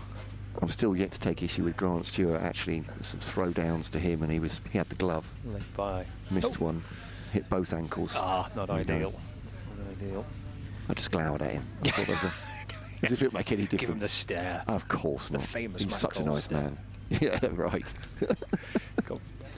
You're giving us 4-leg buys. It's striking fear into absolutely no one. There we go. You could see us leaping cat-like to try and stop that. It goes to balls. Notice we've got Luke Wells actually in the tent. So Indeed. He's going to join us for an hour or so. Shall I just move gently to the left now? Move gently to the left now, and then we'll bring you back in about half an hour. Forward and to you it. can have a chat with Luke as well. It's very good company. We'll let Luke come and join us. 54 for 1. 2 balls into the 16th over. 145 is the lead. Just dabbed into the offside by Finch, and there's no run. Are you okay with those? Putting them on. I'm nervous about your shoulder opening, so I don't want you to overstretch your arm. 54 for 1, lead by 145, and Luke Wells joins us. Welcome to our hospitality. Thanks, Scott. Tent. Luxury. Tent. Luxury. It is luxury. Luxury. With the iron bars in front, just to add to the effect of it all. Balderson to Finch. Pushed up to mid-off, and there's no run. How are you, Luke? I'm all right, thank you, Scott. Nice to come and watch the boys. Obviously, difficult situation at the moment, the state of the game, but nice that the weather's stayed dry, and we've got some cricket and a bit of an uphill battle. But nice to be here and have a watch. Well, it's lovely that you've joined us. It's also very nice to see as Balderson's in to Finch, whipped out towards the leg side. Harris out there for Lancashire to field, just a single. 55 for 1. Very nice to see that this contraption that you had on. I saw you at Old Trafford a few weeks ago, and you had some kind of contraption just propping your arm up. Yeah. No, it was a sling, right? A pretty intense one with a cushion to make sure that my arm sort of faced forward, didn't come across my body. Okay. To pull, but yeah, out of that now. Good. Right. Getting a bit more mobile, ever so slowly. Good. But yeah, quite a long road to recovery. Balderson. Yes. The northeast caught by Singh. Balderson strikes. Northeast has gone for 23, and that period of calm between these two batters, or at least they're trying to give us that impression, has come to an end. They've just brought up their 50 partnership, but Northeast departs for 23, and some welcome relief for the Lancashire players there. 55 for 2, lead by 146. Yeah, we needed that wicket from Lancashire point of view, of course. I think seemed to be scoring at a reasonable rate, given the run rate of the game so far. It seems a pretty difficult wicket to score on. See, a bit of a drive on the up there, good catch. I mean, Harry Singh's got really good hands there at second slip, but having watched a bit of today and yesterday as well, it does look like a tricky wicket. I think historically here it has been quite slow, but it feels like as a batter, if you take care of sort of bold LBW, it's historically quite hard to nick off. Whereas this week, nicks have been carrying quite comfortably as well. So I mean, it's quite a difficult combination. That driving on the op is pretty dangerous. So big wicket, Sam Northeast, very dangerous player, can score big runs and bat for long periods of time. Yeah, well, we're looking at the scores in games here the last 2 or 3 seasons, and there's been some big individual scores and some big team scores here, but it looks like a different game this week or this year.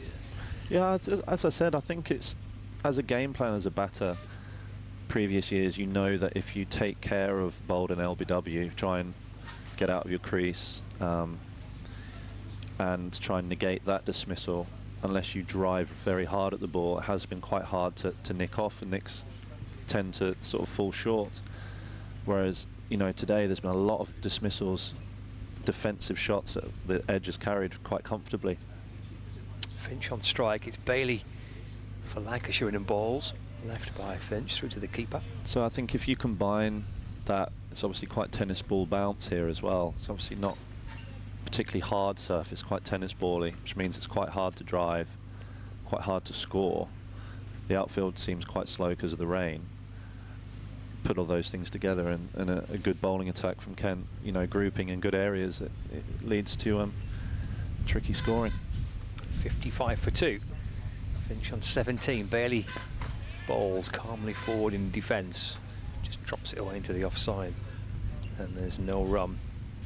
So to tell us, Luke, then, I mean, I don't know how much you want to talk about it, but obviously you're on the road to recovery now. You've had an operation, haven't you? Is that right? Yeah, had my operation, yeah, in a few weeks ago now. Can't remember the exact date, but yeah, the Professor Funk, his name, very well-known shoulder surgeon, managed to do what he needed to do, and it all went well, thankfully.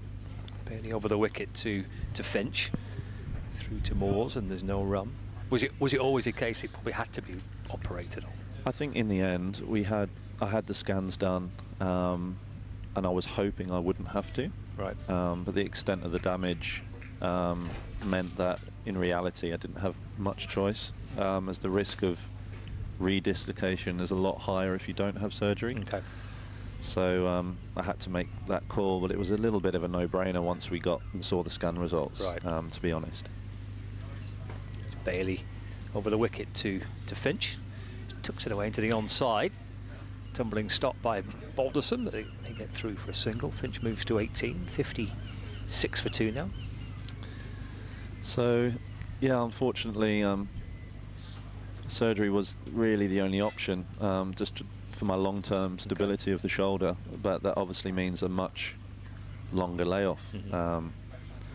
So this season's very unlikely, to be honest, which is obviously a shame. I've never had an injury that's made me miss quite this much cricket. Right. I've tended to time injuries quite well and done them in the winters. Bailey to Beldrummond, the new batter. Just defender back to Tom Bailey, no run. So yeah, that was obviously the timing of it being only the 3rd game of the year. It was obviously very frustrating. I'll be fit and ready to go for winter's training at this rate, I think, unless a miracle happens. But okay. I guess you don't want to push it too soon, that type of thing. Yeah. Is that right? Well, judging by what I've been told by physios and professors, I mean, it's highly unlikely this year, but unless some sort of miracle happens and it somehow gets fixed pretty quickly. Final ball of the over. Beldrummond on the front foot just smothers that into the offside. End of the 17. 56 for 2. Kent, they lead by 147. I suppose you can never say never. I mean, I might respond really well to the rehab, but shoulders are quite complicated to rehab. So the rehab process is quite long, tedious, because it's such a flexible joint, which is why the time frame's so long. But, you know, we'll see. It gives me more chance to get on the mic. Hopefully, I think I'm going to try and be around sort of the second team a bit more from a coaching, mentoring point of view as well, and try and make myself useful in that way. Hopefully I'll be able to help out and also keep me busy as well. Start of a fresh over with George Balderson for Lancashire. And Finch clips it away to mid-wicket for no run, for the benefit of our listeners and viewers, especially Kent supporters, and I'm sure Lancashire supporters will be well aware of what happened with Luke. It was a dislocated shoulder in a game at Gloucestershire, second match of the season, when you were fielding out on the boundary. Yeah, not pleasant, and one I'm sure to forget. No, it wasn't pleasant. It wasn't pleasant at all.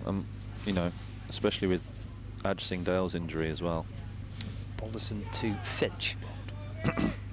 Ajit Singh, they're also suffering a season-ending injury, effectively in that match as well, with a hamstring tear. So it was a rotten way to start the season, really, wasn't it, with the injuries? And then less than a week later, Arav Shetty had his thumb broken in 3 places. So you had sort of 3 season-ending injuries. Or I'm pretty sure Arav's season, it might not be, but 3 severe injuries within a week. Comes Balderson, Finch forward in defence, and there's no run. So obviously, yeah, bad luck for us. And I know there's been other injuries and niggles as well. But, you know, we do have a lot of players. I mean, it's great that people have sort of come in for this game. You know, Liam's come in to play, Ben McDermott as well, and, you know, difficult selection decisions have had to be made, but we've got personnel. Balderson to Finch. Clips it out towards square leg, and Tom Aspinwall comes up from the boundary to field. Finch moves on to 19, 57 for 2. Lead by 148. And the knock-on effect of these different injuries has meant certain bowlers have had to bowl more. You know, I don't think anyone planned for Sir James to have played the whole first block and bowled the most amount of overs out of everyone. You know, and then picking up a little calf niggle in the T20s. Thankfully, he's back now doing his thing. But Balderson to Bell Drummond. It's left, taken by Moores. Obviously, it means that the amount of overs gets burdened onto fewer bowlers, which obviously wasn't the plan, especially if you consider that, you know, we had the overseas bowler signed up ready to come, and last minute he had a scan, and Mitch Perry had a stress fracture, so that curtailed his didn't even begin, did it? So that's another difficulty. Balderson to Bell Drummond on the drive, bouncing back to Balderson, who partially stops it off his follow through. End of the over, just a single coming off it. Tidy stuff by Lancashire, 57 for 2. Bell Drummond's on, or Finch on 19, lead of 148. And then don't want to go down a Wars Me type thing here, do we? But then of course Chris Green gets the call to come in a little bit earlier than expected to play some championship matches, due to play this week and next as well, and then he gets the injury in the T20. Amazing, yeah, it is. You know, and it doesn't detract or excuse, you know, from performance from the guys who do take the field, you know. But like you said, it's not a woe is me situation. It's just that's the reality of what's happened. There have been some severe injuries, but, you know, I look at this team that's out there this week, and the personnel and the skill on the field, and they're more than capable of getting a positive result. Obviously, we've got our backs against it now, but Bailey balls. Finch is turned round. Edge disappears out to point when McDermott fields. There's enough ability on the field to force positive results. I know it's been a difficult time. Obviously, Liam's come in and played a couple of unbelievable games, and, you know, we snatched defeat from the jaws of victory the other week here, which was a difficult loss for everyone to take, but then the amazing win just after that as well. Bailey balls, Finch leaves, and through to Joe Moores. And the fact that we can call upon, you know, somebody like that, and the fact that he is willing to play, I mean, you know, for some people they would consider that a par for the course, but really, you know, the modern cricketer, the modern world of cricket has changed a lot. So he didn't have to play this week. The fact that he wants to commit to Lancashire, he desperately wants Lancashire to do well, should be a lift for everyone, really. Finch just trying to nudge it out towards the onside, just hits his thigh pad, drops out towards the leg side. And then the fact he comes in and gets a 5 for after 2 incredible all-round performances in T20 is quite remarkable, isn't it? So no, it's great to have people like that coming in, really wanting to help the team out. It should be a lift for everyone, really. And, you know, not to mention Jimmy. I mean, the fact that he's still going, captaining, playing every game, bowling all the overs, you know, at the young age, shouldn't mention his age, we'll get told off. Bailey to Finch, that's pulled out towards the leg side. That's going to be 4 out to deep mid-wicket. 64 pushes the lead beyond 150 now. 152 in front, 61 for 2. Yeah, too short there from Bales, unfortunately. On these slow surfaces, I think anything wide or anything short, even back of a length, batters are going to be desperate to try and latch onto that, being such a slow surface. Seems, you know, the first nick off today was almost a half volley in their second innings, so really pushing the length. Tucked into the onside by Finch, and there's no run. I think on surfaces like this, you'd much rather see batters driving for 4 than pulling or cutting for 4. With the tennis ball bounce and the way it sort of seemed around. But, you know, they haven't had much rest, you know, straight back out there again. And it's always difficult when you're chasing the game in the field. When you know you're behind the 8 ball, the bowlers feel a certain amount of pressure to really try and force the result. And the batters in general feel a little bit more confident because they know they've got a, you know, at this rate, 150 run cushion, so it just changes the complexion of the game. Final ball of the over, left by Finch, through to Joe Moores. Into the 19th over, 61 for 2. Daniel Bell Drummond on 0, and Finch on Harry Finch on 23. A lead of 152. We see Liam Livingston on the screen here. I thought I had a conversation with Liam again yesterday, and I thought the conversation, the chat he had, and talking about the differences between T20 and Championship cricket and how he finds it now compared to 5 years ago. I thought it was fascinating when I think he said it's basically a different game. It's almost a different sport now, T20 compared to this format. I thought it was really interesting to hear and listen to. No, it is in so many ways, and it's only increasing, to be honest. Different lengths required from bowlers. Defended by Bell Drummond for no run. You know, the fact, for example, I'm talking about on this pitch with the red ball, pitching it up, you know, inviting the drive. It's sort of the best ball you can bowl on this pitch, and, you know, most people be aware that's almost the worst ball you can bowl in a T20 game, as it goes right into the batter's arc. So the skills required from a bowler and the batsman are getting further and further apart, really. You know, spin bowling as well, the length, the perfect 4-day length. Very much defended again by Bell Drummond. You know, the opposite length most of the time that you'd like to bowl in a T20 game, like spinners trying to bowl through the gate, pitching it up, inviting the drive. That's just the perfect length for batters to hit in the T20, so it is quite difficult to adjust from both batters and bowlers' point of view, especially if the surfaces are really good in T20 cricket, you know, and then can't get away with anything then, really. 61 for 2. Balderson to Bell Drummond. He's found a way off the back foot, punching it through wide mid-off. Bailey's chasing after it. Going to come back and jog 3 in the end. The time that Bailey scoops it up, so it gets Daniel Bell Drummond up and running for the innings. He moves on to 3. Good shot that from Bell Drummond. Again, slightly back of a length. It wasn't that short, but on this surface, anything even back of a length, even slightly back of a good length, batters are going to look to try and score off it, because full of length is so difficult to score. So we're going to have to keep trying to push our length up there and risk getting driven on the front foot.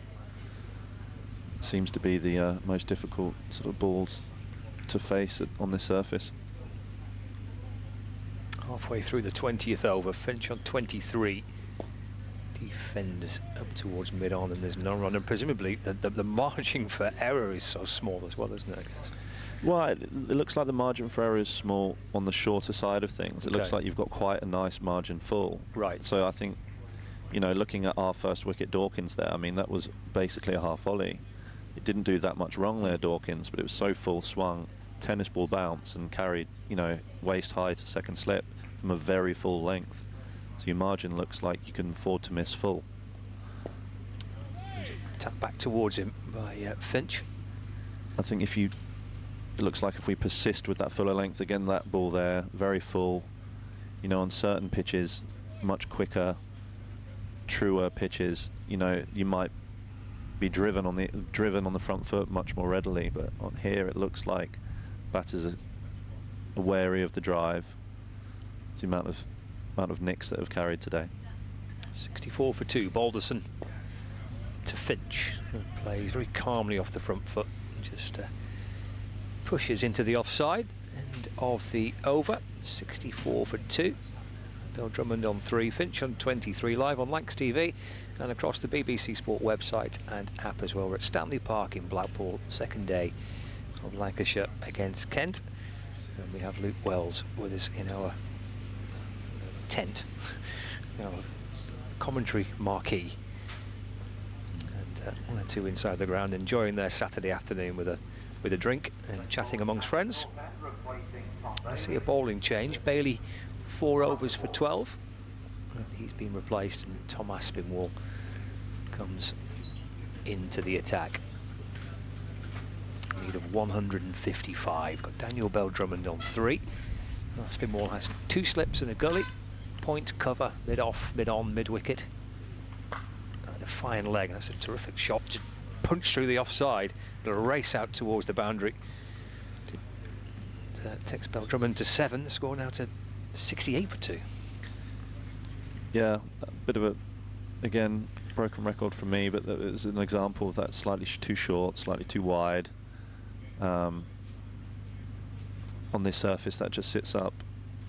So, I mean, it was in the first innings as well, Lancashire, we got a cluster of wickets, didn't we, and forced a collapse from Kent were in a strong position. So, as a team out there, we've got to believe we can do that again. Aspie can have a golden arm at times, so hopefully he gets it right from a Lancashire perspective. Bustles in to Bill Drummond. Is that the better length for you, that? Yeah, I think so. I think we've got to keep pushing the drive as much as we can. Aspie's very much an attacking, wicket-taking bowler. Really does run in hard. I know he hasn't played that much cricket so far this year, so be finding the ropes again, sort of thing. But I think he's taken fifers here at this ground before as well. So balls to Bell Drummond. That's clipped off his pads, and Anderson catches up with it. Fine piece of work by the Lancashire captain. Bell Drummond restricted to a single. He moves to 8, 69 for 2. In the Kent first innings at tea on the first day, Kent were 111 for 2, and then that collapse that Luke's referring to there after the tea break, led by Liam Livingston. I think he got 5 for 22 in that evening session yesterday. Aspinwall in to Finch, it's left and through to Moores. It wouldn't surprise me if Liam comes into the game pretty soon now. Not sure how many overs George has Balderson has bowled in this spell, but I would expect Liam to potentially come in, you know, maybe next over or at least very soon, given the wickets. It did look like it was spinning a lot yesterday as well to go along with the seam movement, so hopefully he can get into the game. Aspinwall to Finch, that's pushed up towards Bohannon at mid-off, and there's no run. Yeah, Balderson 8 overs in the spell from the south end of the ground. Seen some lengthy spells actually from bowlers in this match, so I think it was a 9 over spell from Matt Milnes this morning. Yeah, George is renowned for that, isn't he? I think he's the type of bowler who really does get into a rhythm. You sort of don't even realise he's bowled 7, 8 overs, and you look up and you think, oh, he might need a rest. But defended by Finch, just drops it into the offside to complete the over. Well, 5 coming off it. First ball, which was punched through the covers for 4, and then the single, 69 for 2, lead of 160. Bell Drummond has 8, Finch has 23. So just on the point, you're saying spending some time with Lancashire's kind of second 11, some of the younger lads in and around that setup. Is that something that's of kind of interest for you as well? Is that kind of helping out in that way? Yeah, definitely. I think, you know, I've nearly finished my level 3 coaching certificate, and it's always been something that has interested me and something that I think that I could contribute well to. I think, you know, even as a senior player in the squad, you're always having conversations anyway and trying to help guys when you can, but obviously it's a bit more tricky because you're focused on your own game, and you've got to, at the end of the day, I'm the one who's got to go out and perform for myself as well. So there is a bowling change. It's not Livingston, it's going to be Anderson to return, replacing George Balderson as Bell Drummond defence. Perhaps Jimmy here is thinking that whilst this ball is hard, hopefully got a bit of gold on it still, that this would be his best chance to try and impact the game. So before bringing Liam on, because this is sort of crunch time really. We've got to get going into this middle order, hopefully force that collapse again. 69 for 2. Anderson in and balls to Bell Drummond. Pushed out towards the offside. Keaton Jennings fields, and there's no run. So, yeah, as a senior player, obviously I'd try and help, and we always have conversations, you know, during the game, out in the hotels, whatever. But I think when you're playing, you're not the coach, so you're not there in a coaching capacity. So sometimes you've got to be careful how you're speaking to guys, you know, because they're teammates, and you've got to make sure that. So Bell Drummond tries to whip it out towards the leg side, just thuds into his pad. Make sure that you're just communicating well and ultimately not distracting from your own game. But I think having natural conversations about the game is something that when most people learn, that and obviously experience, actually doing it in the middle. So yeah, obviously I'm not playing and unlikely to play this season. I think that creates a little bit of separation that hopefully means it's a bit easier for myself and for the other players to be able to talk about the game and be more open. Anderson to Bell Drummond. Well, that's wrapped him on the gloves. Takes his bottom hand off the bat. Yeah, very tennis ball bounce again there. I've seen a few of those today. I think it's a little bit soft on top, probably from the moisture and the rain that's been around. Means the ball just digs into the surface a little bit. See, Jimmy's always going to be hitting the seam, and that really has sort of reared up there. Perhaps a little bit more from that end, do you think? That south end of some Milnes to Bohannon last night and again this morning. Yeah. Get the old one to do something like that as well from that end. That's turned into the onside by Bell Drummond, who's played that well, hasn't he? Got that down into the ground. I think short leg in place. That's why you have the short leg in place there as well. You know, that tennis ball bounce creates scenarios where the inside edge definitely comes into play. So looking to attack both edges here. All dismissals in play really. So, you know, difficult work for the batters. Final ball of the over, Anderson to Bell Drummond. That's clipped away to the leg side. Aspinwall fields it deep backward square leg. And that's a single off the final ball of the over. So 22 gone. It's 70 for 2, lead of 161. My colleague Matt from BBC Kent is going to come and join you for half an hour. I think he wants to bring up your family connections with Kent. No problem. Cheers, Luke. Just some thoughts on where we're at, maybe, and then Matt will be with you. Yeah, difficult time for Lancs at the moment here. Very much chasing the game.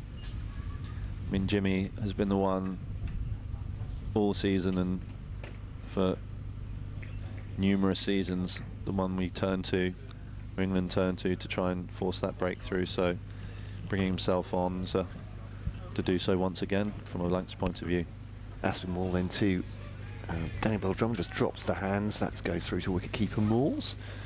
And delighted to see you again, Luke. I don't know if you remember, it was a few years ago, I think, Jimmy's 1000th wicket match at the Emirates. I remember that. Chatted to you then, and yeah. That was an incredible spell that day. Yeah. I mean, I was standing at first slip, so I had one of the best seats in the house. Incredible bowler. And thank goodness, still bowling now as Aspinwall bowls to Bell Drummond, drives it up to mid-off, and Josh Bohannon,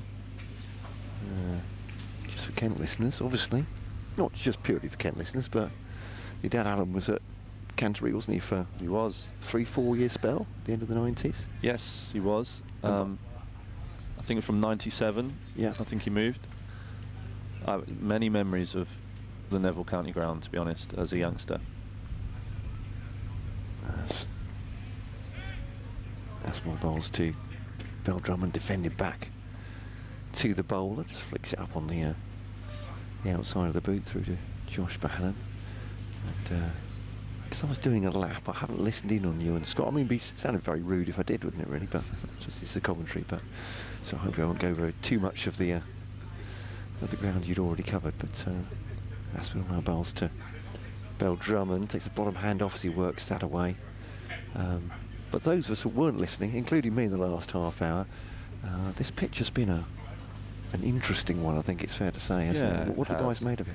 Well, yeah, we were discussing with Scott how in previous years, as long as you manage sort of bowled an LBW on these surfaces, the nick-off didn't really come into the game as much here. Yes, with all balls to Bell Drummond, steering that into the leg side. It's stopped. That is Ollie Sutton. I was going to say, thank you very much for the identification there.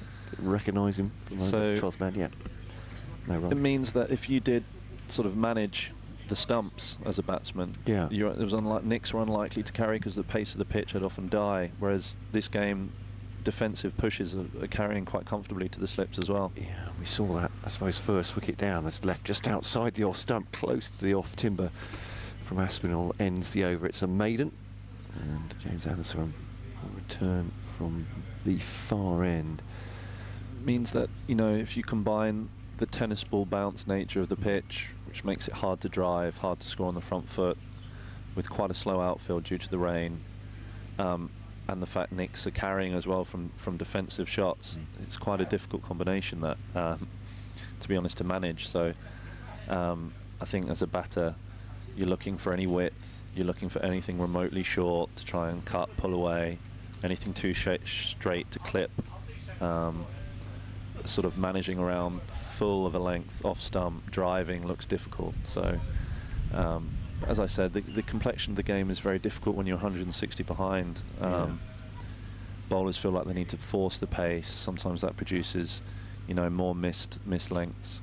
Anderson then to bowl to Finch, who has 23 so far against 70 for 2, a lead of 161 at this point, just tucked into the onside, no run.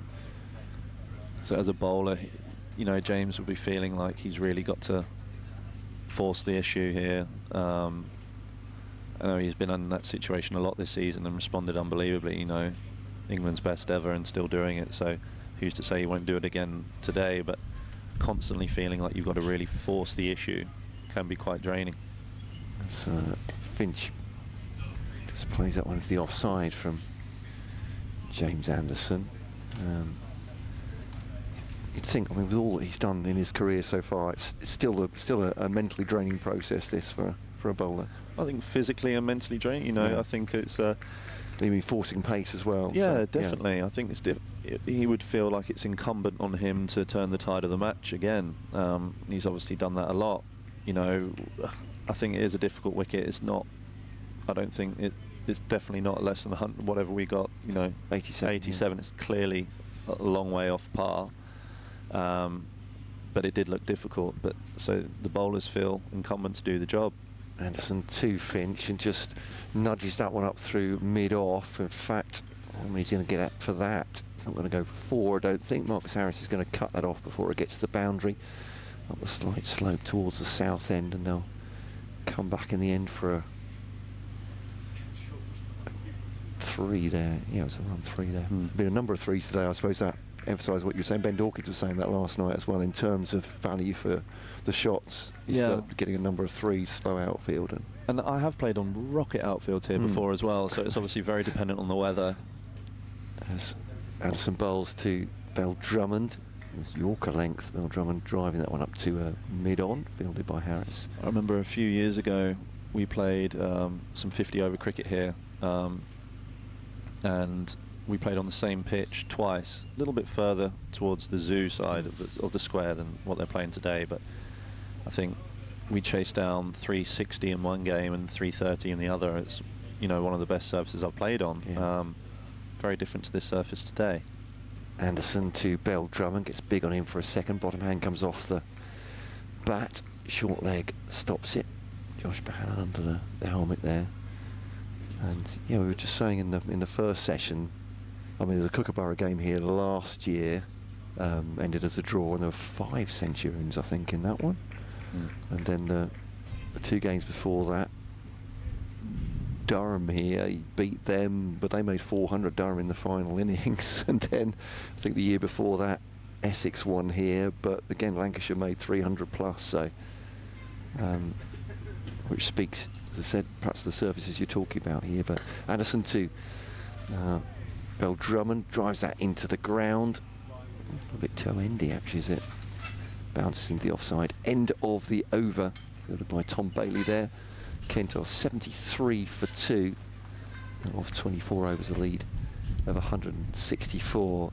So is this, I mean, it sounds an obvious and easy question, but this pitch is of a different nature from those other pitches? Well, I think so. And I was discussing how, you know, defensively, this game, you know, defensive shots, the edge is carrying, you know, hip height to the slip fielders as well, which means that if you combine the difficulty in scoring, slow outfield, the uneven tennis ball bounce, and then Nick's carrying as well, it makes a difficult combination. Yeah, Aspinall 2.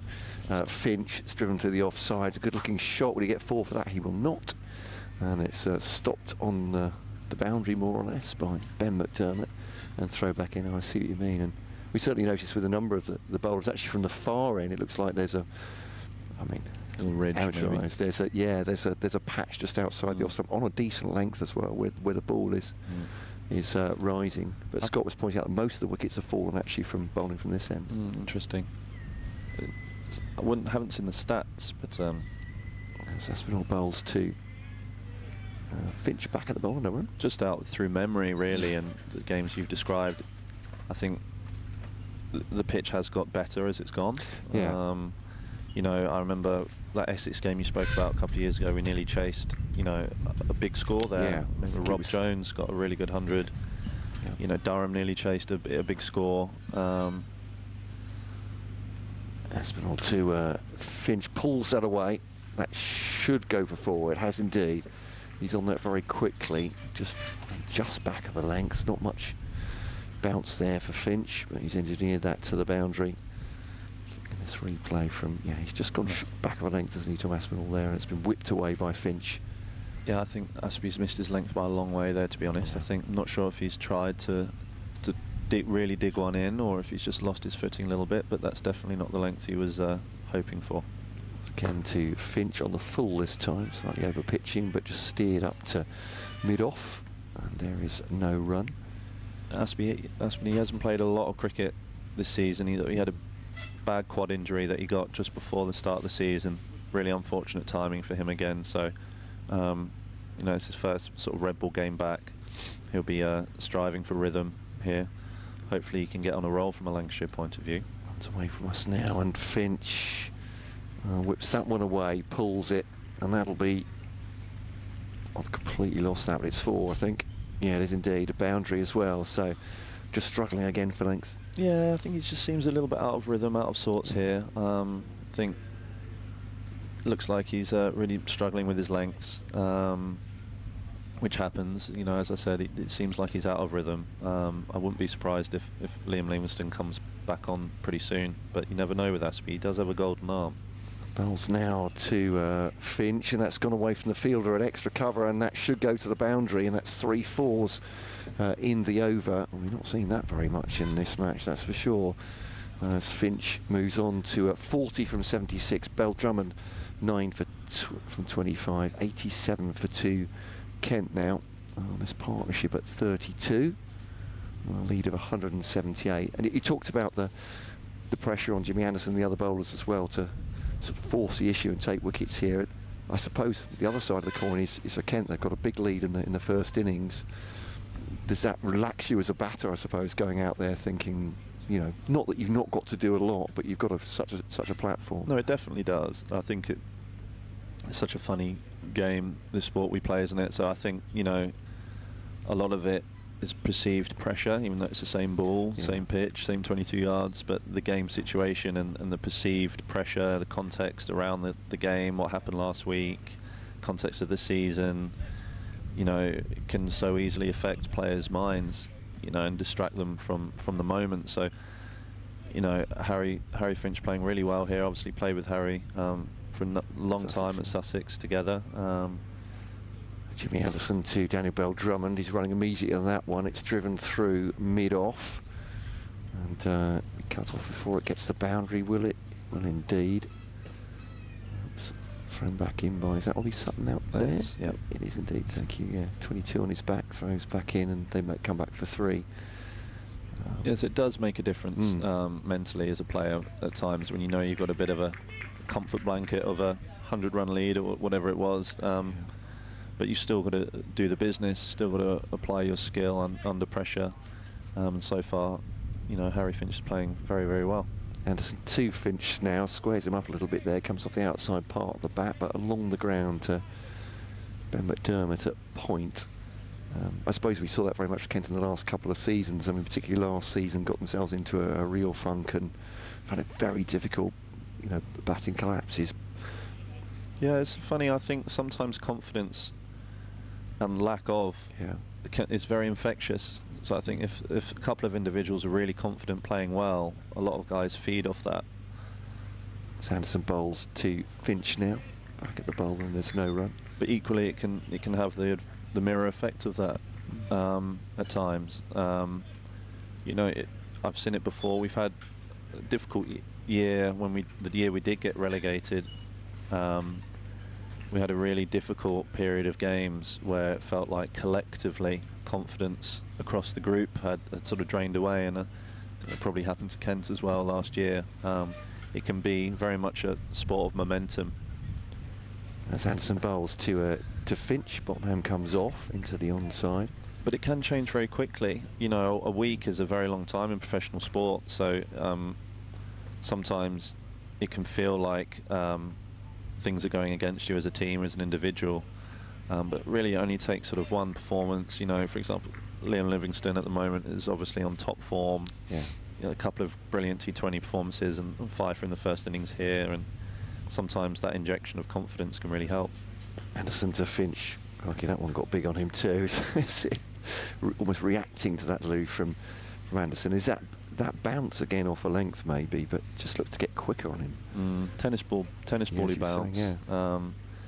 You know, I think having played against Daniel Bell-Drummond for years now, he is a candidate for maybe sometimes playing with slightly lower hands, so that short leg can come into play. But really, really fine player. But Jimmy needs to do his thing here.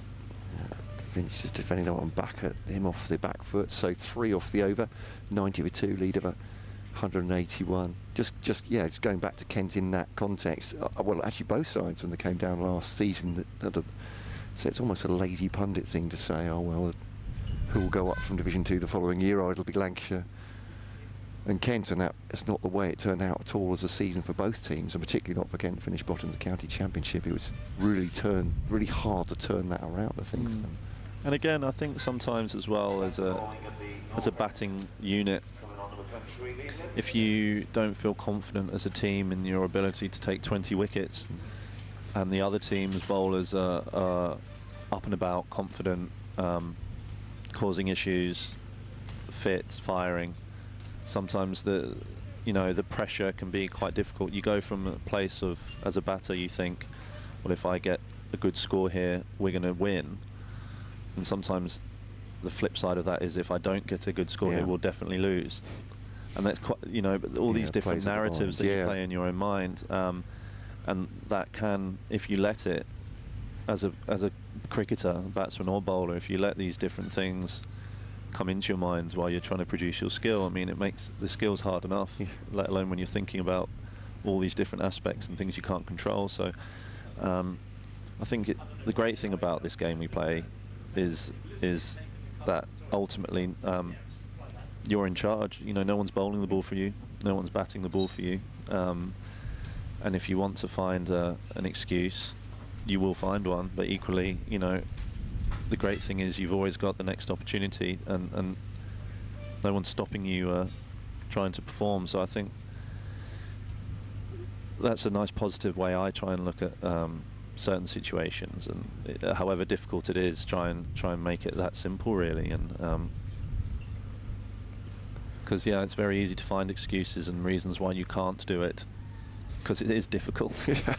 Well, it's difficult enough even when you're in a good mindset, let alone when you've got negative thoughts or worried about the state of the season, where you are in the league, what happened last week, etc., etc. But that's part and parcel of being in professional sport. The psychology of it, Even from Luke Wells, Lancashire player, of course. And your expertise, you already called Liam Livingstone into the attack. There you are. He's going to replace Tom Aspinall from this this end, the north end. Took 5 wickets in the first innings.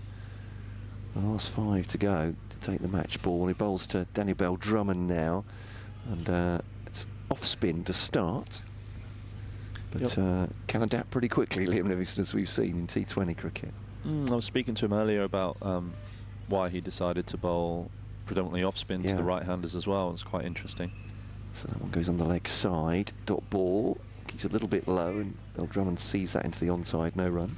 Just felt that with the, the tennis ball nature, the softness of the surface, that finger spin could drive it into the surface with a bit more pace. Right. And bowls once again to Bell-Drummond. Just on the ground to the man at short leg. There's a leg gully or a backward short leg there. Slip in as well for him. Actually, there are 2 short legs. No, just the leg one, gully, sorry. short leg. Yes, I tried to look past the non-striker there.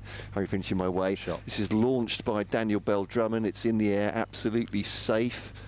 How many will that be? 4 Just runs. before, it's bounced before the boundary, but through mid-wicket.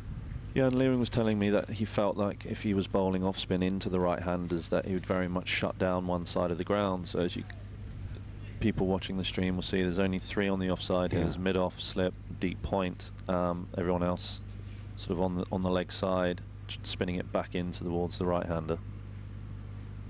So bowls now to Danny Bell-Drummond. Again, just a short leg, that one.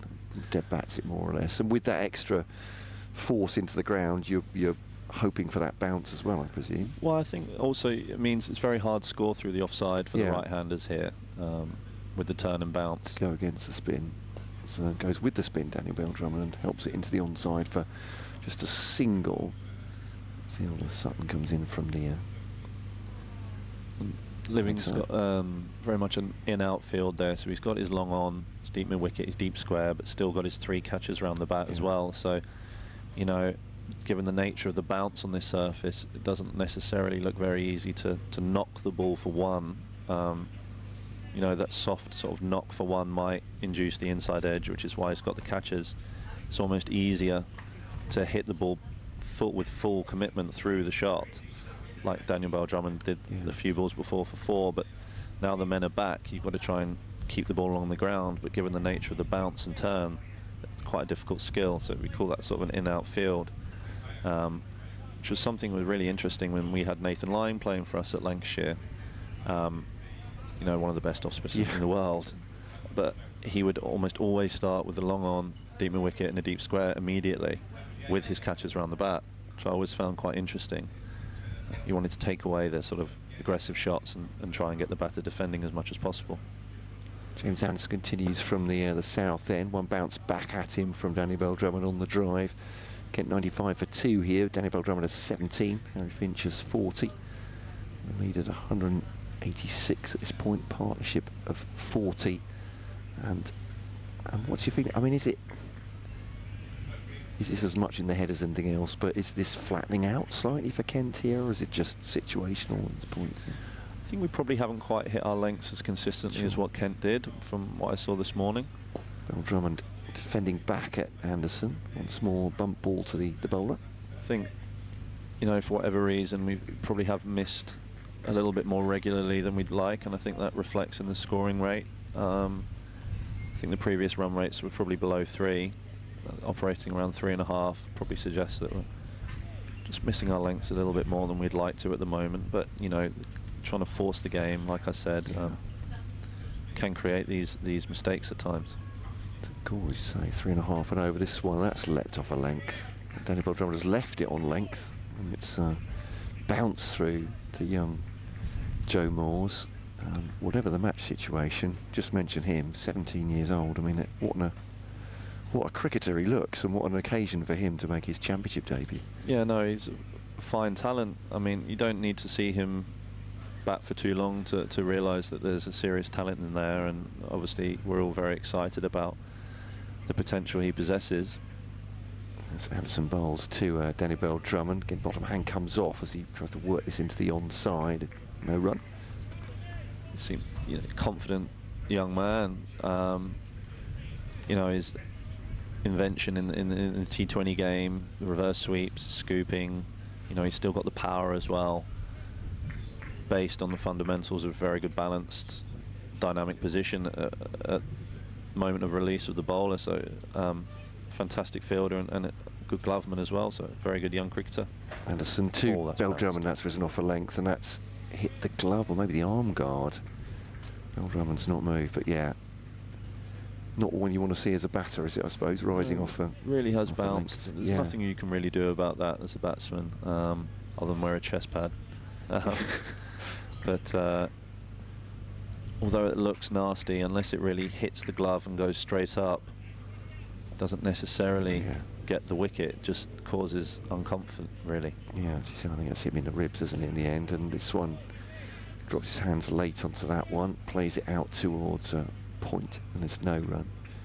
Haven't been to Canterbury this season, but yeah, surfaces there over the last couple of years have been quite slow and flat as well. I haven't checked the scores so far this year, but not as tennis bally as this, but we have played there the last few years and have tend to be quite slow as well. Yeah, but, I mean, it's one with, I think, with the whole square they're trying to address that to make it a little bit livelier. Yeah, certainly progressing through the game as well. It tends to get slower and lower, doesn't it? But yeah, it's a conundrum.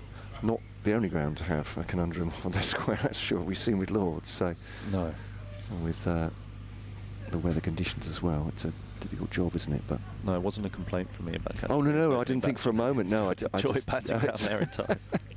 It's perhaps for a batter, it's not so bad. But Finch off the back foot, playing this into the onside as Livingston continues. It's a reverse sweep, very nicely done. I'm sure Livingston on another day might admire that from Harry Finch. The reverse sweep has quickly gone to the boundary for 4, and Finch moves on to 44. A good option there from Harry Finch. I think with that field that we have, Lancashire have just a 3 on the offside point, that backward point on the boundary. There's no one catching for the reverse sweep. You can really only get caught by slip. Yeah, around the wicket, goes for it again. This one gets an under edge and past Harry Singh at slip. Bohannon is herring after it. They'll come back for a third. Got there and eventually the throw too high for Giles to get his hands on it, and so they move to 102 for 2. Interestingly, Liam's immediately come round the wicket there once he saw the reverse sweep. I think from over the wicket it's a far less risky shot as a batter because you tend to get outside the line much more easily. So round the wicket, if you do reverse sweep, it's very often pitching in line and hopefully brings LBW into play at times. Drummond faces round the wicket there, thinks about a single into the offside, never on, so it's a no from the Kent captain. He's on 17. He finished 3 short of a half century. Livingston gets through his overs very quickly indeed. Good for the over rate, that's for sure. And struck 5 times yesterday, so that was hit Keaton Jennings. It's driven at him by Daniel Bell Drummond. He's at short leg with the helmet on. But, one of the taller short legs you'll come across. We're talking about there was a catch or attempted catch by Harry Finch yesterday at short leg, fingertips, just missed, couldn't cling onto it. I was saying Keaton Jennings might have got that, and that's been pulled away past Jennings. He's had to take emergency action there, evasive action, and it's not hit him again. But that'll be just a single. Maybe it has actually. He's a little bit slow getting up, and life flashing before your eyes, I'd imagine. It's more that. I don't think he did get hit, but obviously a bit of a drag down there from Liam. Keats, being a big man, doesn't get into. He's very, very good in there, but doesn't get into the best positions to protect himself. You could sort of was there naturally going to sort of a long barrier position, and the guy's looking to pull it straight at him. He's got a smile on his face, fortunately. That bodes well.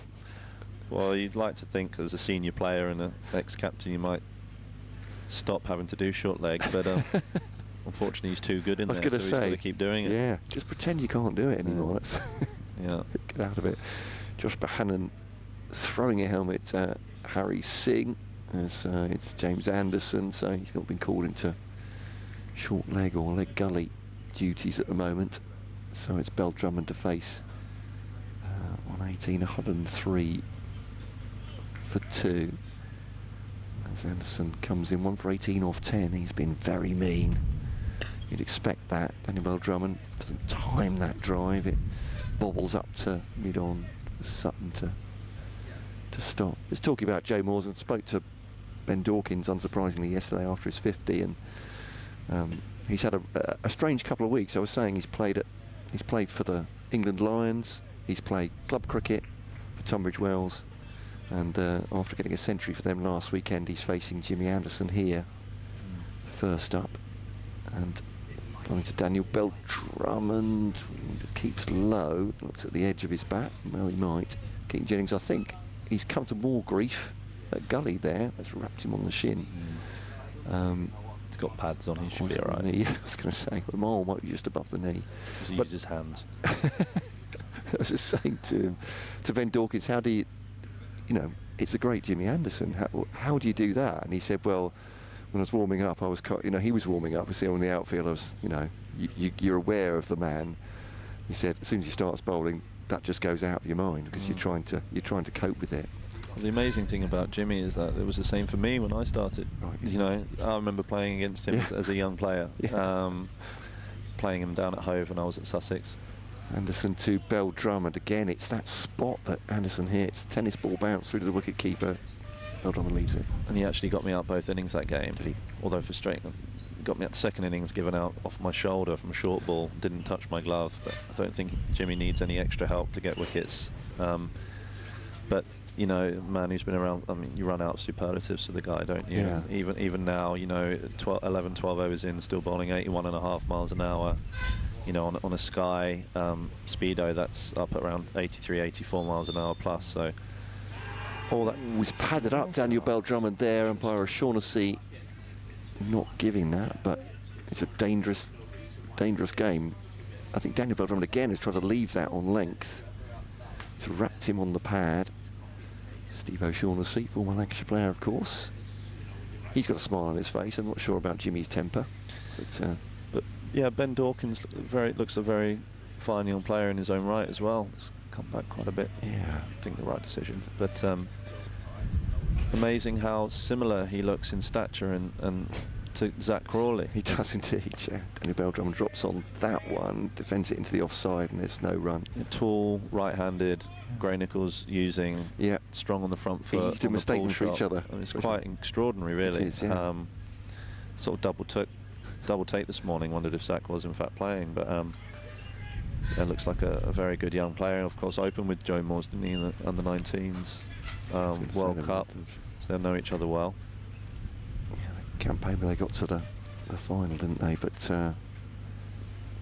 and some bowls to Bell-Drummond. It's cleared Balderson at mid-wicket. I thought for a moment he was in play, but no, it's gone over his head. Well over his head. That'll be 4 on the pull for Daniel Bell-Drummond. End of the over. He's on 22.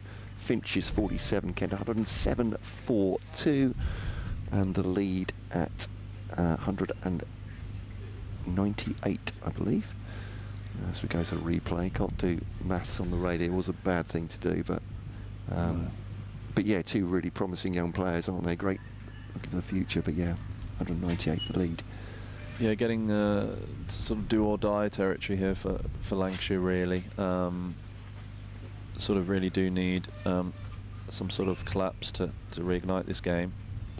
Instant to Finch, turns it to short leg to Keaton Jennings, fields that. I think if Kent have an opportunity here to sort of be quite ruthless and sort of take Lancashire out of the game, really.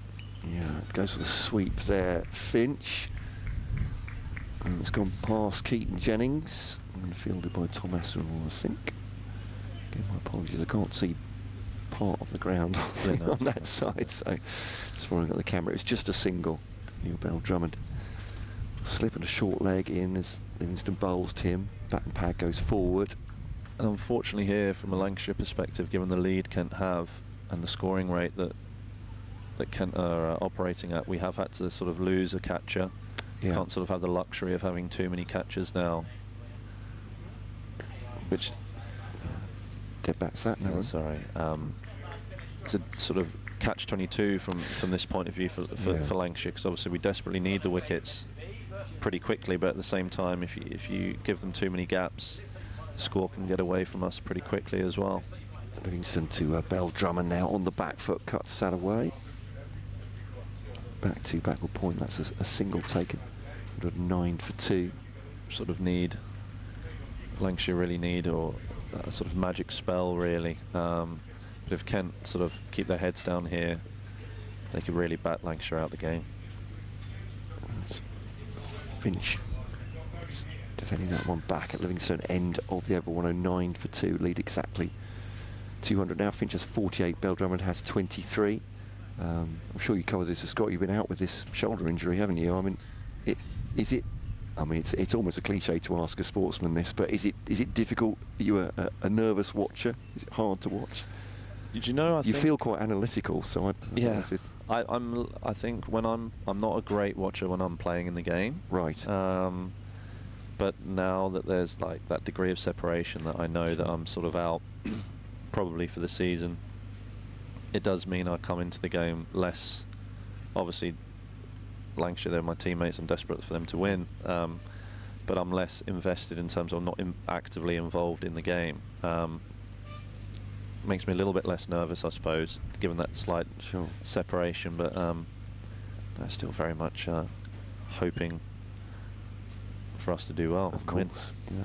As Anderson bowls to Bell Drummond, drives that, but low part of the bat, not quite timing it out to Tom Bailey at cover.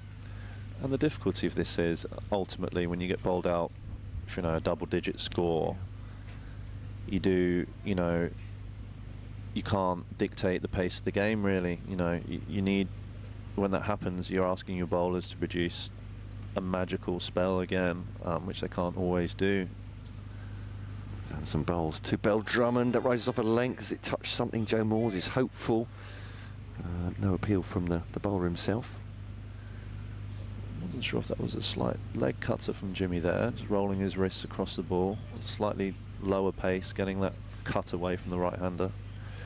But it's a very difficult situation. Bowled out for 87 or 88, whatever it was. Yeah. Means that you are behind the 8 ball. So unless something really magical happens. Anderson to Bell Drummond, clips this into the onside. There'll be a single, 110 for 2. I mean, the first innings they did take 3 in 3 balls, didn't they, just after tea? Jimmy Anderson started that, 2 for Bailey after that. So it's certainly possible, but is it almost harder when you're saying when you're trying to force it becomes almost more difficult to do that? I think so. I think so, it does. And also we discussed with Scott, again I haven't seen the stats, but surfaces here do tend to get better across the game. Yeah. So I think we're seeing as the wind is sort of drying this pitch a little bit. Anderson bowls to great shot. Finch. Yeah, it's checked back past the bowler. Much back, if it's all timing, will he get 4 for that? He will, and that is a rarity, I have to say, up the hill. And that's 4 runs, and that's 50 for Harry Finch. And it's the second top score of this game, 52 off 88 balls. Gets any 9-4s, thank you very much. There we go, the PA announcer. That was a brilliant shot there from Harry. I mean, driving on the up, on drive, very well balanced to bring up his 50. Looking very solid. Anderson, 2 balls of this over to go, straightens him up a little bit, plays it defensively into the offside, and he's more or less reinvented himself, Harry Finch. I don't know how much you kept in touch with him towards the end of his career at Sussex as well. I think he was drifting out of the game before he played some second 11 of cricket and first 11 cricket for Kent. Me and Harry actually both got released at the same time by Sussex. So I've known Harry since he was a youngster. He's actually my younger brother's age. They played Sussex age group cricket together growing up, so I've known Harry and his father for a very long time. Anderson to Finch, leaves that through to the wicketkeeper. End of the over, 114 for 2. Father Jason, a bit of a Sussex club cricket legend, been around for a long time. So I've known Harry a long time, so obviously like seeing him do well. I mean, the way that he's reinvented himself as a wicketkeeper as well. I mean, he never kept as a youngster. He actually bowled as a youngster. He's just bowled little seamers. Given his stature, I think realised that maybe that wasn't his most effective skill set. He was always a great slip fielder, so he's reinvented himself as a wicketkeeper and done really well to sort of forge a second career for himself here at Kent and then back up the top of the order this game. Livingston to Danny Bell Drummond. A bit of a drag from Livingston that, but Bell Drummond swivels on it, helps it down to fine leg for a single. He's always been somebody who's works really hard, Harry. I mean, he's got a brilliant work ethic. So as much as I, would like to see him get out straight away here, from a personal point of view, it's Livingston bowls to him, defends that in a run. I like seeing Harry do well. He's such a good guy and really works hard, and I know he's a reasonably popular figure amongst the Kent supporters. But he's doing the business here today. Yeah, absolutely. He's been left out of the side for a few games, but coming back with a vengeance. Playing a miss outside the off stump. It's hand to chin for Liam Livingston. Surveying that one. Dot ball though, as Moores whips the bails off. Finch is in his ground, but I remember chatting to him. I'm not sure I'm going to have time with Liam Livingston's deliveries to get through this, but into the onside, and there's no run this one. Last season, and he said almost in the first part of his career he didn't stop to enjoy it, that he felt a lot of pressure on him. I don't know if he'd spoken to you about that before, but Livingston now goes to the reverse, scuffs it past the stumps. That was very close indeed to being the third wicket down for Kent. He actually pitched more on leg stump there. So Harry's gone for the reverse sweep. The ball's pretty straight, almost got round dragged it on from behind his legs. Yeah, leaves that one down the leg side. And that's the end of the over 115 for 2. But certainly talking last year, just determined to enjoy sort of the second chance he's had of it, I think. Yeah, that's a great mindset to have. I think it's something I can relate to very much, having my sort of career finish at Sussex for different reasons. Wasn't sure what was happening from a personal point of view, and then trying to maintain that perspective coming into Lancashire, that having your career nearly taken away gives you a sense of perspective that don't forget to enjoy it.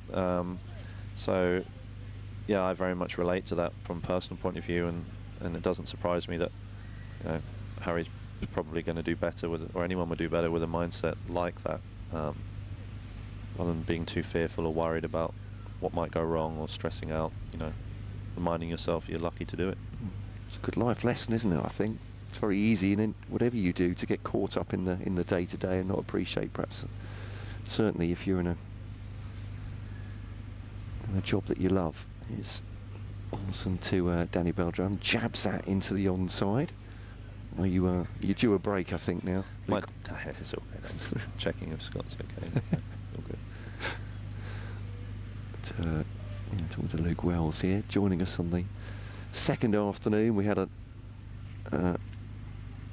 real head spinner of a first session, 9 wickets falling in it, including Kent eventually bowling out Lancashire for 87, a lead of 91, and they're 115 for 2 now. 206 they lead by. Annabelle Drummond straight back at the bowler. Balderson looks back at him, and there's no run. Really admiring George Balderson yesterday, the way he bowls. I mean, just sticking on just sort of ticking away, isn't he? Sort of length and line. And saying it's the type of bowler for us that ends up bowling 6, 7, 8, even 10 over spells, and you don't even realise he's bowled that many overs. He's become a very reliable bowler for us, and sometimes has magical spells. Need one of those now from a Lancashire point of view. Not surprised by that at all, the way he's bowled here. Daniel Bell-Drummond just working that one into the onside off the off stump. There's no run as it's fielded by Liam Livingston at mid-wicket. I think when the surface has a little bit in it, he tends to bowl wobble seam deliveries. He's not particularly quick, very traditional county bowler. Wobble seam on a length, can nip it either way. No, he's got used to the idea of the keeper standing up more often now, which I think makes him even more effective at times. It's Balderson bowls to Bell-Drummond. He's looking to attack that one up through mid-on. Not sure that's exactly where he'd aimed, but half stopped by James Anderson, and they get a single. Is it something, I mean, as a I know you bowl spin yourself, but as a quicker bowler, I'm wondering what the learning process is with the keeper up to the stumps. What you need to do. I mean, that much more accuracy, I suppose, from a... Yeah, I think it's sort of... I don't think George liked it initially, so he's always prone to ask the keeper to go back. He bowls now to Finch, and that's come off a thickish edge. And soft hands, though. Finch has kept it down. That'll be 4 more. Frustration for Lancashire there, getting the edge Balderson, but 120 for 2, and Finch moves on to 56. Yeah, no soft hands there, and that's sort of more traditionally what happens here at Blackpool. Sort of edges tend to go down historically. Obviously, we've seen a lot of nicks carry. Don't know if it's starting to flatten out a little bit. Bit of wind, bit of sunshine on the surface might be drying it out a little bit. Ball getting a bit softer as well. So yeah, getting a bit more difficult to take wickets. Yeah, 34th over this one of the Kent second innings. So that's just clipped into the onside by Finch. Fielded at mid-wicket, and end of the over, 120 for 2. Livingston continues. None for 16. Be interesting to see here if, I think there was a clear plan from Liam there to try and bowl particularly straight to both right-handers here, trying to get them to only be able to score one side of the wicket onto the leg side. However, he did get rid of his second sort of leg side catcher. It'll be interesting to see how long he persists with off spin, whether he'll be more open to trying the leg spin, trying to beat the outside edge. And more luxury to be able to change sort of skill sets like that mid over. We'll see how long he persists with off spin.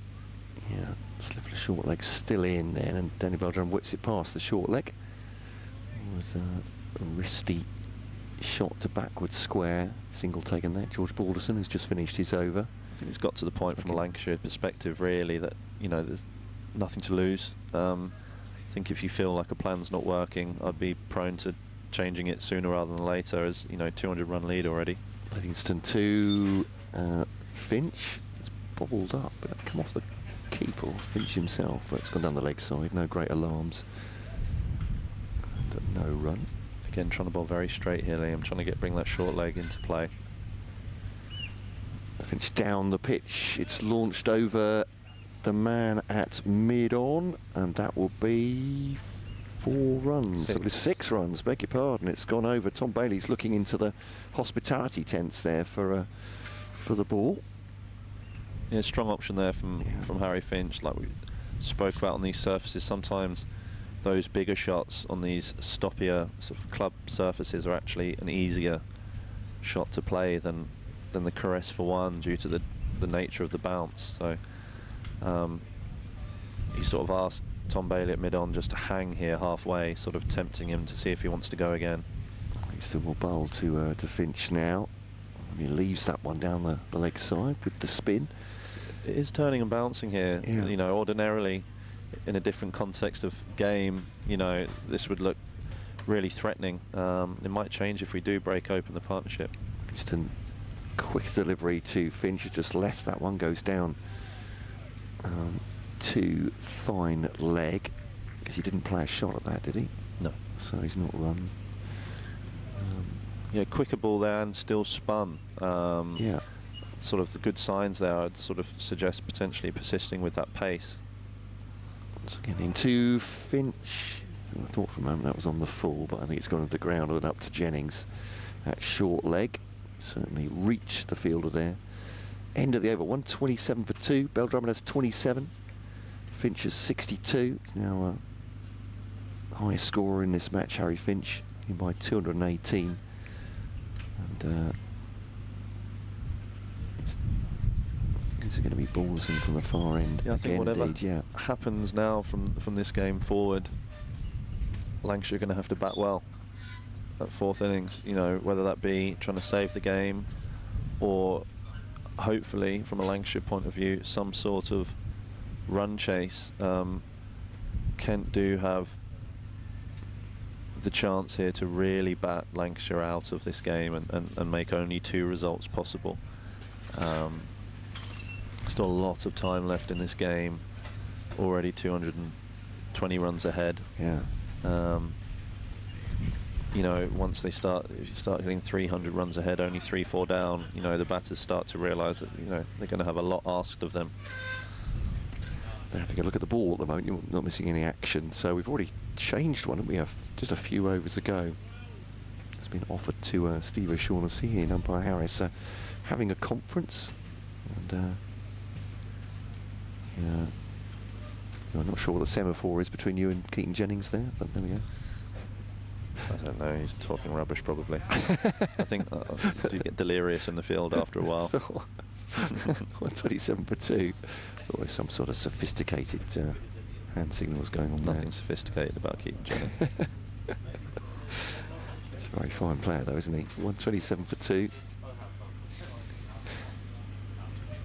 Yeah, I've actually, a couple of years ago, saw him probably score 2 of the best hundreds I've ever seen here at this ground. He got twin hundreds here against Durham a couple of years ago. Yeah, which was a big one for him. It's pulled away by Danny Bell Drummond. First ball from Balderson, stopped on the boundary. It is. Tom Aspinall's made a really good stop.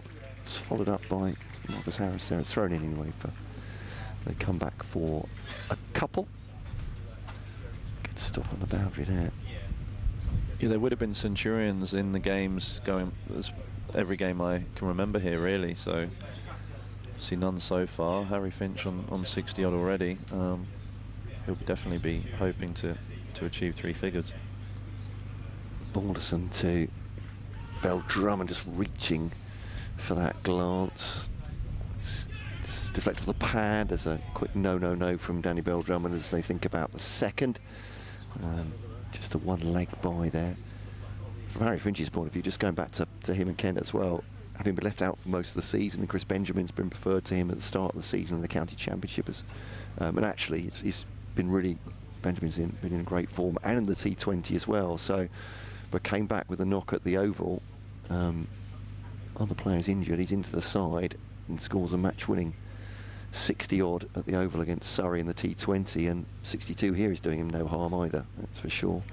I guess that's more or less a coach's dream, isn't it, as he defends this for a dot ball, is that a player who's sort of straining at the leash in the seconds, and he scored good runs in the seconds as well, comes in and immediately hits the ground running. So yeah, I think ultimately that's what it's about as a player. It's about taking opportunity when it arises, you know. Quite interesting, obviously we played Kent here last year, but very different team. It is, yeah. I think only 3 or 4 survivors from that team. Signings defended into the offside. So Joey Everson's off playing for Leicestershire for 2 games because Ekhansh Singh, the 19-year-old, is at the moment there concentrating on his development, and he's looked really good. His bowling is increased by a yard or 2 as well. He's quick medium bowling. So Everson's not with them.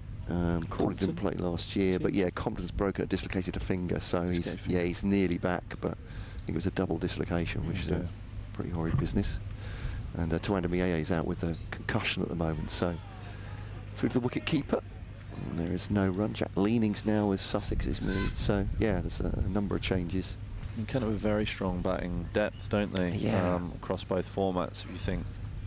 On paper, certainly. Both Denleys. Yeah, that's true. Both Denleys. I know Joe's more T20 now, isn't he? Now, obviously, Billings.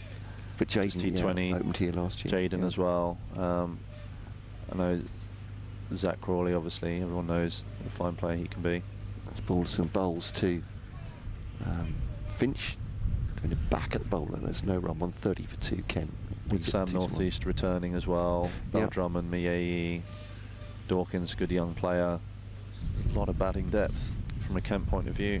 And I think that's, you know, one thing that you would say about Kent in the last few years is the batting depth has been better on paper than it has on the pitch, and speaks a lot to the momentum, as you say, or lack of it sometimes, is that you get yourself into a funk and it's hard to get out of. I think probably, like, from an opposition point of view, looking at their situation, if they feel like they're not, from a Kent point of view, struggling to take wickets.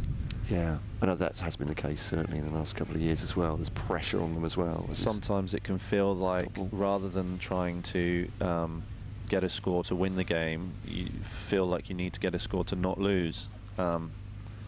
Again, it's all mindset. It's still the same ball, and whatever, the conditions don't change, but you know, the context around it can change. Yeah, it's a very good call. It's bat and pad outside the off stump, an appeal, but turned down by umpire Harris. Be amazed how many times, you know, with a strong bowling attack, the batting team actually performs better. Yeah, I wouldn't have the stats on hand, but it wouldn't surprise me if that's the case. You know, it's certainly very understandable in Kent's point of view. They really have struggled over the last few years, but they've made moves obviously to strengthen that attack. This one's into the mid-wicket, by the way, saved by Jimmy Anderson, no run. So Keith Dudgeon has been, obviously he was injured after the first game last year. He took 7 in an innings last year and then was out with a terrible knee injury, but has come back really strongly. This is a dot ball down the leg side. Hassan Mahmood, we're seeing for the first time the Bangladesh bowler looks handy. Yeah, looked like a good bowler, good strong action. Around the wicket, Livingston to Bell Drummond.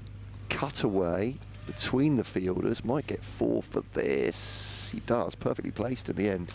He moves on to 33 to score to 134 for 2. Finch has 62. And a ball to come of Livingston's over. Yeah, Livy obviously has the plan of trying to bowl particularly straight here.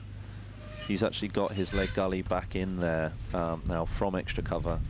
Obviously slightly missed his line and length there and got hit through that extra cover region.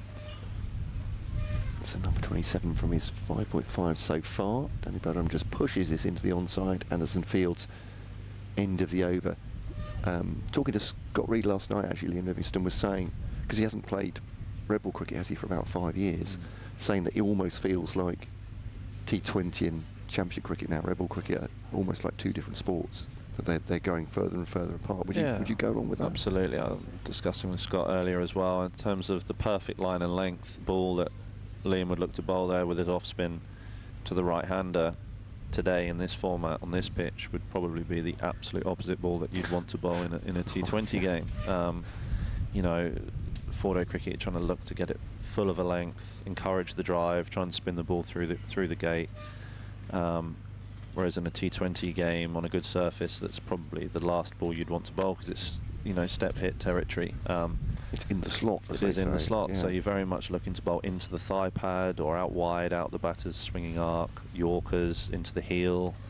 You know, Liam bowls leg spin as well, so you know, if you get the batter cutting the ball away in T20 cricket, that's normally a really good ball. Very often the cut ball is a ball that people look to bowl because there's not that much somebody can do with a cut ball. Although batters developing now, the power off the back foot is getting even better against spin across the global game now, so becoming more challenging. But that consistent, full of a length delivery that's required in red ball cricket is obviously the antithesis of T20. Ballerson to Finch. His toe drives it back at the bowler. And it's the same with the bat as well, you know, red ball cricket, you know, facing spin, very often it's the front foot press, looking to get right forward, right back, negate the spin, try and meet the ball on the half volley or get right back and knock it for ones. Whereas T20 cricket now, your footwork isn't as important. It's the power you can generate and your ability to hit sixes is what determines your success more often than not. Ballerson to Harry Finch, defends that. So there are very different techniques involved in that, really, in terms of, you know, weight distribution as a batter. You know, it's not about, you know, propping forward, knocking it to mid-wicket for one, knocking it to mid-on, little paddle sweeps. You know, they don't serve you in T20 cricket. It's about the power more often than not. Balderson, right on over the wicket to Finch. Nudged off his pads down to 5. They're going to be 4, actually. It's going to beat Marcus Harris on the run. So wide open spaces with the glance. It's 4 more for Finch. He's on to 66. Belden has 33. I think we're closing in on tea, actually. We're just checking. I think it's 4 o'clock today, so 138 for 2. There's me, Matt Cole, and Lancashire's Luke Wells. Been very generous with your time today, Luke. Thank you very much for that. Yeah. Appreciate you taking the time out to give your expertise for the listeners. Here's Balderson to Finch, trying to get on the front foot into the onside. Scott giving you the hook there. What's he saying? No, it's no problem at all. Yeah, tea obviously in a minute, but George Balderson here again trying to bowl particularly straight. Again, it looks like the plan doesn't seem like the nick is quite as in the game as it has been previously now for whatever reason, so it looks like they're really striving to bowl as straight as possible. We've got the mid-on catcher here right next to the non-striker, only one slip and a gully, so looking to bowl particularly straight here. Balderson to Finch, keeper up still on the back foot, works that into the offside, single taken, fielded by Josh Bohannon, the cover. You're leaving that cover gap open trying to encourage them to look to drive through there. We've got the deep square, fine leg, and the catch on the leg side. I think the only trouble sometimes is, you know, straight is off stump, middle and off. I think if you try and bowl too straight, you end up drifting into the pads and it becomes a little bit too easy to score. See Keaton Jennings here going over to leg slip. It's clear that they believe that the surface is slowed up enough that they feel that they bowled and LBW are the main threat. Well, it's 2 Bell Drummond now, trying to drive that. It's almost a jab into the offside, into the ground. End of the over. They're on their toes here. They want to get one more before the break.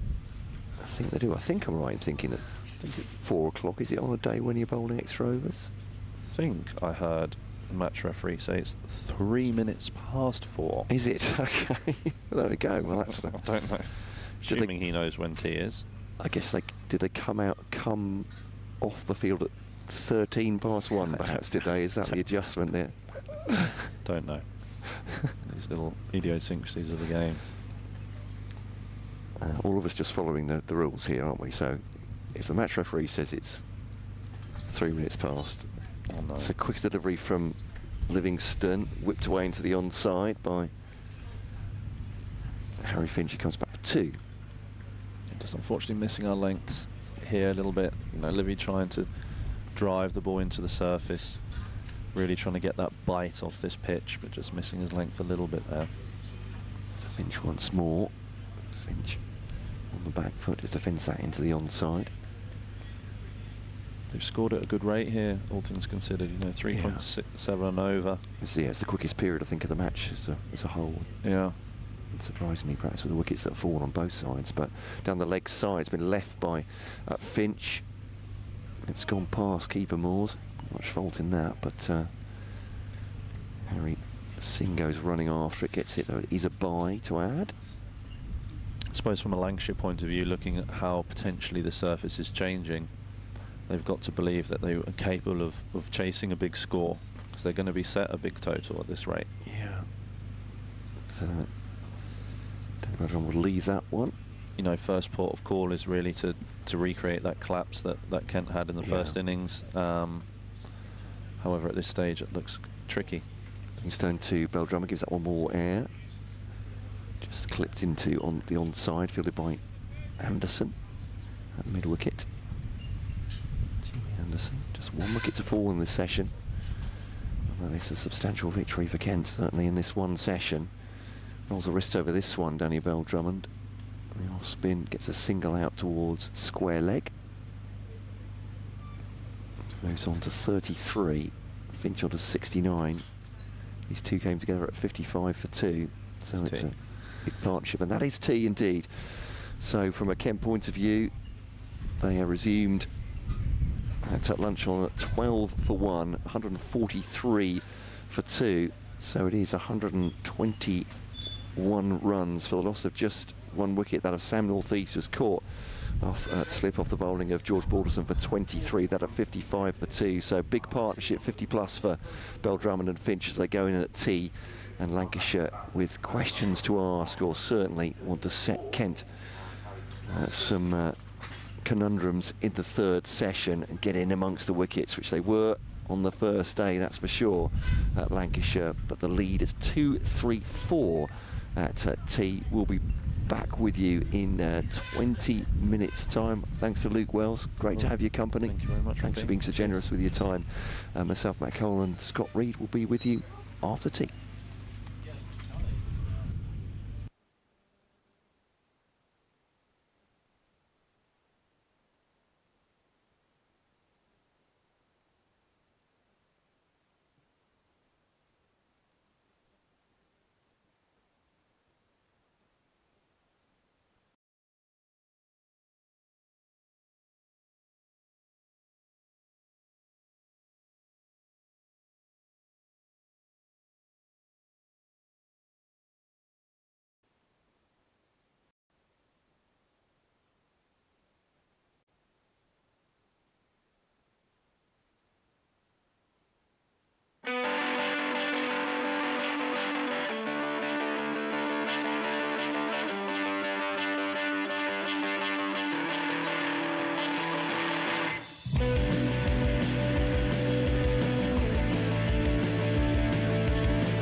Have you heard of United 2 before? Do you like exams? Because we don't do any traditional end-of-year exams. If you're having a bad day, that shouldn't dictate whether or not you pass or fail a year. We have 4 main subject areas. Business, media, digital and sport. You work directly with our industry partners to make sure you're ready for the real world. Teaching across 4 different campuses. The Old Trafford campus, UE92 Business School, the Player and Media Centre at Lancashire Cricket Club and the Old Trafford Stadium. You'll study one module at a time, as well as studying half days only. Making time for work, hobbies, socialising, or your side hustles. You'll secure a degree awarded by Lancaster University. So what are you waiting for? Join us at UE92.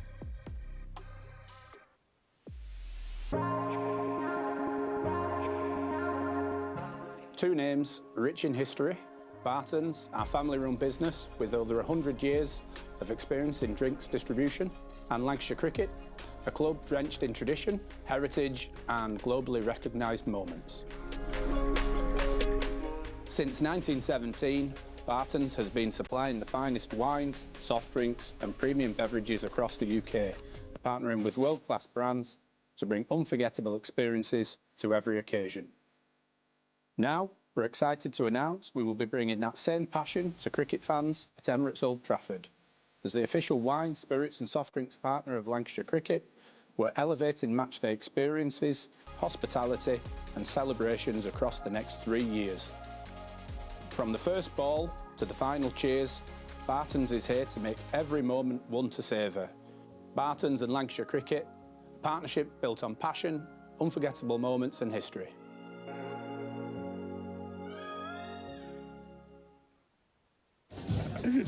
What is this?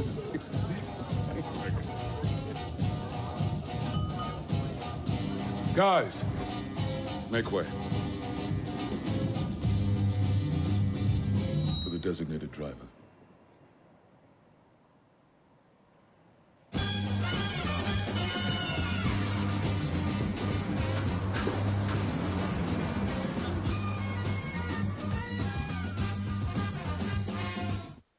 When I was a kid, there was no professional women's cricket.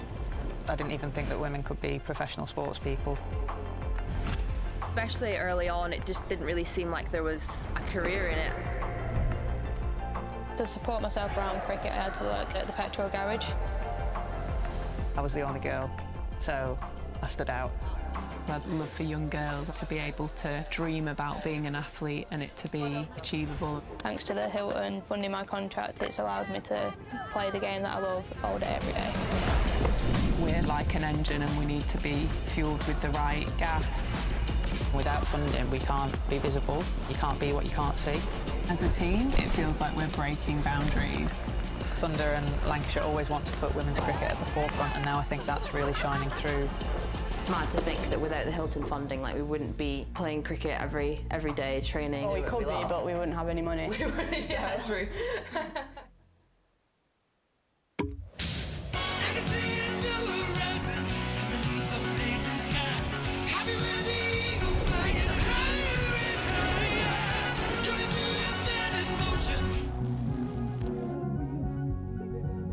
Pass the Pringles!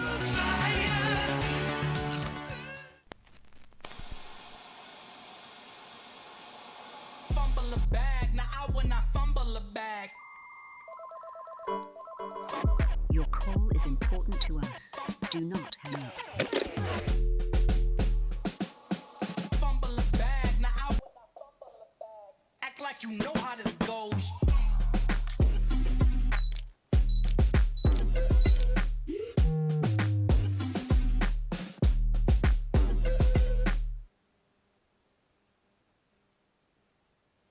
Welcome to the opening day. Oh, that is a wonderful shot.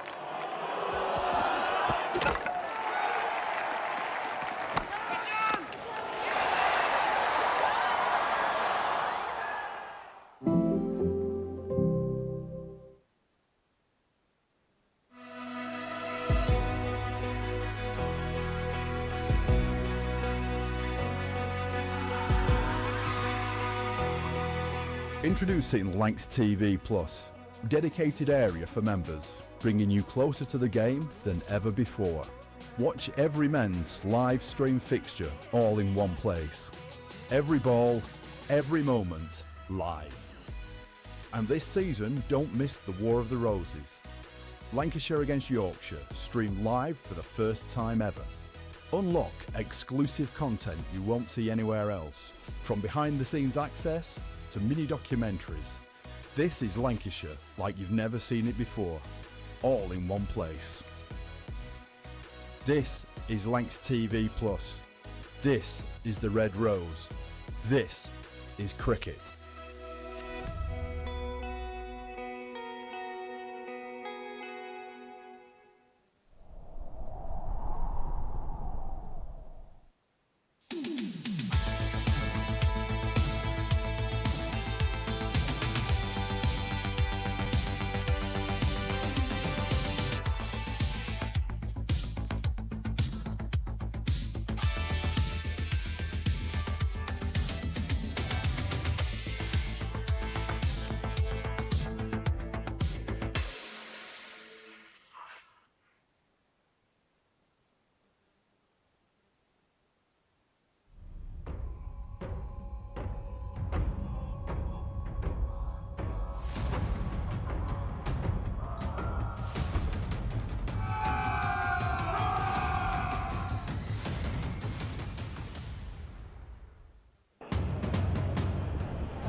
Well, welcome back to Stanley Park evening session day 2 with Kent 143 for 2. A terrific afternoon for Kent, leading now by 234 runs.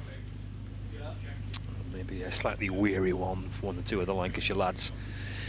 They'll be hoping the tea break has come at a good time, and they'll be hoping, I'm sure, Anderson, Lancashire's captain, that maybe Liam Livingston alongside him can see something similar to what happened 24 hours ago. It all looked pretty rosy for Kent this time yesterday, 111 for 2, and then in the end wickets tumbled post tee and 178 all out. Well, Lancashire need something similar to try and muscle their way back into this game for Kent. Well, they'll be absolutely thrilled with how the afternoon unfolded, and indeed with how the kind of just the pace of it all unfolded too. It looked a very calm, sedate afternoon, which is ideal for the batting side. Lancashire need to try and generate a bit of jeopardy if they can. 40 overs remaining in the day, so we've got quite a lengthy evening session. We've got Balderson to get us going, or at least he was almost getting us going with something just catching the eye of Daniel Bell-Drummond. One or two people just walking around the sight screen, but I think everyone's settled into position. Here we go. Balderson to Bell-Drummond. Edged out into the onside, there's no run. Lovely to have Luke Wells with us through the course of that afternoon session. Really appreciate Luke's time as he continues his recovery from shoulder surgery.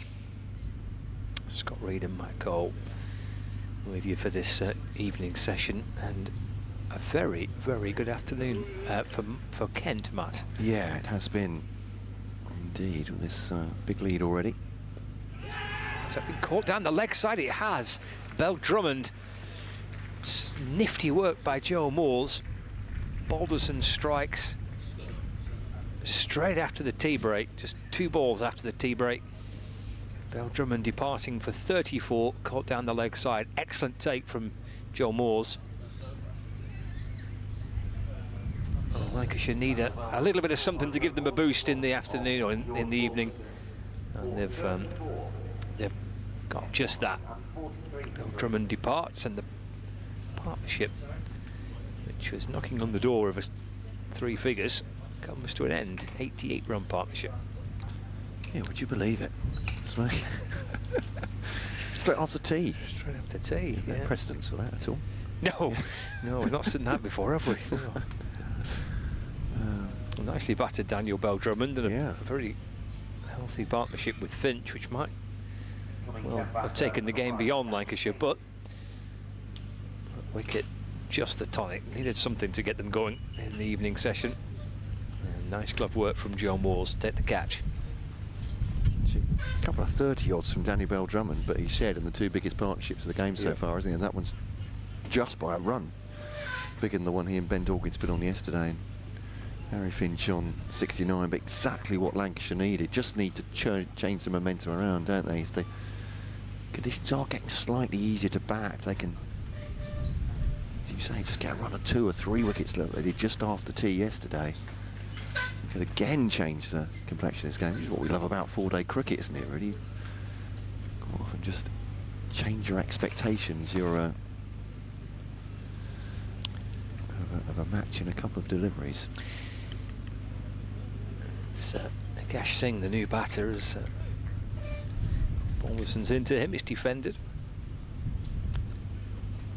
Akash Singh making 17 in the first innings. He was one of Liam Livingston's 5 victims yesterday, actually in this session yesterday. Livingston picking up all 5 wickets after the tea break. 143 for 3. Balderson to Singh, that's left, and through to Joe Moores. So 234 in front. They've lost the wicket of Daniel Bell-Drummond. He, like Ben Dawkins, has been involved with the Lions against South Africa 8 this summer. Got himself a 95 in one of the 4-day games. It's batted pretty well for Kent so far. Balderson to Singh forward in defence, and there's no run. But quite some feather in his cap that at the moment he's keeping Joey Everson out of the side, and Everson, the all-rounders off at Leicestershire for a couple of games to play some Division 1 cricket. Top score of 66 this season for Akash Singh. Off the mark this time.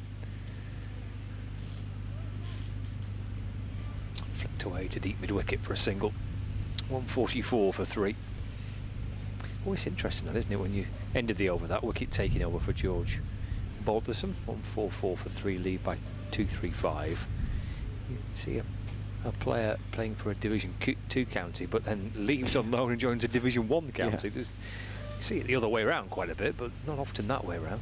Yeah, Jack Leaning's done the same as a full move to Sussex. I'm sure what he scored today, but they're in a commanding position against, well, 21, there we are, but in commanding position against Glamorgan in that game in Division 1. And I think Leicestershire are having a rough time against Essex, to be fair. So yeah, Joey Everson out for one today. But as you say, it seems the wrong way around in some ways, that you'll be loaning a player up a division because you think you've got a player that's in better nick perhaps, but yeah, that all-rounder spot going to Akash Singh. And he'll face Liam Livingston now. So a wicket either side. Well, I'll say either side of tee. That's stretching a point, I think, for George Balderson. It was the one in the second session, but one immediately after tee now. Livingston to Akash Singh is just pushing that one backwards of square. Josh Bohannon is under the helmet at Alex Gully. Yeah, two under the helmet there. One of them's Jennings, the other one is Bohannon. Yeah, just going to get an angle myself on that one to push past Jennings off his fielding pads.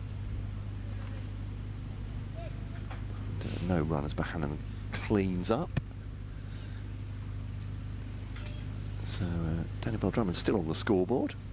Should we be calling him back? His drive by Akash, fielded nicely off his own bowling by Liam Livingston. I don't know if he banged the knee as he went down, little grimace as he got himself up there. Bowls now to the young Kent batter. Starts quite a long way outside leg, and with the off spin goes further down. So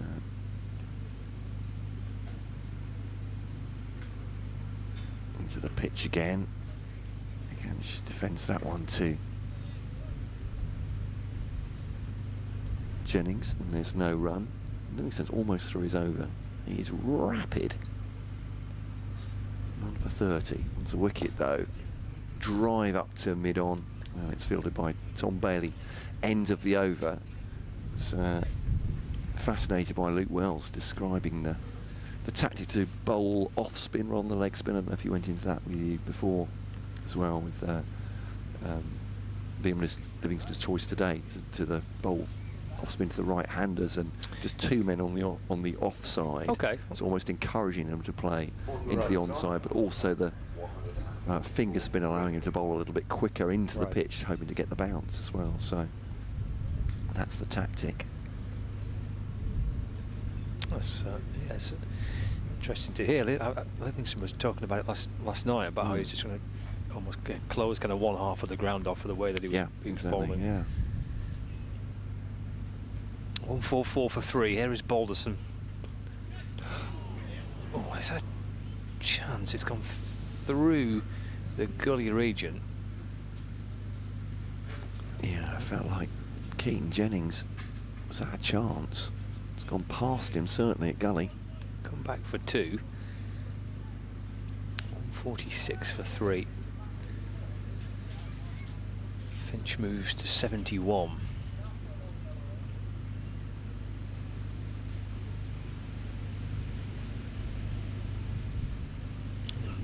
Balls again, just dropped away into the onside this time by Finch.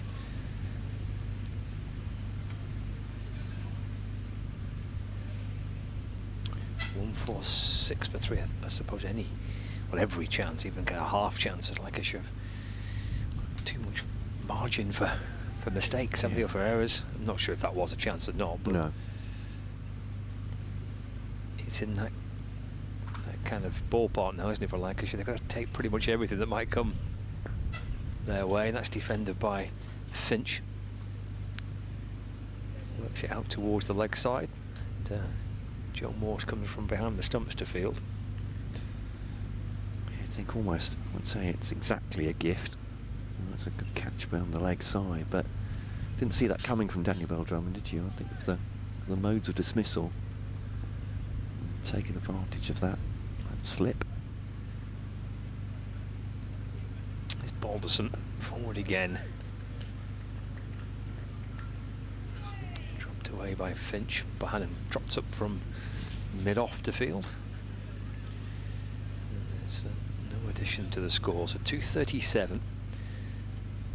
Lead for Kent. 7 wickets remaining. Stack of overs to go today. I think we're going to be okay for the weather. The forecast looks pretty clear now, doesn't it?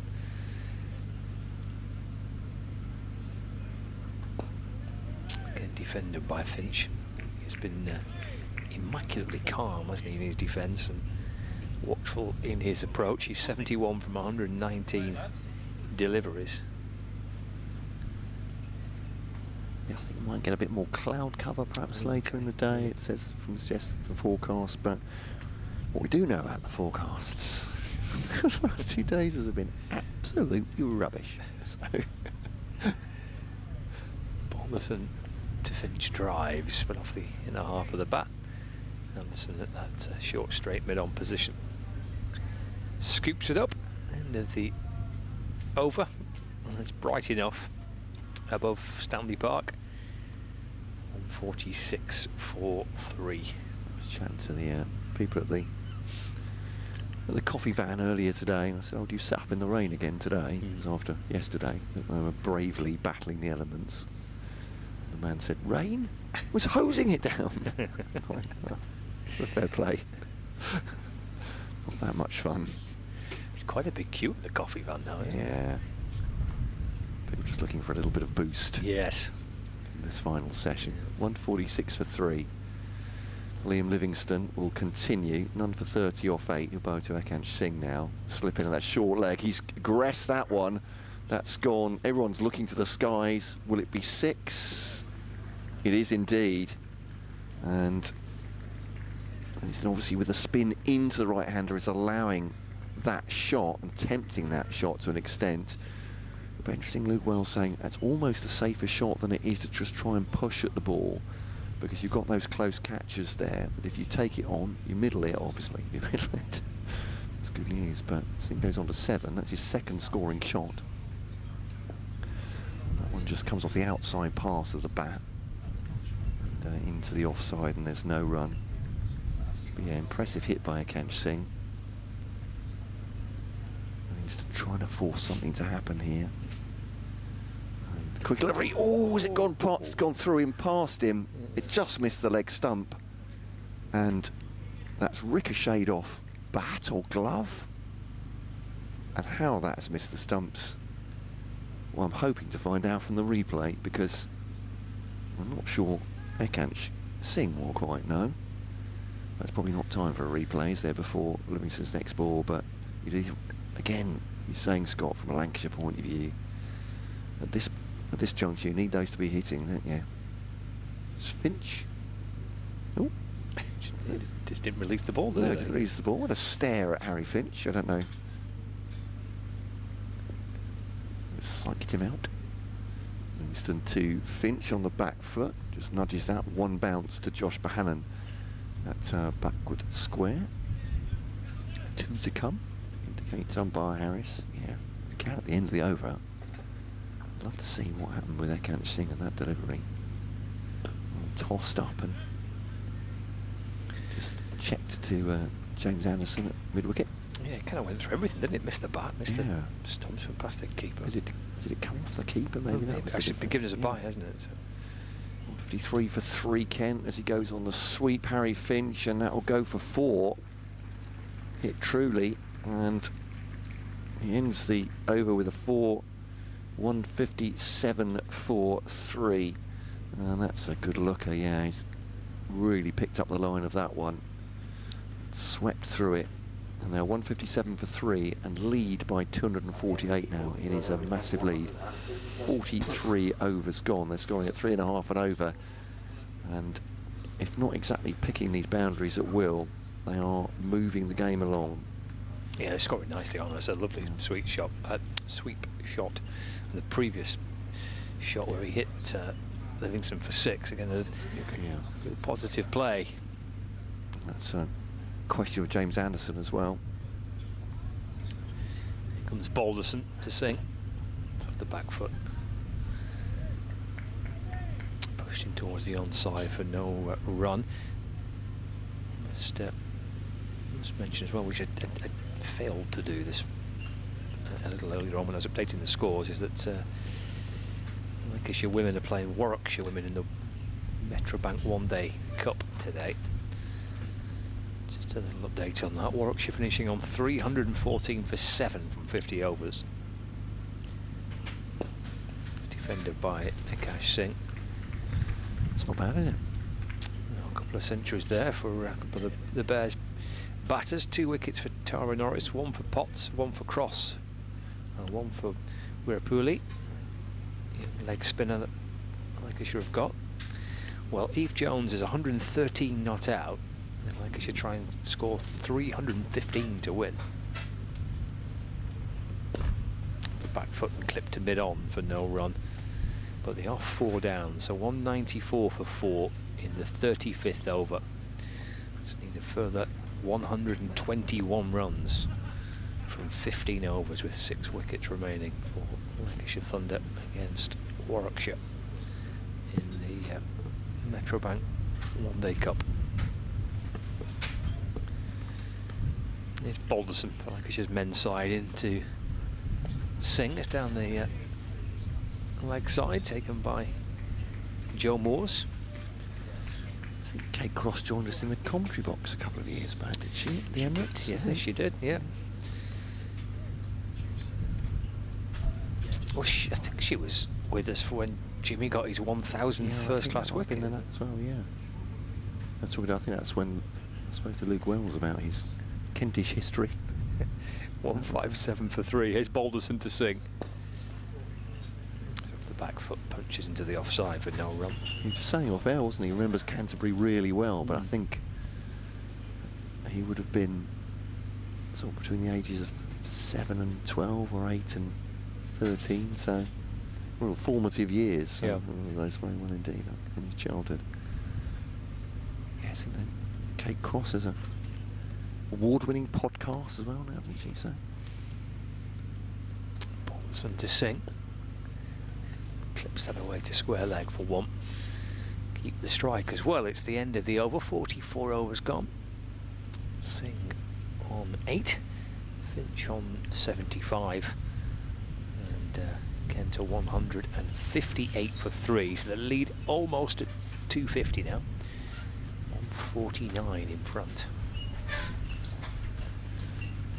You're scratching your head. Well, I am certainly looking at the complexion. 178 with wickets falling quickly, or in groups. Then 87, suddenly 158 for 3. Cricket is confounding and wonderful in equal measures to me. Yes, complete contrast, wasn't it, this afternoon compared to this morning. Livingston to Singh. This one sticks in the pitch just a little bit. It's 1 bounce to Keaton Jennings at short leg as he just nudges it in the open face. Bright sunshine now. Yeah, I told you it was going to cloud over. It's Livingston to Singh. Gives that a lot of air on leg stump. Push by Singh. Anderson fields on the run, on a gentle jog at mid-wicket. There's no run.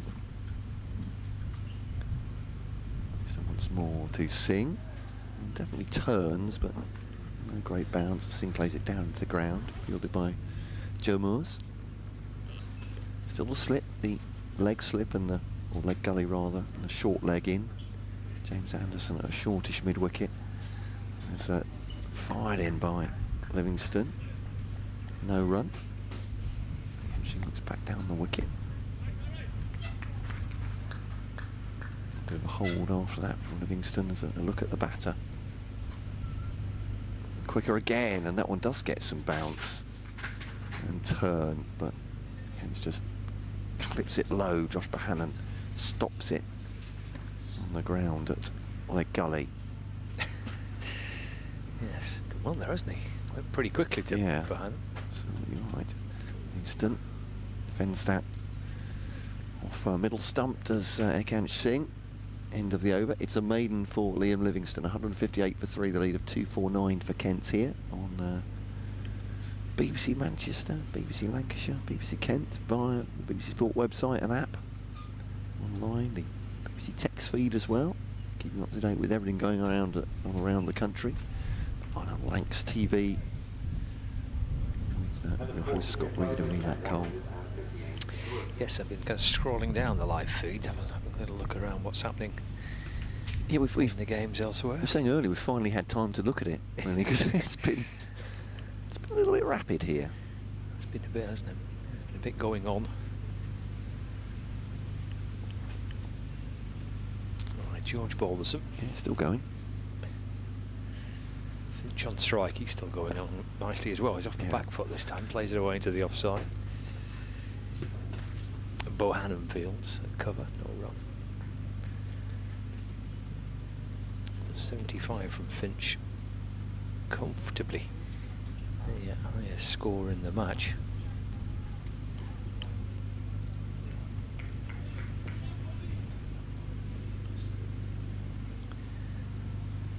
Sets off again, Balderson. Play back towards him by Finch. No addition to the score. Over number 15, this for George Balderson.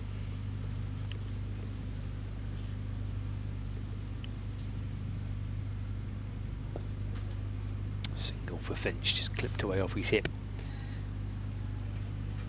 Last spin ball comes up from deep square leg to field.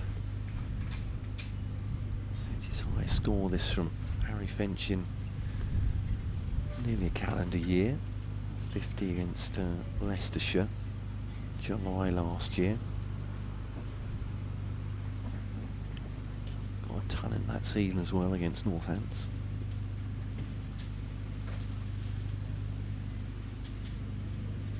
Cash Singh waits as Balderson's in, forward defensive.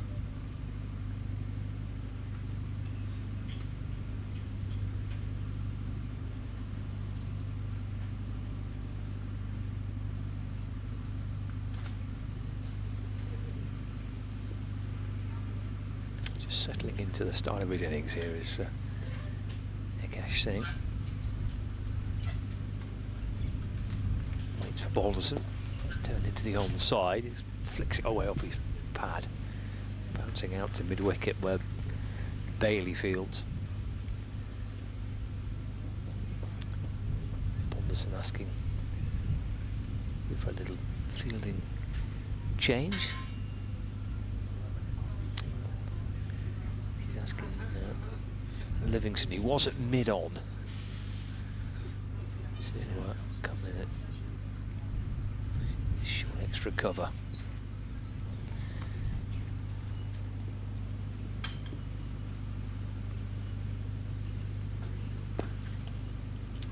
And Akash plays that nicely away through that mid-on region towards the boundary for 4. He's moved the fielder there and he's clipped that out towards the leg side. I say 4. I thought there's a bit of confusion as to whether it's a 4 or a 6. I think he's given that as a...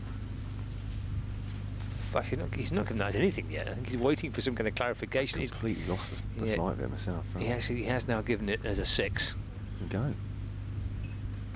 It's a good hit, isn't it? Catcher is under 14. 165 for 3. Finch 76.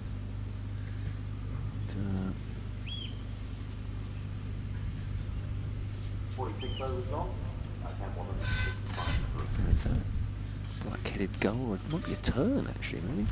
Anyway, enough birding already. There's cricket going on. Livingston 2.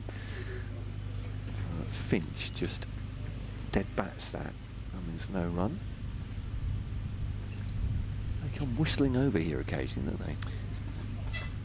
Little whistle, these birds, but these girls seem to be enjoying themselves. More air from Livingston to Finch there. He's not tempted by it though. And just turning it to short leg to Keaton Jennings. So it's 2 sixes as if Rakansh Singh. He's 14 so far. Livingston quicker, gets wrapped up in the pad there. And Finch just going off for a little, well, walk to clear his thoughts maybe. He's got company when he does that, so he goes straight walking towards Keaton Jennings and Josh Bohannon. Well, he goes for the reverse here, and he'll get runs. It'll be 1. Will they come back for a second? They will indeed. And so Tom Aspinwall just settling on the ball and throwing it back in. It's 2 runs.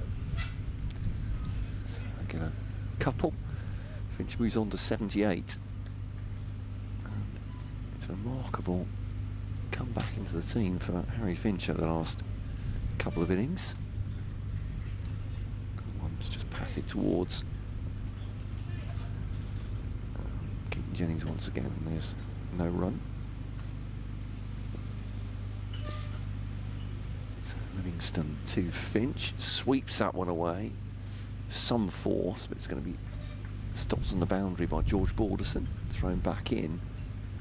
They take a single there. It's the end of the over. 168 for 3. The lead of 259 now. Singh 14 and Finch has 79.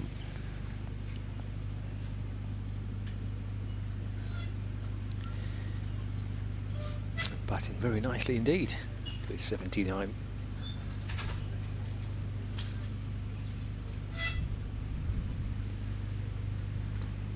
He's done well. Scored a lot of runs for the second 11 while he's been waiting for his chance to get back into the Kent team.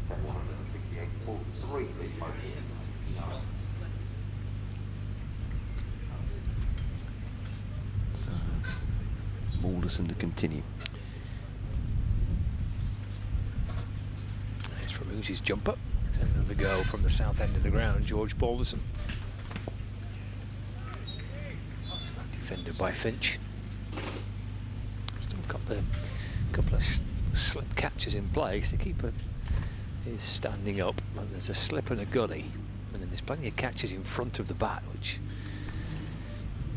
tells its own story. You can see Henderson, for the viewers on Lancs TV, got that short straight mid-on, his left boot only maybe 6 inches from the pitch. Play back to Balderson. Behind Anderson there is a mid-on. There's also a deep square leg. There's a man on the drive on the offside. Backward point. .168 for 3, lead by 259. Balderson to Finch. Seen that shot many times. Just easing onto the front foot. Playing defensively towards mid-off. Set his stall out here, Harry Finch.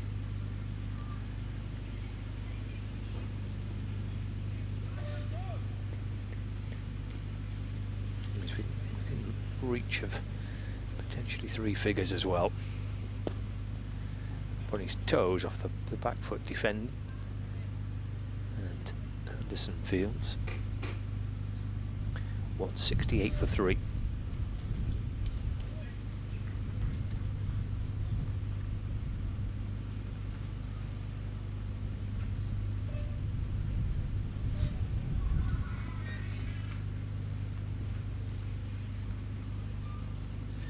Here comes Balderson over the wicket. Bohannon Singh comes round to field. Lead by 2.59. One ball remaining of the over.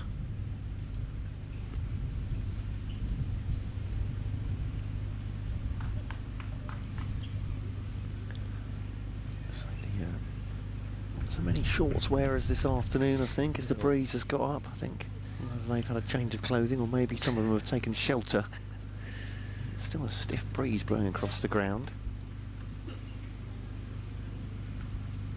Balderson to Finch. Defends out towards the leg side. Liam Livingston's at mid-on to field. Takes his cap and jumper and sunglasses, and he completes another Balderson over. 168 for 3. There we go, yeah, that gentleman there. I think he's looking distinctly chilly, but I might be wrong. I think that lad's got it right with a little blanket, hasn't he, over his knees. Nice work. Like a bit of blanket, absolutely. Ice cream van not doing quite so good business right now because it's a little bit chillier. They'll be hoping this game will go to a 4th day, because I think Monday looks like the best of the 4 in terms of temperature. Ice cream day Monday then. Perhaps they can just stay here, even if they're not playing cricket. We can pop down. I wonder if the fan just stop ball. Sorry, spinning down the lakeside. Heads into the park. Maybe when this it's not a bad idea. This is the Stanley Park ice cream van. Maybe. I think they're just patrolling generally. All's bowled him through the gate, and Ekant Singh looks askance at the far end, looks down the line, looks at Liam Livingston. Doesn't look back at his stumps, but he heard the death rattle there, and Livingston spins one through the gate. Great delivery. Singh's gone for 14, including 2 sixes. Looks like he was getting himself in, but many have tried. Few have managed it. Look at the replay here. He goes for 14, and yeah, that's gone between the bat and pad, isn't it? Well, we saw turnabouts in Livingston's previous over. We saw something not too dissimilar, but it bounced over the stumps, didn't it? When it went spun back in. On that occasion, spins back in, past his inside edge, and clips the top of the stumps, and Singh has to depart. So there's only a few moments to go where Livingston bowled a similar delivery that gripped and spun back in. But on the occasion, would be delighted to hear it make contact with the stumps. So 4 down, so 2 wickets after the tea break. It's not a case of history repeating itself from yesterday, but from a Lancashire point of view, it's a start of trying to get a little bit of momentum going again, and getting the idea that there's still plenty in this pitch. Yeah, much needed, isn't it? We can definitely boss the previous 2 sessions. Can they take a hold back here? 2.59 the lead as Chris Benjamin comes in. He was in and out very quickly in the first innings. First ball by Tom Bailey. Livingston bowls to him here. Oh, goodness me. That was a little bit of an ooh-ah there, wasn't it? I think. Felt like he got down a bit late to that one. Straight back at Livingston. Perhaps I'm being overtaken by the adrenaline of the occasion there. But just push forward a little tentative for me, and Livingston will be with that, just aborts the run-up. No, says the umpire. Livingston now to Benjamin immediately goes to the reverse. It's behind square, single taken. Did ask Luke Wells, you may well talk to him about him yourself, about the Liam Livingston, saying that the big differences now between championship cricket and all-day cricket, and he was saying that ball that you want to, as a spinner, to deliver line and length, that's a in the slot delivery to in T20 cricket, so it's almost the opposite. You want the players cutting rather than driving. You don't want them taking you on in T20 cricket, because they will. If that makes any kind of sense. So almost having to change the way you bowl, but round the wicket to Harry Finch. Interesting, changing the angle, but certainly that delivery from Ekant Singh will be good, whichever format you're looking at, isn't it, between the between bat and pad. Nice delivery, wasn't it, from Livingston? Just trying to get some momentum back with 2 reasonably quick wickets. After tea, this one blocked by Harry Finch. End of the over, 169 for 4. The lead of 260. Benjamin has just come to the crease. He's on 1. Harry Finch has 79 from 140 balls. Top scorer in the match so far. But Lancashire looking to press the issue. Yes, Benjamin was part of that sequence of 3 wickets in 3 balls, wasn't he, yesterday? There's a wicket for Anderson, final delivery of his over, and then there was 2 in succession for Bailey at the start of the next over, and Benjamin was one of those. Yeah, and the rot sort of set in at that point, didn't it? Foreman 6, Hikant Singh 17, Dudgeon 3. Matt Milnes had a bit of a hurrah, didn't he, with 22. Parkinson 11, but yeah. They need, as you said, something like that. Yeah, well, that's all you need. Dial it in. Be a bowling change. Just take 6 quick wickets here. Changes the game.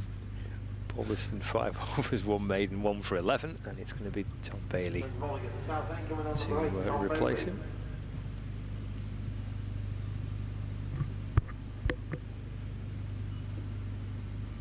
Yeah, Bailey back none for 19 from his 6 so far.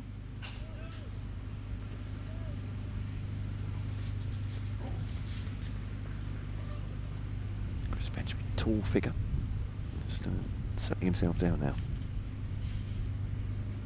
Bailey to Benjamin, smothered away to the offside. Ollie Sutton, so he's as a substitute fielder for someone. Yeah, but slightly peculiar, I guess, that Bailey's been bowled 6 overs. Compare that to Anderson's 12 and to Balderson's 16. Yeah.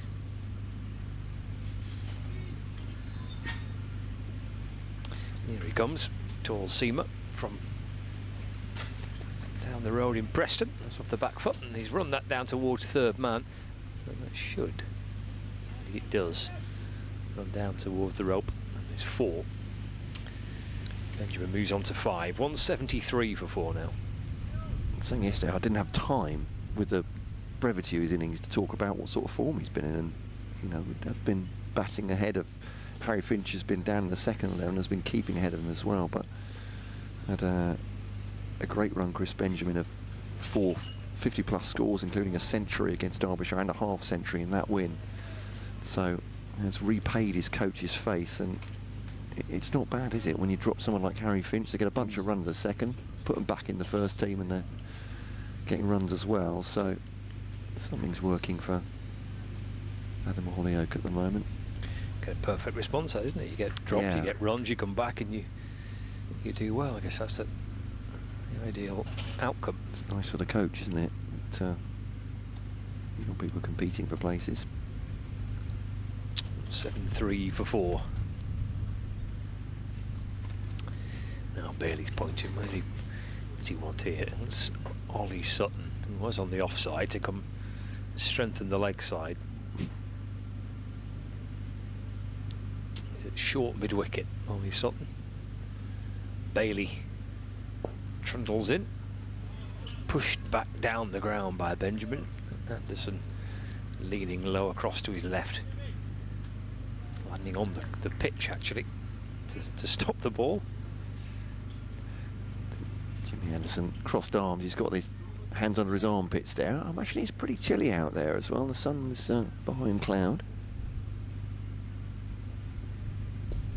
Bailey to Benjamin. Eased off his hip out towards square leg. Aspinwall comes round to field. Benjamin moves on to 6, and now Kent 174 for 4. It's whistling across this ground now.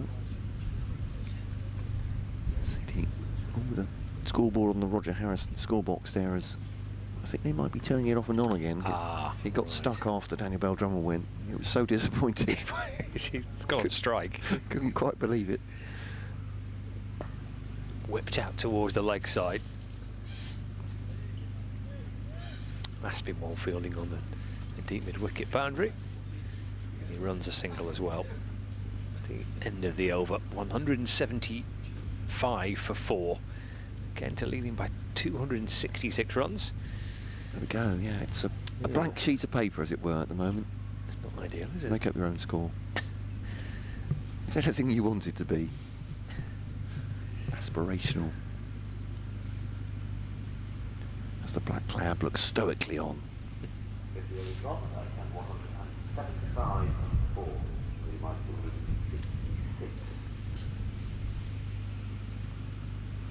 So Finch will face, he's on 80 from 141 balls.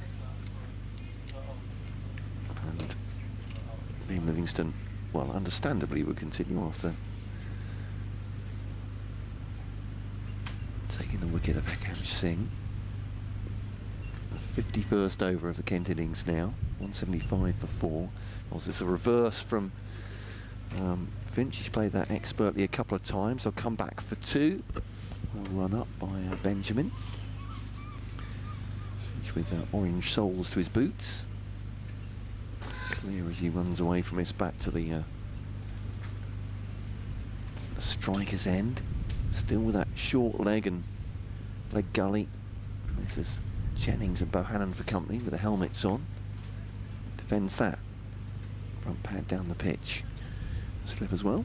2 stellar performances today for Kent, aren't they? With Keith Dutchin with the ball, Harry Finch with the bat. Hard to pick who would be kind of player of the day between those two. Dutchin bowled superbly well. A couple of wickets, didn't he, last night as well? And then 4 more today. It's not from Finch, has changed the complexion of the game a little bit, isn't it? Yep. So that's nudged backward a square, stopped by Bohannon. No run. Give the breakthrough to get rid of the other set batter here. Goes for the sweep, does Harry Finch. And it was aerial for a moment there, wasn't there? A couple of bounces out to Ollie Sutton. And going to use all sorts of excuses here. Just losing the flight of it in the big metal X in front of us. Yeah, it's not ideal, is it, really? Oh, sorry, I'm not moaning. I'm just trying to get my excuses in as regular as possible. Finch goes to the sweep again. Sorry, that's Benjamin, isn't it? Taller of the two. Not quite as compact looking, I think, from Chris Benjamin. Looks a little bit untidy when is he just off balance as he swung at that one? Yeah, maybe just a little bit. So looking to aggress it, perhaps. That's pushed on the ground past Keaton Jennings. Liam Livingstone, for some reason, was he praying to the cricket gods there? Ended up on his hands and knees. But was it a bit more uppish, perhaps, than it looked first off? But Benjamin and Finch talking. Something like Benjamin's come out to play his shots here at 6. I'm not quite sure. No, he kind of darted it through a little bit, didn't he? That delivery from Livingston, a little bit flatter and quicker. Yeah, playing around his pad, is he? I thinking is getting close to getting Castle perhaps, but he survives. 178 for 4. Having to relay the score to the. Of course.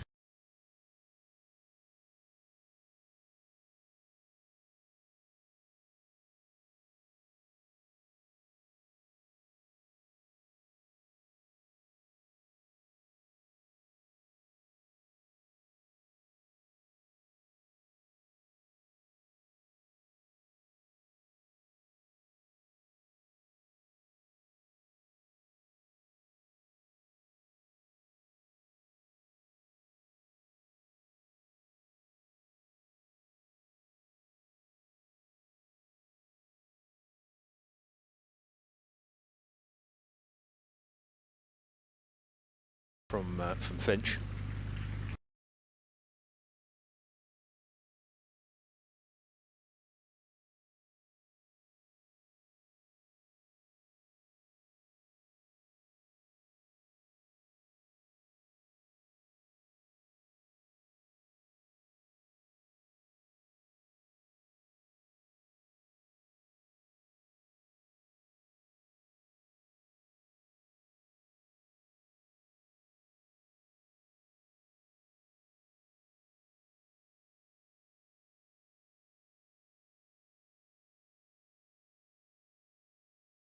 Bertie Foreman joins.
Out from the Lancashire fielders, so perhaps he did.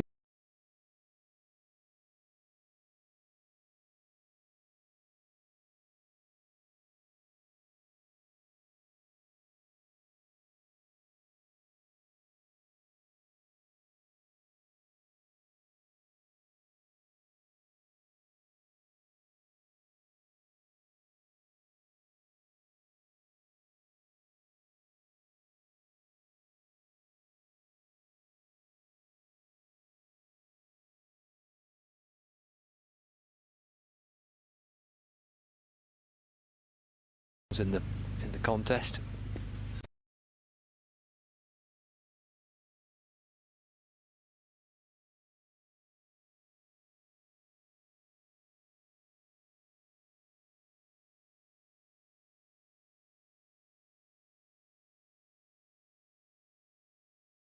Foreman.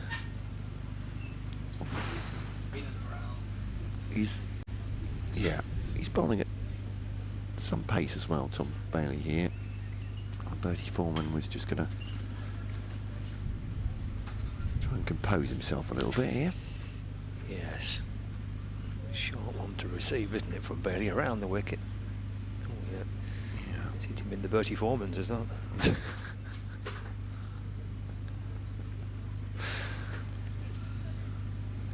we go. Just going to try and move on from that. Saying again, got some movement off the pitch, Bailey, which has deceived Foreman, and it's led, unfortunately, to this painful conclusion. Defends this next delivery. He's back with us. Composed himself. On 78 for 5. Lead by 269. Huge sympathy from all concerned, as you can tell. As ever, that, isn't it? As ever. You get nothing, do you? You get absolutely not 1 ounce of it.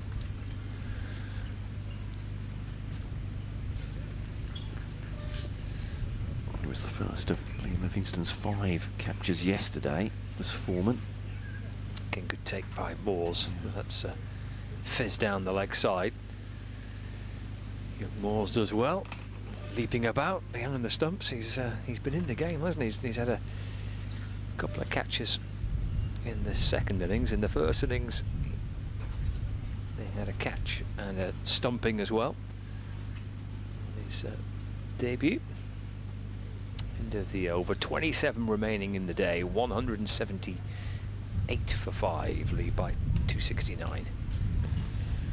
It's a bit gloomy out there at the moment, isn't it? It's overcast, but strong breeze going across the ground. I don't know what batting conditions are like there at the moment, but or just perhaps Lancashire hitting their areas better. Is what they say. 178 for 5.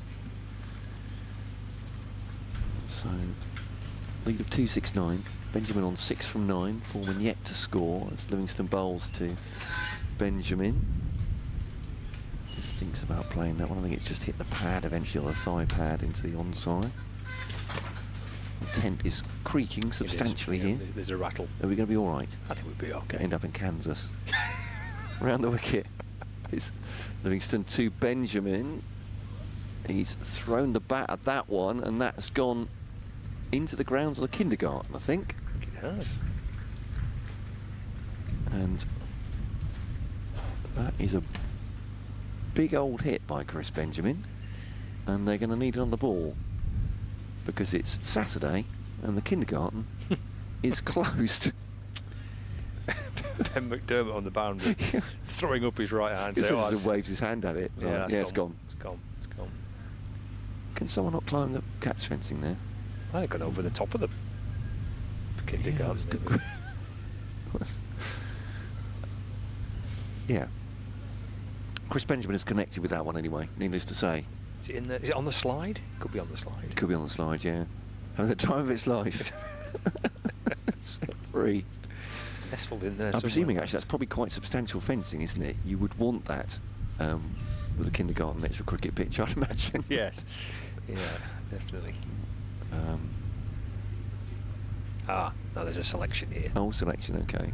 Right, this one is 52.4 overs old, but looks more like 60. This one is... There we go. What do you think, Steve? Umpire Harris? To umpire O'Shaughnessy? Well, this one.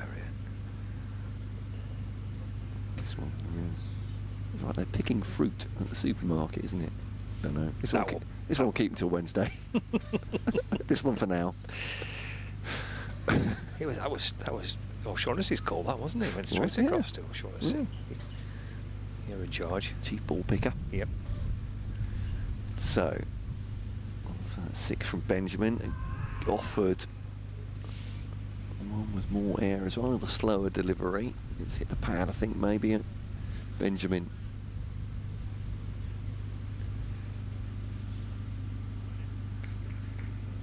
Yeah, was tempted again. It's run off the top of the pad, that one. He goes for this one. It's driven down towards us. It's going to hit the rope. It's going to be 4 runs. And I wish I had that sound effect on a button, but that was actually the real sound of it clonking down the side of the marquee. It was a clonk, wasn't it? It was. Has it hit that roller? It has, yeah. It's gone for the rope. Brilliant. That's the sound of the roller being punked by the... That one is a little bit aerial, but a sweep. Benjamin's gone for that one, and he's got another 4. And this is, we talked about Liam Livingston coming back from T20 cricket.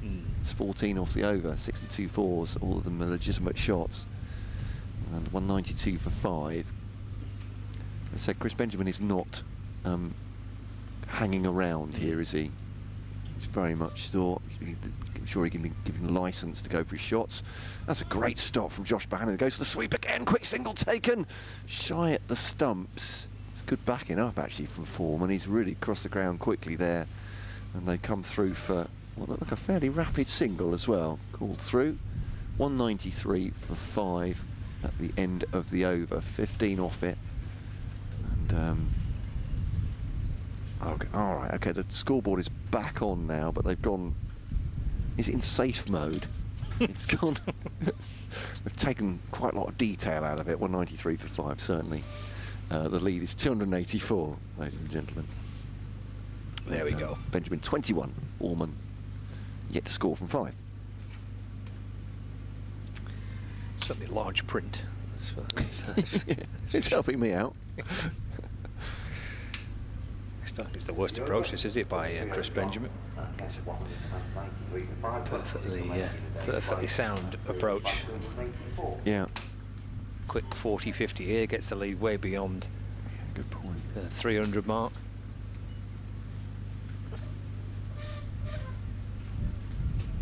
He's 21 from 15. By Steve O'Shaughnessy looks frozen. Yeah. He's all huddled up there. He's I'll reach the emergency jumper myself in a second. It's not that bad. Comes Bailey. Forward goes Benjamin defence. Yeah, it's that time. Yep, the jumper's going on. Okay. The backup jumper.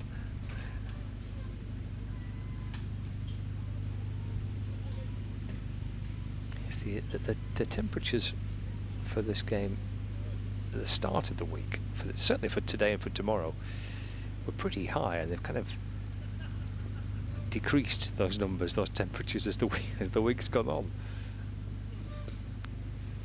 Pulled away off his hip down towards Harris on the fine leg boundary. Benjamin moves to 22. Kent on 94 for 5. So that brings Bertie Foreman back on strike.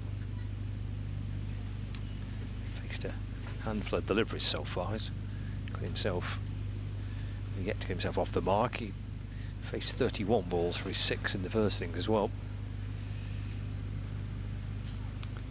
Tom Bailey's not happy with the ball, but, giving it a rather filthy look.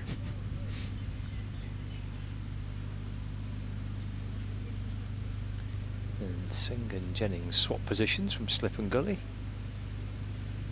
Bailey around the wicket. Oh, edged. Yeah, I think he was, yeah. It's caught Jennings as well, I think. Is it him in the head? In his face, I think, yeah. Oof.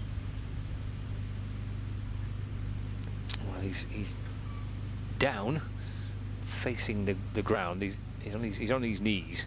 I think it's caught him. It's caught him somewhere. Yeah. On Appreciate it's coming on. the face. There's the. Absolutely squared him up, didn't he, at that delivery as well? Yeah. Oh dear.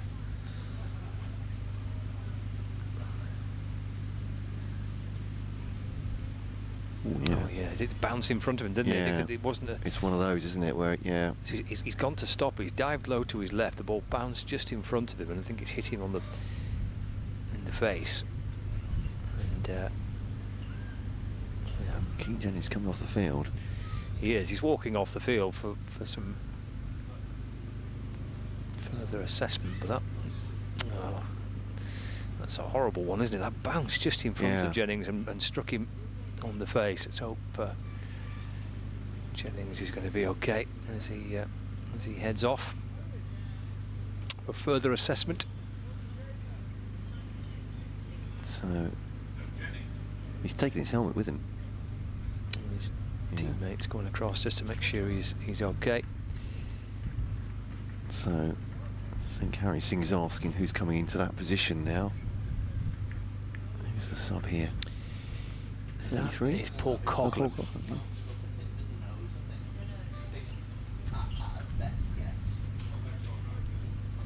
So Coughlin going into that position where Keaton Jennings was fielding in gully. So Jennings off the field, needing a further treatment. Bailey's around the wicket to Foreman, that's left through to Joe Moore's.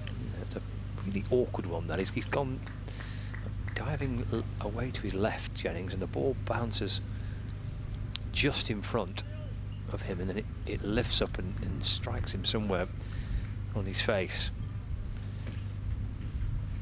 Let's hope he's okay.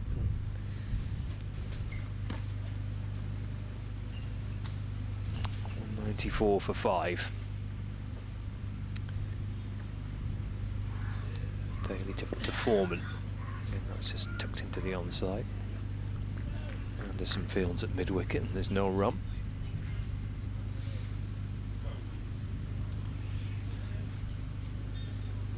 We all saw the pictures of Ben Stokes, didn't we, in the winter when he was struck by the cricket ball. Yeah. So that's nothing too serious for Keaton Jennings. One ball left of the over, 194 for 5. Lead is 285 runs.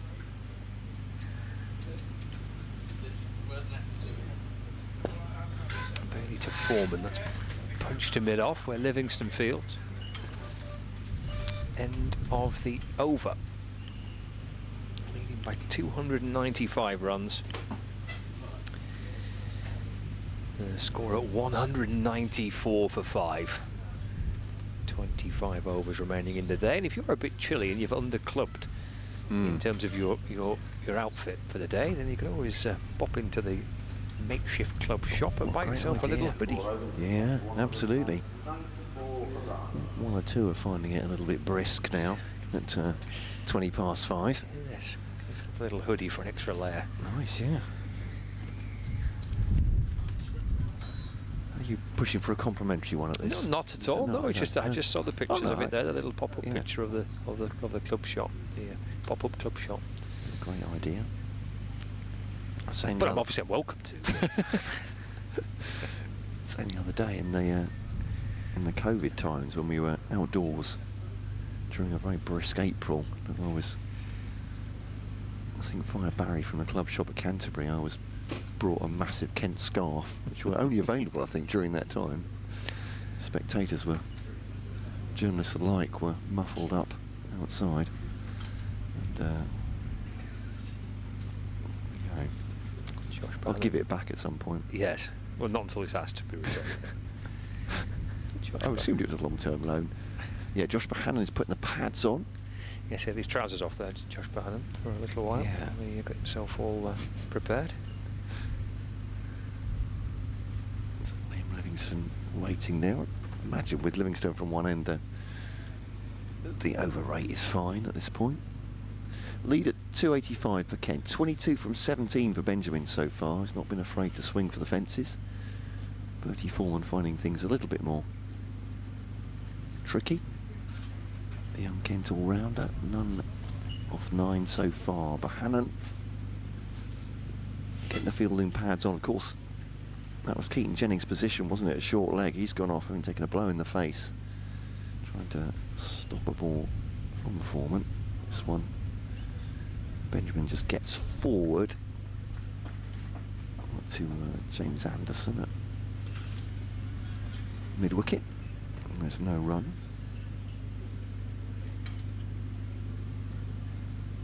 Starting his 15th over, 1 for 62 so far. Livingston round the wicket now and whipped away by Benjamin. Just seemed to stick in the pitch a moment. Took advantage of that to propel it out towards the leg side boundary. Just gets the one, stopped by the boundary fielder there. And he's on to 23. From 19.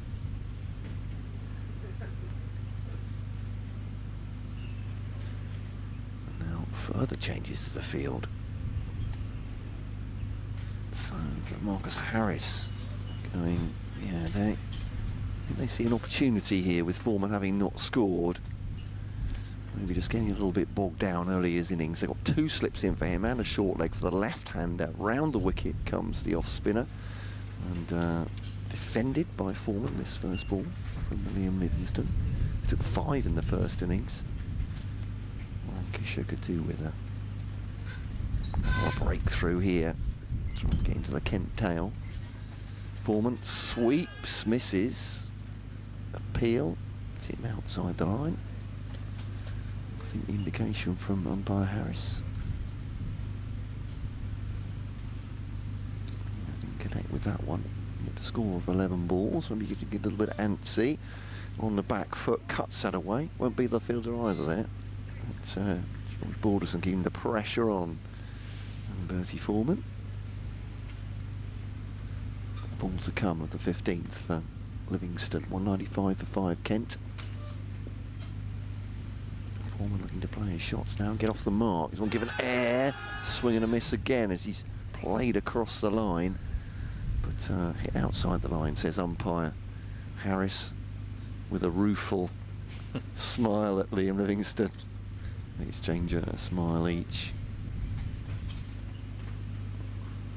It's not a terrible shout. But umpire decides no. End of the over then.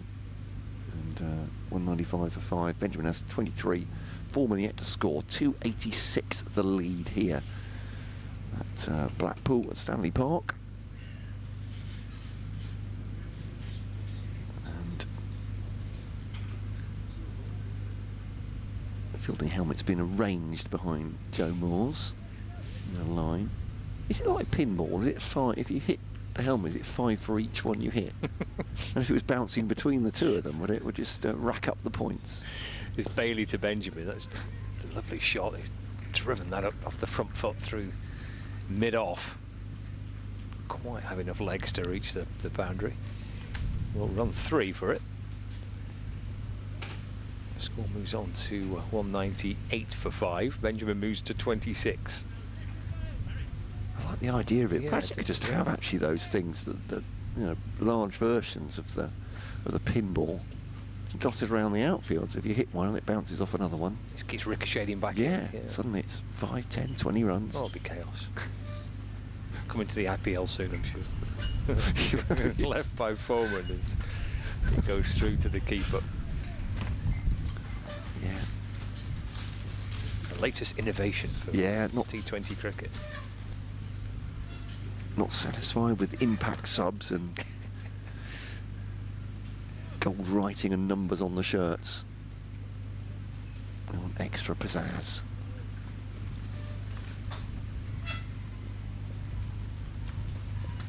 Bailey comes in, one slip and a gully around the wicket to Foreman down the leg side, gathered by a skipping Joe Moores, who's a pace or 2 away to his right. Actually 2 substitute fielders out there now for Lancashire, because Mitchell Stanley's out there for someone as well. So Stanley's at backward point and Coughlin's at gully, so there's as well as Jennings, who's off for some assessment on that injury he picked up. Someone else has left the field for the moment. Bailey bowls. Let's run to the right of Stanley, who's striding after it down towards the boundary, but beyond his reach. 4 runs for Foreman.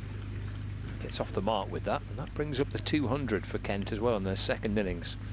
202 for 5. The applause continuing. The front row as we look down the ground, right of the scoreboard, there's a row of Kent fans just beside the sight screens. I think that's where the applause is coming from as well.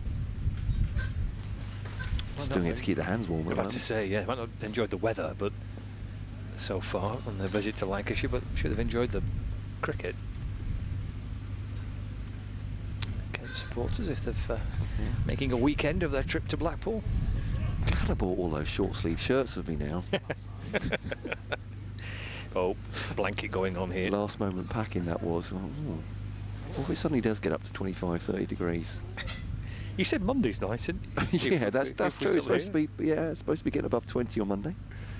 Bailey to Foreman. Flicks it away down to fine leg. Marcus Harris fielding. End of the over. The 203 for 5 as Foreman takes a single off that final ball.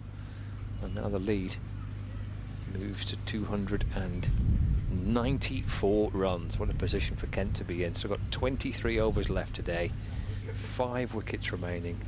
And they're almost 300 runs in front. And we've yet to complete 4 sessions in the match. 203 for 5. Yeah, as you say, it's a great position for them. Chris Benjamin's looking to put the foot down as well in this 3rd session. Still 23 overs to go. So I don't know if it's a bit gloomy. I'm sure there'll be any issues with the light though, because the evenings will stay bright for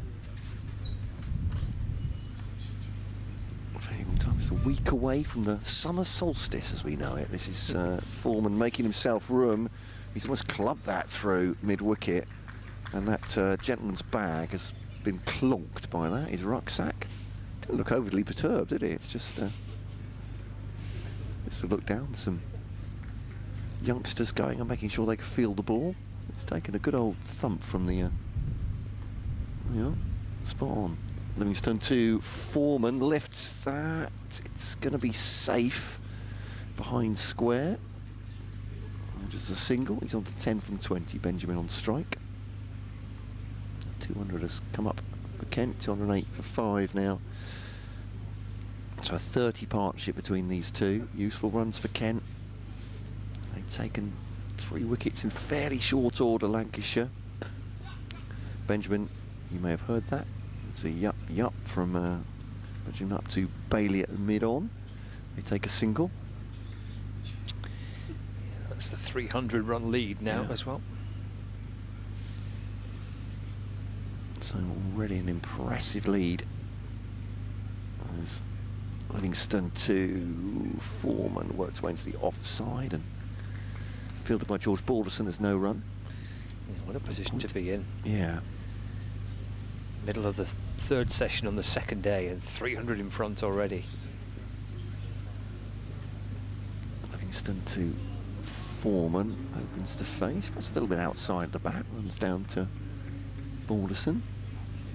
There's some kind of racing car goes past Stanley Park. Is it a drag racing just outside it? There's an athletics track just across the road. That's true, yeah. Quicker from Livingston, swept by Foreman. Sorry. You burst into song there. That's me, sorry. Oh, there we go.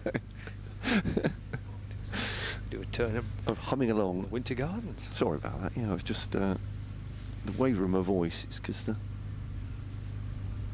it's the frame of the. I'm complaining about everything's down. The frame of the marquee getting my way there, but it was a single anyway. End of the over. 2:10 for 5.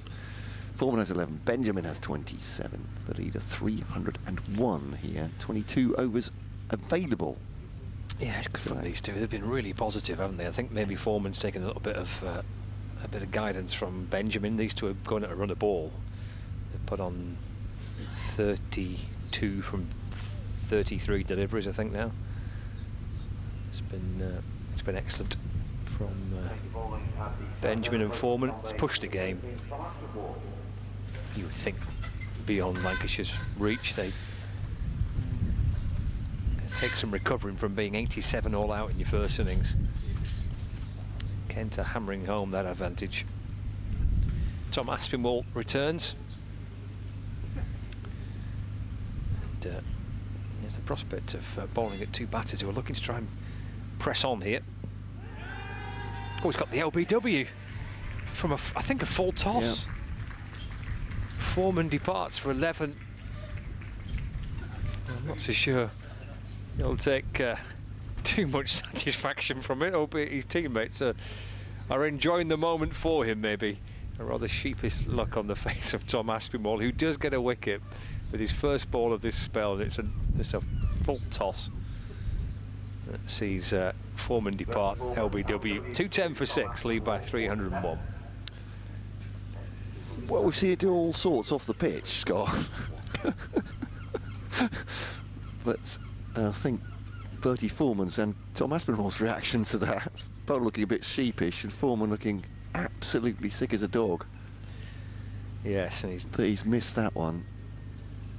Lancashire teammates found it pretty funny. Oh, I hit him on the knee roll. And he's right in front. He just puts his head back. He can't believe it. Especially, it took him time, didn't it, to get off the mark, and then he's hit a 4 in the last over. Off Liam Livingston. Like, both of them almost comical reactions for different reasons. Well, it's nice to see Tom Aspinwall having a smile. Yeah. It's been tough going at times. It's not. Oh no, says oh come on. What have I done? There we go. Perhaps this is they've just been bowling. Yeah, was that what Luke Wells was saying? They just haven't been hitting the right areas. Lancashire should be bowling full tosses at the knee roll. That's the way. 2:10 for 6 then, as Keith Dudgeon comes in. Much more pleasant situation for him than it was yesterday, I'd imagine. Yeah, just a bit, yeah. It's amazing how it's the whole feel of it has changed, hasn't it? Yeah, he came in at, what was it, 137 for 7 yesterday, I think. Dudgeon always it's 132 for 6. Here's Aspinwall to Dudgeon. Star of the show with the ball this morning. Yeah. Defends it back to Aspinwall, and there's no run. 2:10 for 6. Well, Lancashire will feel or believe, I'm sure they'll try and believe that if they can wrap this up and keep the target below kind of, what, 350? Keep it below 350, they might think that an outside chance off the back foot and slapped away into the offside for no run. mentioned the run chase here a couple of years ago. I think they were chasing over 400 and got within, I think, 50 of victory on that occasion. Essex went on to win the game, but Lancashire giving it a go, chasing a score in excess of 400 here a couple of seasons ago. There's Aspinwall to Dudgeon. It's heading down to fine leg where Harris fields. Single for Dudgeon with that inside edge. He moves to 1, so 211 for 6. The lead is 302. Exchange between the two. Chris Benjamin just said, yeah, I'm going to smack it. Is that it? It's a lot more sophisticated than that, of course, but he's going to try and smack it. 27 for 21 from Benjamin. Didn't get on the front foot. It's a good ball from Aspinall. It's kept him pinned on the crease there.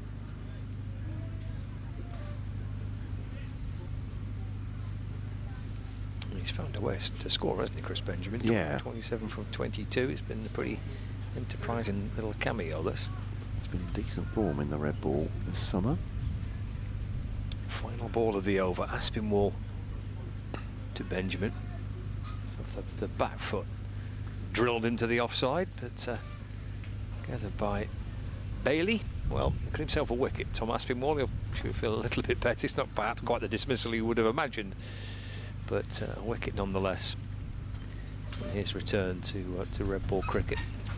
Quite a few months out injury. That doesn't look so pleasant, does it? That's the view, the skyline. But yeah, some dark clouds coming across. But ironically, the sun's actually come out at the same time. So it's pretty high cloud. I'm not so sure there's any forecast for rain, but we've been hurt before. We have that. Yeah. Benjamin at the moment averaging exactly 50 for his summer with a bat. Not bad going for, again, wicket-keeper. Dudgeon is facing, though, Liam Livingston-Bolton. Oh, goodness me. That is very wide indeed. That started wide outside the leg stump and spun even leggier. It's beaten the dive of the man at leg gully and gone for 2 wides, was that? Yeah, they've gone through for 2 to add insult to injury, perhaps. It's grubbed along the floor as well. So Moores has gone for it. Yeah. It's all gone a bit, all gone a bit slapstick as the hands hit the floor as well. Dudgeon just pushes that to short leg. Sorry, it's Marcus Harris there now, isn't he? Because Bohannon, I think, is at short leg, replacing, I think. That's right. Yeah, it is. Yeah. Livingston to Dudgeon. Ooh, didn't know much about that. Dudgeon, did he try to nudge that into the onside? It's come off the bat or the pad into the off. And there's no run. Yeah, bamboozled, I think. So to say, Keith Dudgeon by that one. And Livingston hoping to press the advantage here. Can he do that for Lancashire to try and clean up the tail? That had spun and it's clipped away by Dudgeon behind square, and it'll be a single. Balderson fields, or that's Tom Aspinwall, sorry, don't know. Has Balderson been off the field for a bit? Oh, maybe it is Balderson. You know, there's been Mitchell Stanley and Paul Coughlin, haven't we? Out. Yeah, Keith Jennings still off the field. It's Benjamin to face now, 27 off 23. So Bohannon being dispatched to cover. Yeah, the game. In fact, they got rid of both of the close fielders on the leg side. Leaves that Benjamin. Quicker delivery, spins just outside the off stump.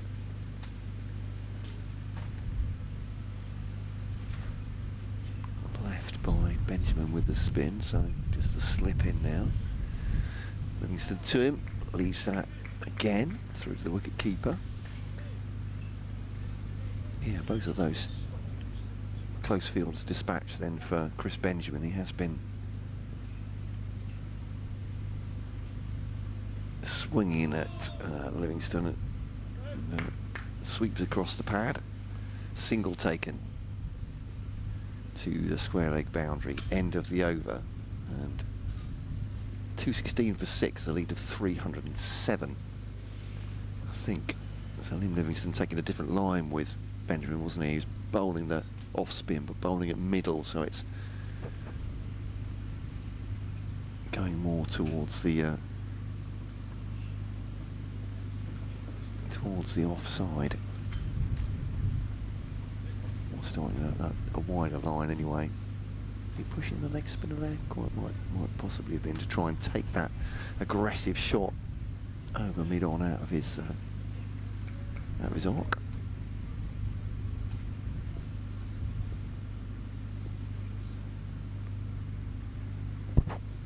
There's Aspinwall.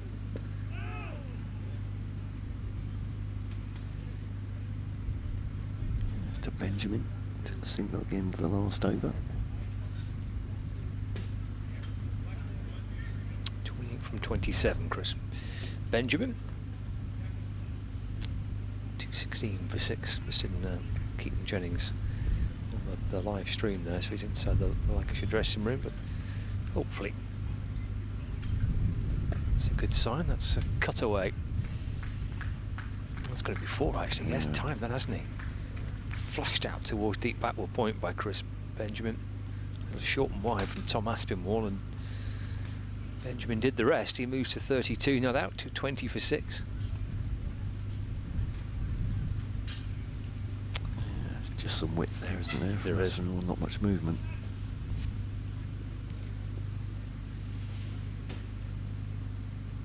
Aspinwall back in to Benjamin. That's muscled out towards the leg side this time. It was in the air. It's to the left of Bailey, who's at mid-wicket.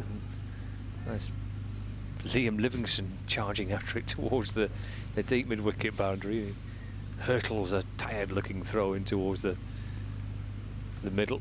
He's good value, isn't he, Liam Livingstone? Entertaining cricketer. Well, he admitted last night that he was pretty shattered after his first. I suppose that's a good point. The length of the days as well. He's not played 4-day cricket for a long time. Sorry, Liam. There's potentially 3 more days to go here. Aspinwall balls to Benjamin. That's a little push up towards mid-off and through for a sneaky single. Takes him to 35, to 23 for 6. He's bowled quite a bit, hasn't he, Liam Livingstone, in this match. He's bowled 17 overs in this second innings so far. Bowled 18 in the first. He's used to the odd kind of 4-over spell here and there in T20 cricket. Aspinwall to Dudgeon and runs it away through the offside. Moves from 2 to 3, and the score moves from 224 for 6 now, and the lead 315.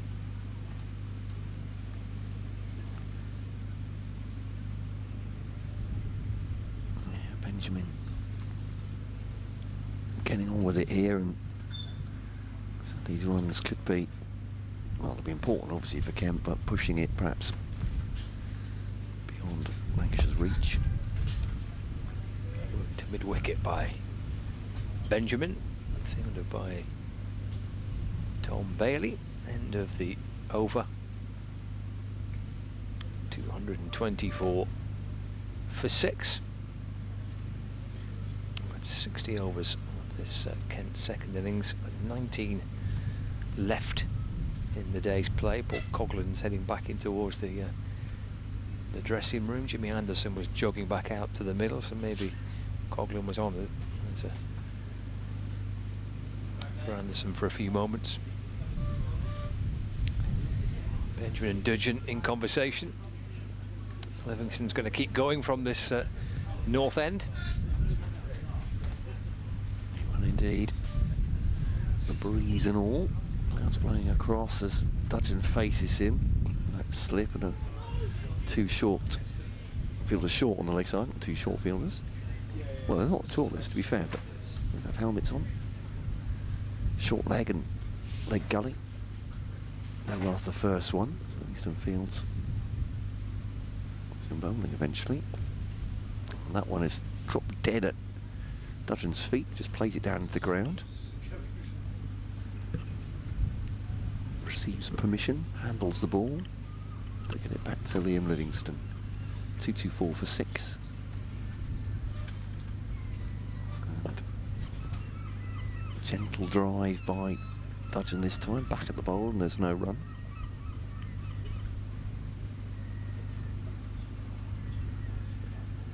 Lead at 3:15 here. Dudgeon might be excused for a lot of air, a lot of loop from Livingston. He's just trying to tempt Dudgeon here, I think, into an aggressive shot.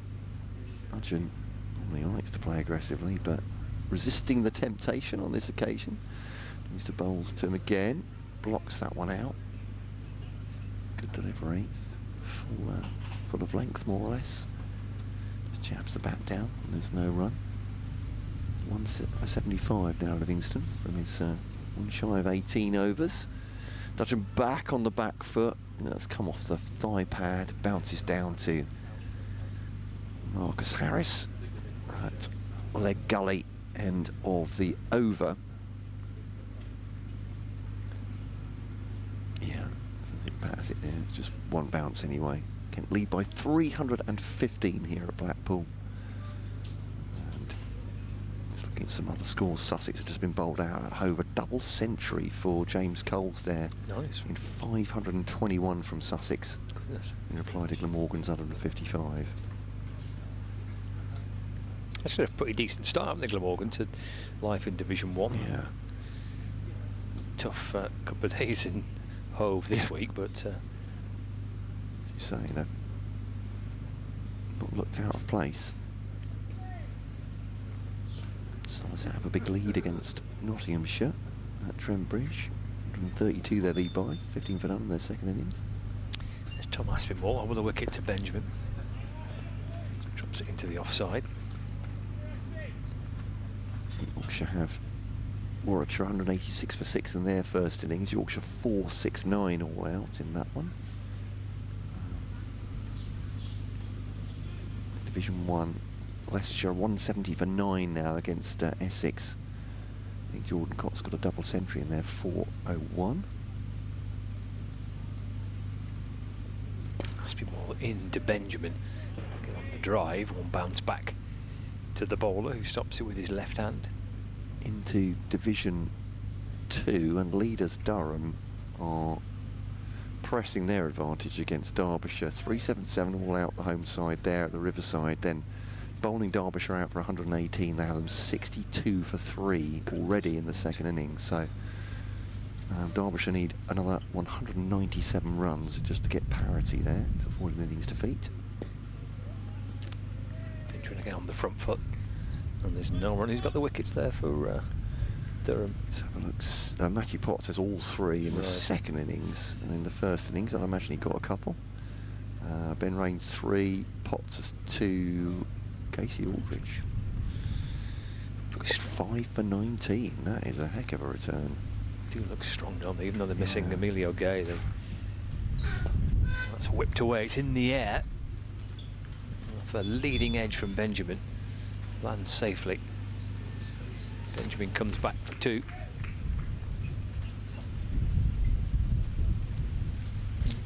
Moves to 37, 226 for 6. Lead by 317. Yeah, this looks like another win for the leaders there, doesn't it? Odds on.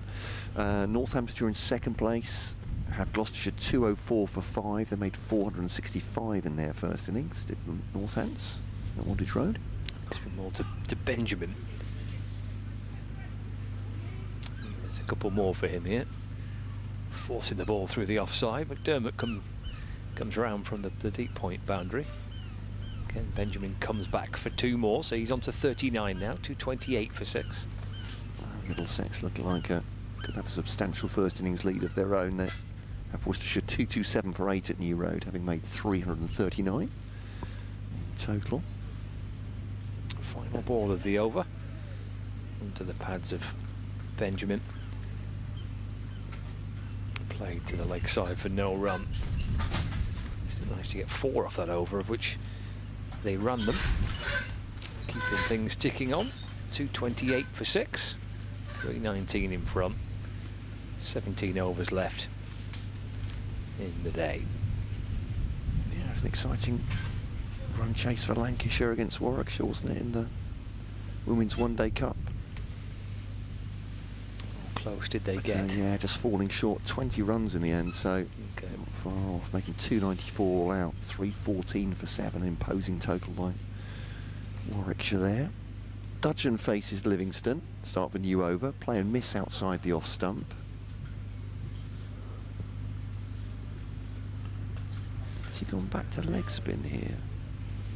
Let's have a look. He might have done to the right hander. No, that's an off spinner, isn't it? That's clipped down the onside. So he's just pitching outside the off stump on the previous delivery, but this one has flicked down to leg. Single taken by Dudgeon. He moves on to 4. Looks like he's quite happy to give the strike to Chris Benjamin at the moment. Lead at 320. I remember speaking to Liam Livingston in the 2021 season when he was playing some championship cricket that year. Over the wicket to Benjamin, cuts that away with some force. Will it beat the fielder on the boundary? It won't. George Balderson with a tumbling stop of the ball. They come back though for a comfortable 2. 231 for 6. And it was the season after, obviously after the 2020, and he was away with England in those kind of biosecure bubbles that they had when the team were all together in hotels. Once again to Benjamin, just nudges that behind square. Quick run taken. Dudgeon is backing up well, so they do get 3 for 1. 232 for 6. And they had their fixtures to complete. There was lots of kind of televised games that still had to be played, and he was with the England squad. I don't think he actually played for England in that COVID 2020, but he was there because they had a big squad, didn't they, just in case players contracted COVID. Instant 2. Dudgeon drives it up to mid-off, no run. He was down in the with the one-day team in the hotel at the Aegeus Bowl. That's where he's kind of located for quite a few days and weeks. This one's swung away to square leg by Dudgeon. End of the over. 233 for 6. The lead 324. I don't think he played much. He may have played, but I don't think he played a great deal. And I remember in 2021 he came back, and that season was then bowling leg spin as well as off spin, and was doing it in the same over, kind of rotating between the two depending on which batter was on strike. And I remember speaking to him that year, and he said that actually in that, how did you kind of pass your time during the course of that, being in that hotel where you weren't allowed to leave for weeks on end because he had some cricket to play. And he said it was then that he worked on his leg spin, and because he'd bowled off spin up until that point, but started to work on bowling leg spin during that 2020 COVID season. Spin wall to Dudgeon, thuds into his bat, and he's developed it ever since, hasn't he? And now he has this ability where he can bowl it in the same over. Does it and has done it at the very highest level with England, of course.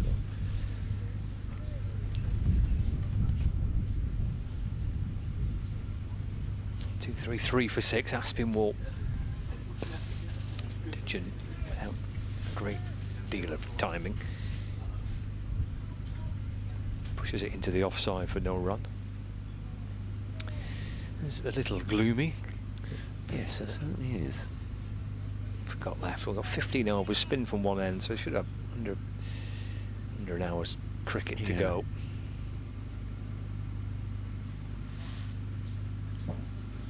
And comes bustling back in. Aspinwall bowls, driven down the ground by Dudgeon. Scooped up by Livingston. Through they go for a single. Dudgeon moves on to 6. 234 for 6. Leading now by 325. Yeah, big lead already. 4 wickets to play with.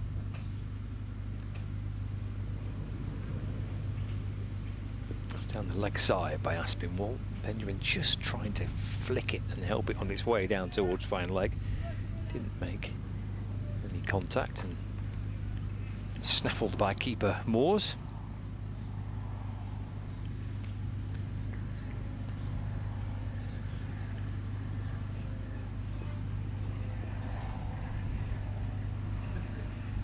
34 for 6, Aspinwall. And balls wide, and it's cut.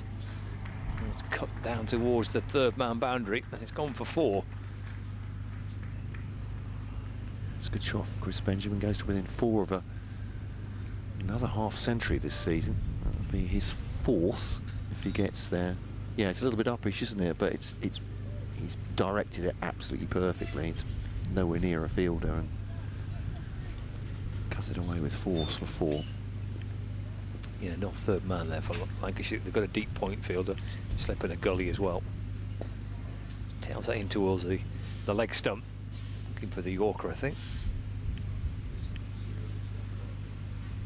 And flashed out towards backward square leg, single this time. So he's within 3 of 50, and he's joining a very, well, he would join a very elite group in this game to get to 50, isn't he? 3 players have made it so far. Yeah. Dawkins in the first innings, and Finch in the second, and potentially Benjamin here. Yeah, I mean he's been given the freedom, hasn't he, to play his shots because of the big lead they've got, which Keith Dudgeon at the other end has helped earn them that lead, and so he has the comparative luxury of not having to worry too much about holing out. And here he is facing Livingston now. And I take a quick single. That looked like a flip of the wrist from Liam Livingston. I believe that was the leg spinner. I should be able to pick one from the other from the action, but there we go. Single taken. And Dudgeon has just nurdled that through past Marcus Harris, or past Harry Singh at slip, and they've taken 2. Yep, a couple of leg spinners sent down by Liam Livingston. So he's dispensed actually with Dudgeon. They didn't bother putting the close fielders down on the leg side. Oh, yeah, he's told them he's bowling leg spin, surely, as they've got 2 slips in now and no leg side close fielders. So trying a different mode of attack. Dudgeon swings and misses, and bails come off in a second, courtesy of Joe Moores. Points at the umpire. Umpire says no. Livingston has a smile on his face. To be fair, Dudgeon had taken a huge swing. It was off balance there, wasn't it? Livingston to Dudgeon once more. Cuts that away. The leg spinner to the point boundary. Balderson Fields, and they'll take a single. And Lancashire, once again at this point, just finding it difficult to create any pressure on Kent. The ball is 64 overs old. Livingston blowing on his hand, and his fingers are getting a little bit chilly, but this is Benjamin back at the bowler. There's a dive from Liam Livingston. Dive and roll. There we go. Not necessarily elegant, but effective. He's back up on his feet. Benjamin on 48, ball to come. This over from Livingston. He'll get himself a single, stay on strike, moves on to 49. 2-4-4 for 6, the lead of 3-3-5 here, and 14 overs available to Kent and Lancashire at the end of day 2. That was probably Livingston's first full over of leg spin, wasn't it? So he's bowled predominantly off spin in this match so far, but just trying something a little different. Those skies look quite menacing if you're watching via Lancs TV, but I don't think it's going to rain. No, there's no brollies going up or anything, are there? So at the moment, so crowd's thinned out. It's not the most pleasant conditions to be out watching for the best part of 6 or 7 hours. Run away down towards the third man boundary. But comes round to pick it up and come back for 2, and that's a 50 for Chris Benjamin.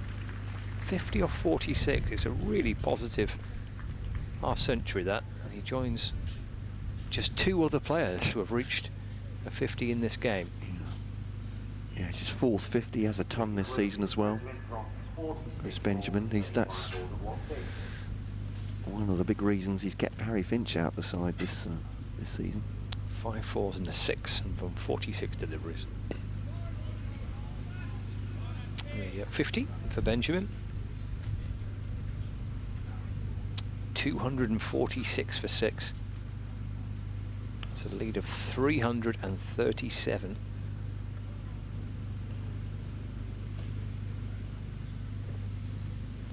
Just over a dozen overs remaining in the day.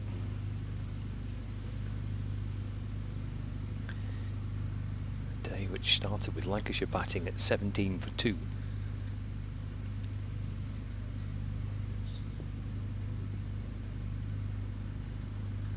Aspinwall to Benjamin off the front foot. Eased into the offside. Anderson's at cover. And there's no run.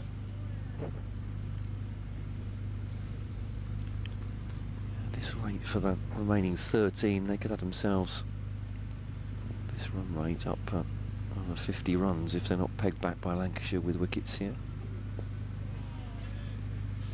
The inner half of the bat as Benjamin's off the front foot, playing again as he has done pretty positively, getting forward, deflecting the ball out towards backward square leg, moves to 52, to 47 for 6. Harry Singh just warming up. Wonder if we're going to get some spin from him, some off spin. Yeah, lead at 3-3-8 at the moment. 2 balls remaining at the over. Aspinwall in, flashed off the hip to mid wicket, just for 1. Dutcher moves into double figures. On to 10, 248 for 6.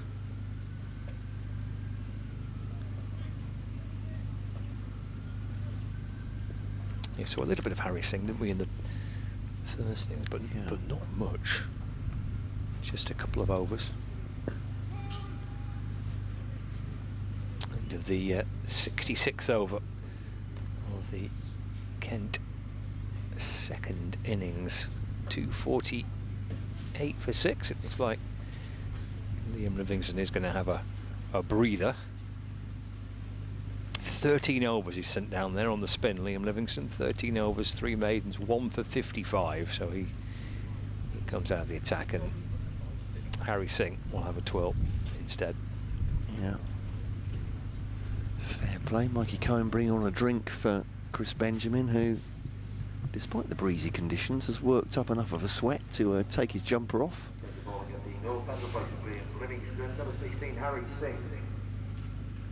And Dutton will be on strike for the first ball of the 67th. 248 for 6, Kent.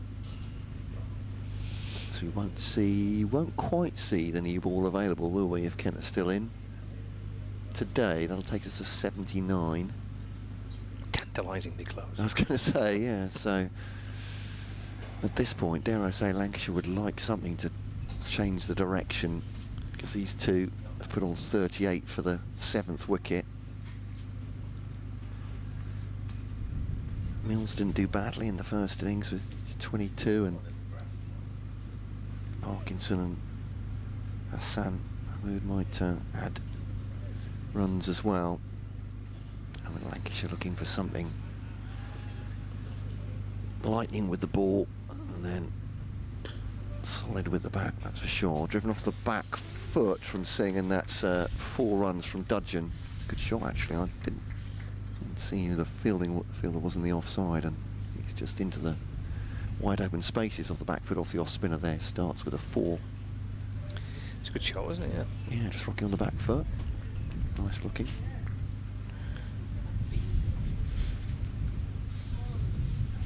Boundary from Dudgeon. Keeps it a little bit low. Dudgeon blocks it into the onside. The run rate's been excellent from Kent, hasn't it, as well? I mean, this is on the back of such a torrid morning with the bat. That's pulled away by Dudgeon. Will that be 4 more? Or no, because there's a fielder in mid on. out of my view, to be entirely fair. Where do they come from?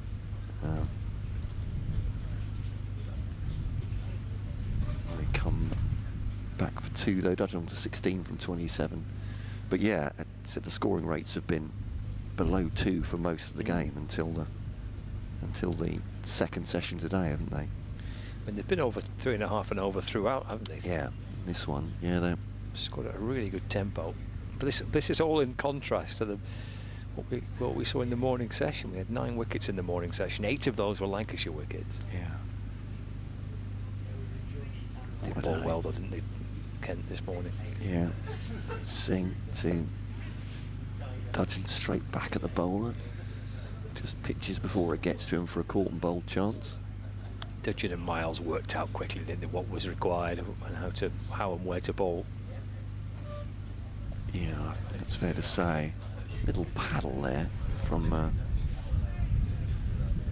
Benjamin, little reverse. From Dudgeon, sorry. No, I was right first time, it was Benjamin, wasn't it? He's now at the non-striker's end. Yeah, something's gone awry on the scoreboard, I think, because Dudgeon is most certainly facing now, unless they swap shirts surreptitiously. So Dudgeon facing. Just blocks that out. There's no run. So I'm wondering if the score is right there, because they've got the wrong striker on. Won't be right now as the over ends. Has it righted itself? Yeah, I think it has. I think it has. 255 for 6. There we go. 254 for 6. Oh, that's what it was as an extra single. So 345 the lead. Exactly a dozen overs left in the day. There's just not been any sense of it being kind of wicket to wicket, has it? Like one goes and maybe another one follows quickly. There's not been that sense of it unfolding rapidly. As we said prior to this afternoon, actually, this morning and indeed yesterday, that was the trend really. Wickets tumbling at regular intervals. That's driven out through the offside by Benjamin. Takes a single, moves on to 54. 255 for 6.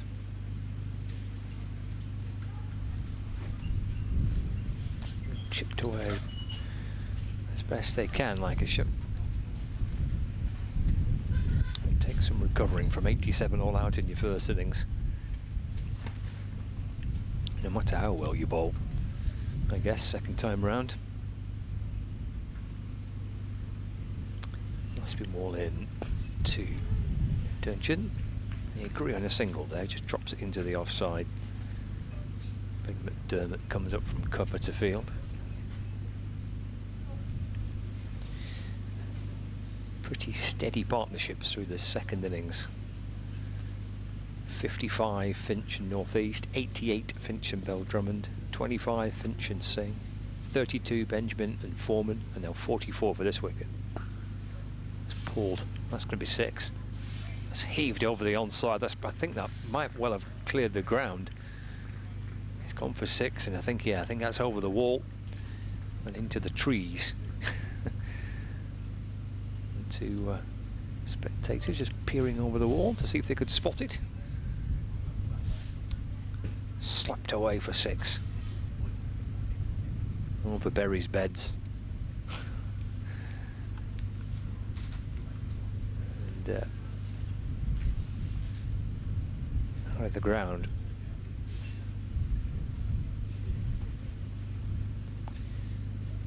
Blatherwick's come out with a box of options for the 2 umpires.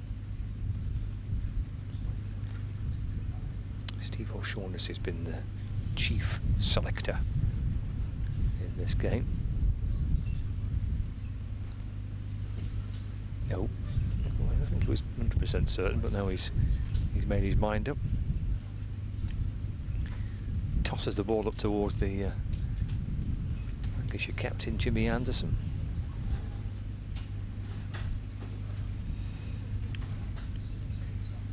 Still some spectators peering over the wall, trying to See if they can spot the ball. Quite a few balls in that area on Sunday when we played a T20 game here.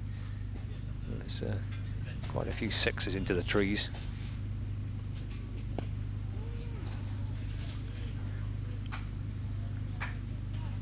Just dropped away to the offside by Chris Benjamin. So it was a popular boundary to target, was that, in the T20 game here on Sunday. Must have been half a dozen balls that were launched over the wall into the park. Oh, he's come for a big hit and has inside edged it, and I guess it could have spun back on towards his stumps. It didn't. That's 6, also pushing the lead beyond the 350 mark. 3-5-3 now in front. 262 for 6. 1 ball left of the over. 8 off it so far. And at that 9. It's kind of down to third man by Benjamin. And he keeps the strike as well. 61 not out for Chris Benjamin. 263 for 6. 68 overs gone. Lead of 3-5-4. Just nipped out of the tent for a second. I'm not doing it again. Chilly? Is it? Okay. Blowing a hoolie out there, absolutely. I'm just beside the dressing rooms. Dad with his couple of boys there, and they're just asking the steward how long to go, and the dad was saying to his boys, could be an hour, could be waiting an hour. One of the lads said, waiting an hour to meet 2 superstars? Well worth it. There we go. I said, I'll send Scott over in a minute. Sign some autographs. Who knows who they meant? I'd imagine it'll be Jimmy Anderson and maybe Liam Livingstone, but... Singh then bowling to Benjamin. Oh, that's big. That has carried our tent, and that's hit something behind it. Goodness me, that's 6 runs. Not hit that car. Emphatically. Oh, did it miss the car? I think it did. Oh dear, it may have hit that car. Has it clonked the roof? Oh dear. And the steward has gone behind it, crikey. Oh dear. That is a big hit from Chris Benjamin. Well, fair wallop that, didn't he? Immediately left the bat, you see he's absolutely middled that. Where's it gone? Oh, that's a very gentleman just casually wandering past. He goes for the sweep this time. This could be 4 more. No, fielder gets there. Good work from...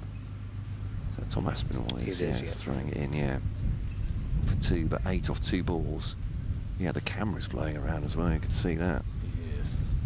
Yeah. It is. It's not very pleasant, is it? It's not very pleasant. 271 for 6. Singh to Benjamin, cuts that away for a single. He moves on to 70. And the lead to 363. What are you saying about, well, the Emirates is all very well, but, you know, it's lovely to be at an outground. We're inside of the Emirates. Yeah, as long as you've got your jacket on. Yeah, well, I haven't put my coat on yet. I'll feel the benefit in a minute. Might have to go jumper yet. It's Singh to Dudgeon. A bit low on the bat as he drives it back, doesn't really middle it. So a dot ball, couple to come. And he's at 363. It's imposing now. If it wasn't before, 272 for 6. Just trying to chap that into the onside. Dudgeon, but doesn't get it past the fielder. Liam Livingstone at mid wicket.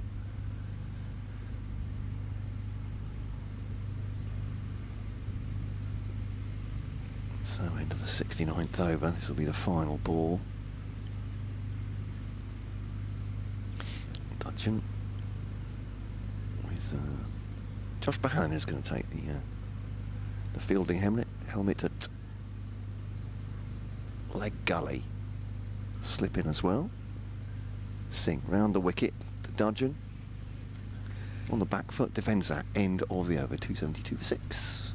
Yeah, he starts that as if he's going to bowl over the wicket, doesn't he? Because he starts to the left of the umpire, then runs diagonally across the umpire, and then bowls it around the wicket. What have we got left today? 10 overs to go. Yeah. I've had hoping to speak to Hassan Mahmood on his debut after the day's play, but I just feel a bit sorry for him because he's played all his most of his cricket in Bangladesh, and it's not the warmest day. I wonder how keen he's going to be to come and stand out for chat to me for 10 minutes. I think these would be quite unfamiliar conditions to him, wouldn't you, really? Give him a big coat. Playing in a park in Lancashire. Yeah. There is Aspinwall. And there goes Benjamin, and that's clubbed down the ground, heading towards the coffee van. Maybe into the pizza van. It didn't quite make it, did it, to the pizza van, but wasn't far off. Almost came back with a slice of pepperoni on it. He's hit that so cleanly, isn't he? He does absolutely muscle that, hasn't he? Bang, right down the ground, over long on.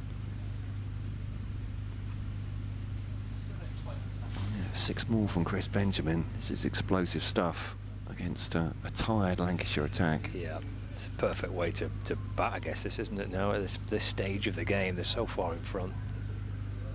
He's gone again, and he's gone for 6 more. Over mid-wicket, yeah. 1 over long on, 1 over mid-wicket, and the previous over hit 1 for 6 back over the bowler's head. He's eyeing up 3 figures here. He's on to 82. Powerful hitting from Chris Benjamin.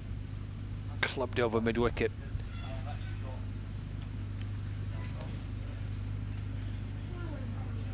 The score now moves to 284 for 6. Lead of 375, and Lancashire dropping men back out towards the boundary. Long on, there's a deep mid-wicket. Aspinwall bowls, and Benjamin doesn't really time it. Rubbish. And there are 3 young kids that have sprinted round the boundary edge. They've just seen Liam Livingston. These are the that's the, I think, the dad and the 2 kids excellent. there. Those are the 2 I overheard then. There we are. Well, those was it 3 kids? There we go. Yeah, could well be. As soon as Livingston dropped back to the boundary rope, they spotted him, they clocked him. Opportunist. Full and wide of off stump and carved out through the offside for a single. That was terrific. God, they're moving at some speed, those kids, crikey. They spotted Livingston right on the boundary. That was our chance. Have they got the mini bats there? I think they have. Oh, nice work. They went legging it round the boundary. Oh, well worth them turning up then. That's absolutely brilliant. Single there takes the lead to 376. Here's Aspinwall. Dingent pushes up towards mid-off, and there's no run. Yeah, what a day this has been for Kent, hasn't it? Taking 8 Lancashire wickets this morning, and then 285 for 6 now. Benjamin has equalled Harry Finch's score as well, isn't he? 83 is the highest in the match. 385 for 6. Aspinwall to Dudgeon. That's played to mid-off. No run. End of the over. So we've had 70 of this Kent second innings. They're now at 285 for 6. Lead of 376. Mentioned the pizza van that's in the ground. 1 or 2 of the supporters are tucking into a bit of pizza. It's been served up on the far side of Stanley Park. It might just be to keep them warm. Yeah. 9 overs remaining. And actually, we're going to see the return of James Anderson. So it was just a couple of overs of Harry Singh. Chris Benjamin took a bit of a fancy to Harry Singh. He did indeed, yeah. For the tape, by the way, while we're talking about the cold here, it is the 13th of June, 2026, everybody. What was it? 2 weeks ago? It was 30, 35 degrees. Yeah. Where's that wonder of the British weather. So Anderson takes over. Jimmy Anderson, the captain. And a quick run taken by Benjamin. They take a quick single. He moves on to 84. Top scoring in the match now, 286 for 6. Yeah, the vagaries of the British weather. If you're watching on Lancs TV, you'll see on the far side of the screen there's 2 kids with like red hats on. Yep. They're the lads that have been targeting the Lancashire fielders by the boundary. Yeah, as I said, I think I overheard them saying Wait an hour for two legends. Superstars, rather. All chipped up. Will it be caught? It will. Hung on to. Right, Marcus Harris at mid-off. And it is Dudgeon who goes. You have to reach for that one, Harris, as well. It's a good take in the end. It's just popped up to a wideish mid-off. Dudgeon goes for 16 and Kent a 286 for 7 here on the evening of day 2. Just reaching, didn't it? Yeah. Just had enough to get to, as you say. He had to kind of dive forward for it. It looked like it was going to land safe, and he managed just to get his fingertips under that. Chipped up. Here comes the dive, just gets his fingers underneath it, clings onto the ball. Well, I mean, that partnership, I think, was 76, yeah, I think, wasn't it? 2:10 for 6 they came to get it. Yeah, it just surprised me when I looked down at it as myself.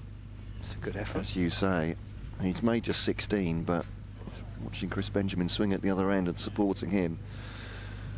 And Jimmy Anderson gets his second wicket of the innings. But they come at some cost for them here. And the 71st over.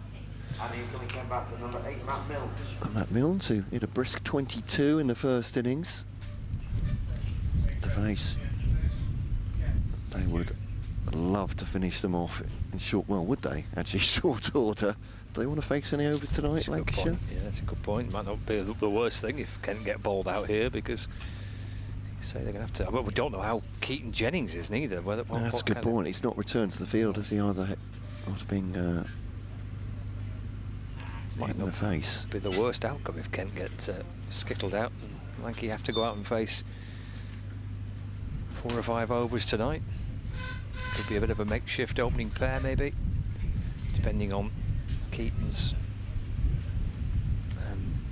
welfare. Anyway, we shall see. It does very much look like Lancashire will have all sorts of time to make a big 4th innings score, but it'll take some doing. I think it's fair to say. Came 286 for 7 here as Milnes faces Anderson. Straight back past the bowler, fielded by Mitch Stanley. That is, I think it's now 38. Yeah, it's a sub-fielder. Could be a possible option for Lancashire next week. I think Stanley and Coghlan, who have been had a few niggles. Sure. I think are not too far away. In fact, they're both out there, but have been substitute fielders, so I think they will be in contention for next week's game at Chesterfield. Anderson bowling then to Milnes. Nicely played, actually, by Matt Milnes. Just runs it down through 3rd. He'll take himself a couple.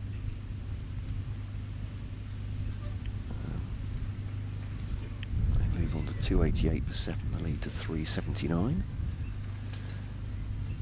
8 and a bit overs available in the day. I don't think it's going to get substantially gloomier than this, so unless we have a rain shower, that'll be what we will get as Anderson bowls. 2 Milnes, sort of reaching down for that one into the onside, no run. Tell got a little bit darker, can't you? Because they've got on the far side of the ground. There's a pizza van. There's a kind of a Greek food van. And yeah. There's a street food van, and they've got lights in those vans. That's a good point. They do seem to be shining out a little bit clearer. It's a good point. Greek tiki. For breakfast, lunch and dinner. That's what it says. Oh, nice. Here's Anderson to Milnes. Runs that down through 3rd man, or battle point again. Is it going to keep the boundary? It's not. George Balderson is there to pick it up and throw it back in, but Milnes takes 2. Started quite briskly, isn't he? He's got 2 scoring shots already on 4. 290 for 7. Lead of 381. Chris Benjamin at the other end has 84 not out. Yeah, I'm sure he must have plenty of freedom here, because, I mean, unless he got an eye on Benjamin trying to see if he can get to 3 figures, but say if Kent get bowled out, that's not the worst thing for them, I don't think, if Lancashire have to come out and face a few overs tonight. So there's not a great deal of need to be cautious here if you're Matt Milnes, unless you've got a situation where Benjamin's knocking on the door at 3 figures and maybe they're 9 down, something like that. I suspect just keep trying to score runs. Tom Aspinwall's 7 over spell comes to an end. George Balderson returns.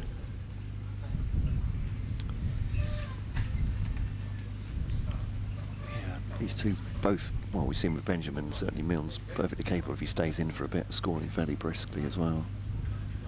But Lancashire already sick of the sight of Kent batters at this point. 290 for 7. That's a lead of 381 runs. Balderson's back in.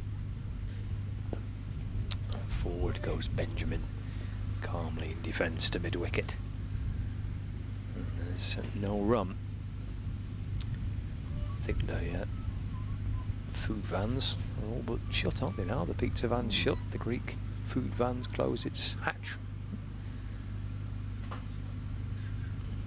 The ice cream van's done for the day.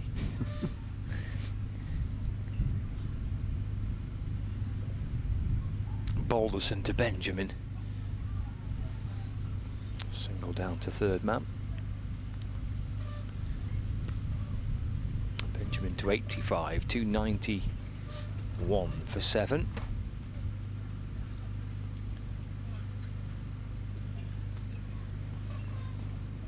Milne's the new batter, so fielders changing positions for Milne's. They're all scattered out towards various parts of Blackpool when Benjamin's on strike, but slightly closer to the batsman when it's Mills' turn. Balderson in. It's driven to Bohannon at mid-off, and there's no run.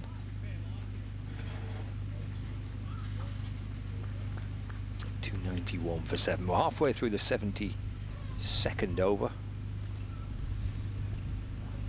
Yeah, run rate's up at just over 4 now for this innings. You were saying, Scott, earlier, weren't you? They're pushing the score along pretty well. Balderson to Milnes, that's left. Taken by Moores, who then clips off the bails in the process.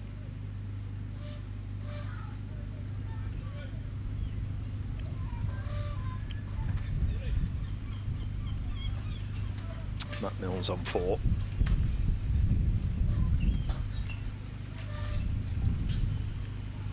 Balderson to Milnes. No ball? It is. He's balled a few, hasn't he? George Balderson getting over steps. A couple of no balls for Bailey, now a couple of no balls for Balderson. Kent first innings. A couple in there as well. Balderson to Milnes. Yeah. Nipped it past the outside edge, as he did, through the wicketkeeper.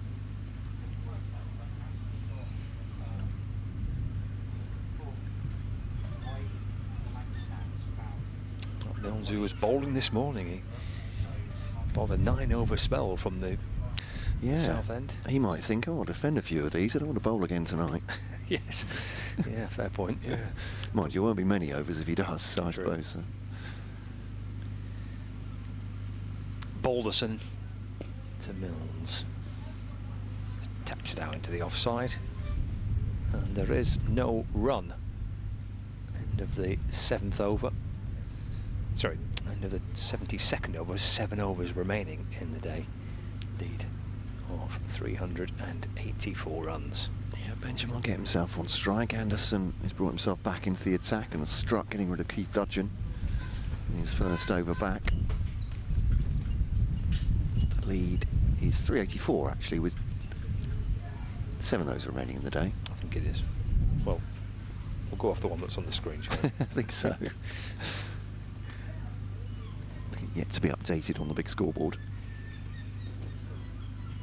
So Jimmy Anderson to Chris Benjamin, comes down the pitch, clips that into the onside, takes a single.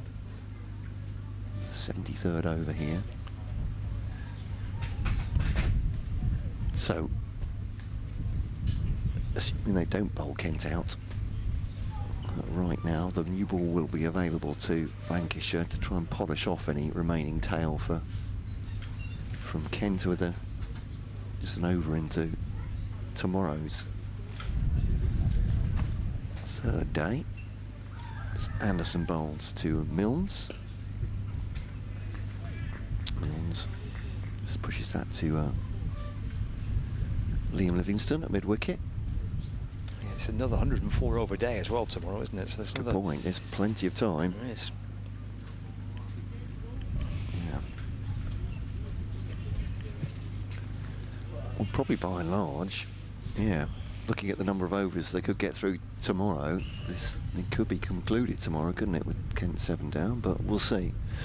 Even if Lancashire were to win it, driven into the offside, Tom Bailey, he turned his back on that. It was just an odd bounce. Oh, there we go. Bit of sleight of hand and puts it onto the knee to knee it. Josh Bohannon, who drops to the ground to grab it. Yeah. I'm not sure that juggling act is... Oh, yeah, sort of turned him around to stop there. What's he done here? This is Josh Bohannon out the back of the hand. Oh, yeah, needs it. Oh, there you are. Needs work. I'm not sure Britain's got talent awaits just quite yet. That's a bit of bounce outside the off-stump for Anderson. We haven't seen that for a while, have we? That bounce off a length through to the wicket-keeper, but away from Milnes, and there's no run. Yeah. What do you think of them as a double act? Bailey and Bohannon. Bailey and Bohannon. Sounds good, though, doesn't it? Yeah. Sounds like a circus act. Oh, it's definitely that. Some big entertainment medium. Bohannon and Bailey. Bailey and Bohannon. I'm taking 10% as their agent. Through to the wicket-keeper and there's no run. Creative. Yeah. 10%, yeah, you came up with the idea. Got an offer you can't refuse, boys. I'll go up them with a cigar later. You're wasted here at cricket. So 6.1 remaining, just one off this over so far, and it's Matt Milnes facing Jimmy Anderson. 294 for 7, Kent. And Milnes, scoot low, outside part of the bat, past second slip, that's gone for 4. Sorry, past the only slip, I beg your pardon. Harry Singh. He just sort of offered the bat to that Matt Milnes, hasn't he? Outside part of the bat. Yeah, he's edged it, sorry, yeah, it's come back in towards him, isn't it? Just nibbled in, or seamed in. He's got an outside edge, no chance for Harry Singh at slip, and it's gone for 4, 298 for 7 for 89. Here's the lead.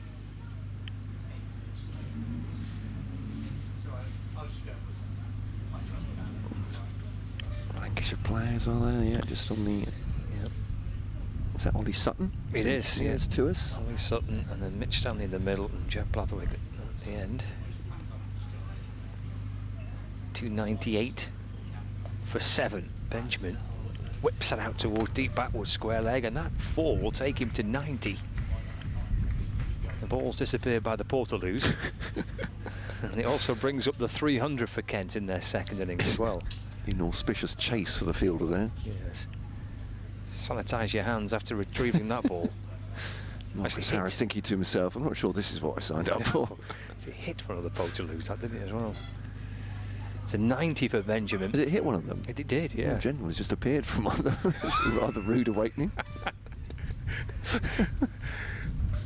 Drop that into the offside, and there's one run. That's the one he hit. He must have had a real fight. Oh, he's banging on the door. He's like, that's... Little did he know. All right. Only been a couple of minutes. It did, yeah.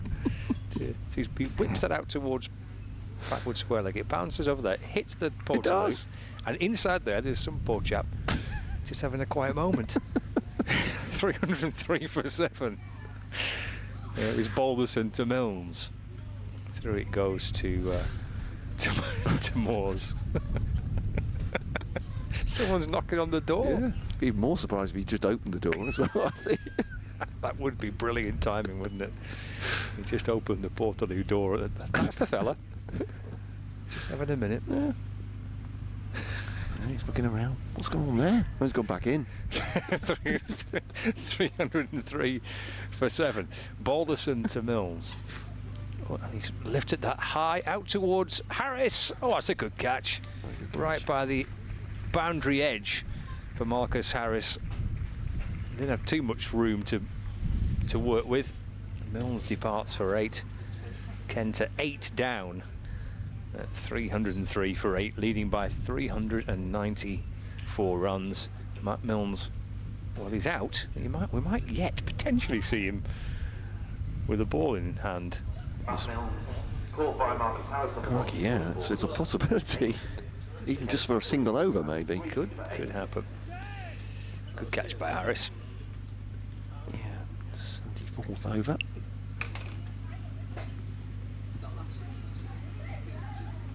Wasn't far off, but yeah, it's a really good catch, isn't it, to adjust the feet. He's taken the 2 very different catches to get rid of Dudgeon and Milnes. One low, having to dive forward.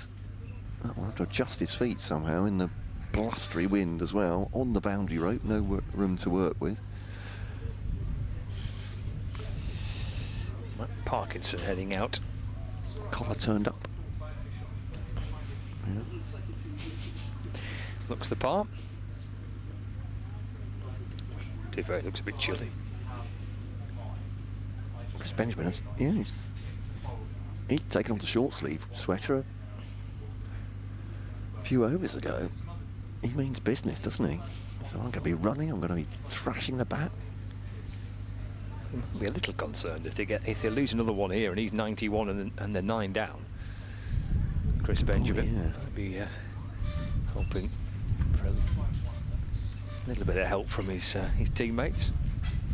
Here's Balderson to Parkinson. Parkinson steers it out through the offside for no run.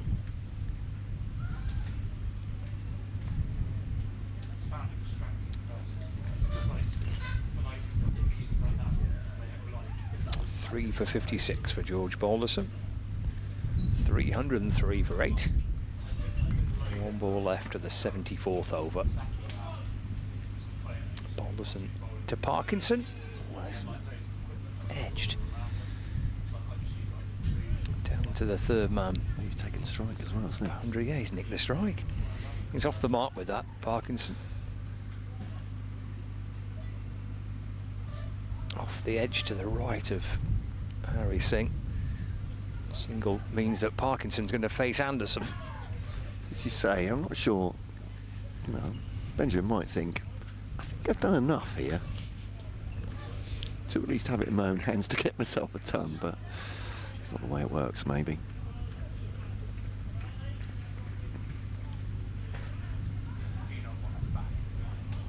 Well, the crowd has thinned out considerably, but a fair play to those that have stayed. Stayed all day as well.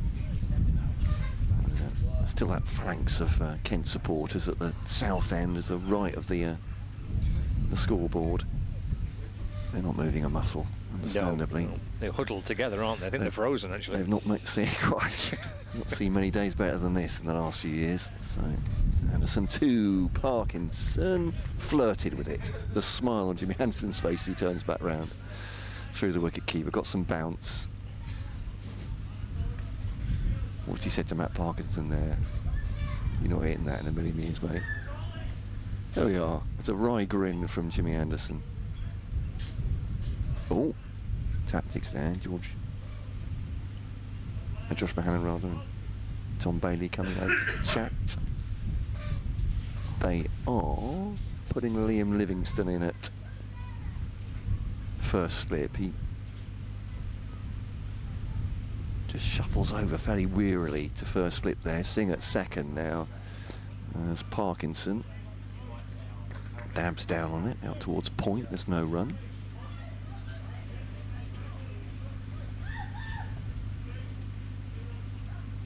So it's 2 plus the changeover, isn't it? So yes, if we got a wicket in this, or 2 wickets in this over, so it will be 2 overs.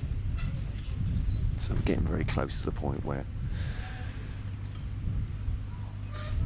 Lancashire will be coming back to bat tomorrow, I suppose, or maybe Kent week this out. Bouncer.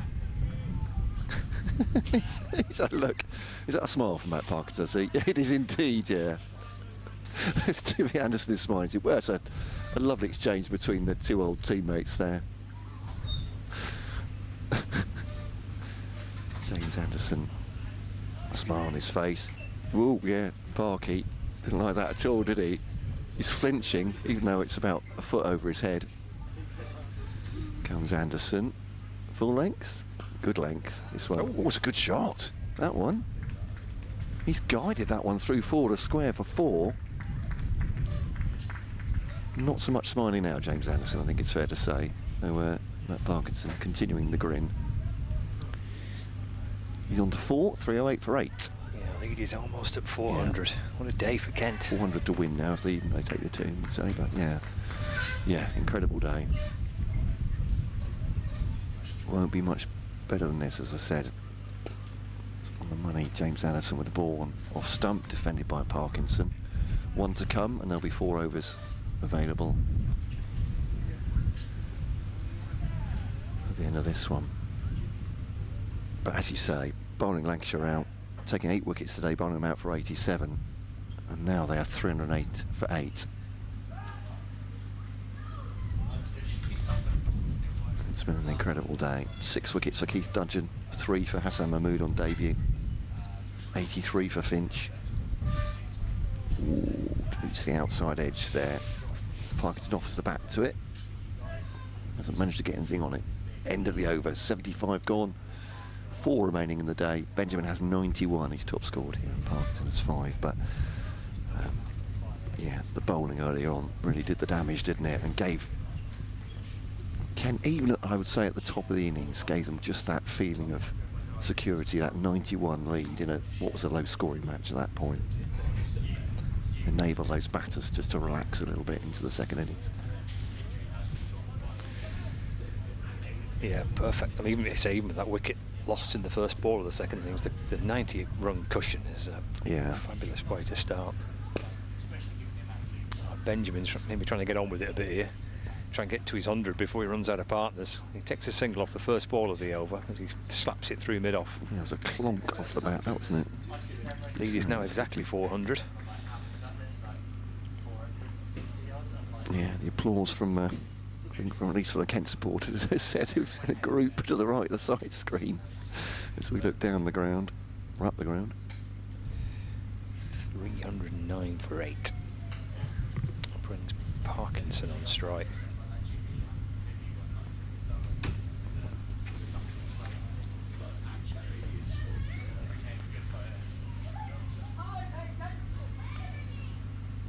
Comes Balderson. Steered away through the offside. Be enjoying this one. Parkinson, he's not had out to do with the ball in this game. That's a good point. At least so far. To double figures in the first innings as well. Did okay. Wasn't much chance of him having a ball, was there, really, in Lancashire's first innings? God, someone's put the floodlights on. Oh no, wait a minute. The sun's out. Sun's out. Happy days. He finally gapped through the offside. He can't. Again, it's McDermott at point. Chris Benjamin looked quite enthusiastic about getting to the striker's end there, didn't he? Parkinson's solid, not going anywhere.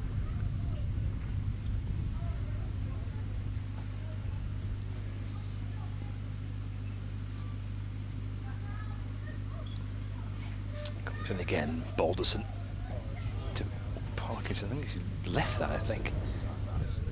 Yeah, he's just hit the pads of the wicketkeeper, is it, Joe? He did, yeah, yeah.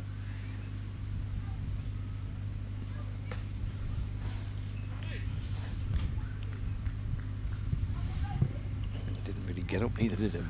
Below knee height as it goes through to Moores. He's not the tallest of lads, but actually it's just about knee high, wasn't it?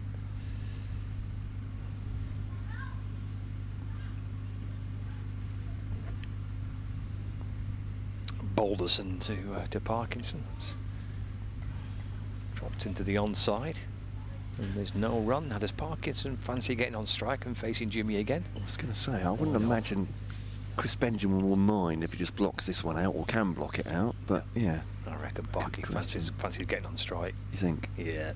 Take the pressure off. Take the pressure off. Yeah, I'll take Jimmy. 309 for 8. 1 ball left of the over. Balderson to Parkinson. Drops it into the offside and there's no run. End of the over. Got 3 remaining in the day. So Lancashire will not be batting again. Even if Kent lose 2 wickets in this over. 309 for 8.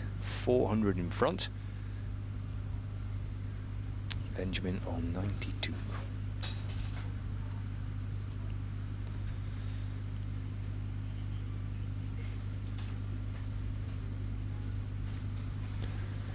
So Anderson arranging his field. 3 left in the day. 6:45. There we go. But it's a bright enough evening. I was going to say bright evening. It's been gloomy. We had a couple of rays of sunshine. And dare I look at the forecast for tomorrow? Probably not. Here's Anderson then to Benjamin, who's on 92. Bouncer to him. Through the wicketkeeper, no run. Yeah, tomorrow slightly warmer. Didn't sound very convincing then with that. No, sorry. Looks like the wind's going to drop a little bit, but still coming from the northwest. So, yeah, highs of 17. Lovely. Wind down to sort of 7-8 miles an hour, which is better, it's been sort of 18-20 miles an hour. Oh, that's much better. It should be a nice walk on the prom tomorrow then if I get to the prom in time. Good luck with that. Yeah, you might be able to go under your own steam rather than being held one way or another by the prodigious breeze. Anderson to Benjamin. He's looking to get on with this, isn't he? He's trying to pull that away and has low, almost pirouetting there, but he'll just get a single behind square. Hasn't middled it.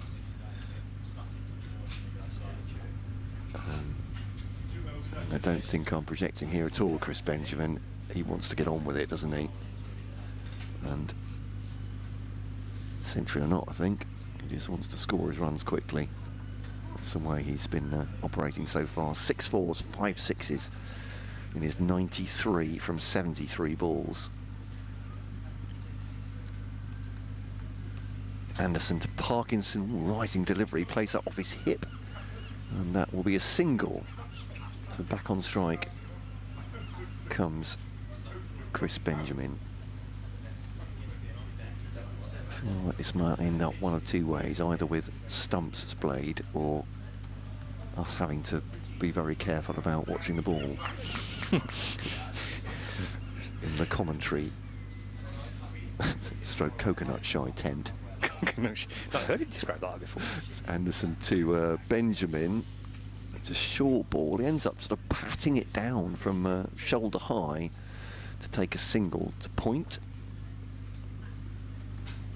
And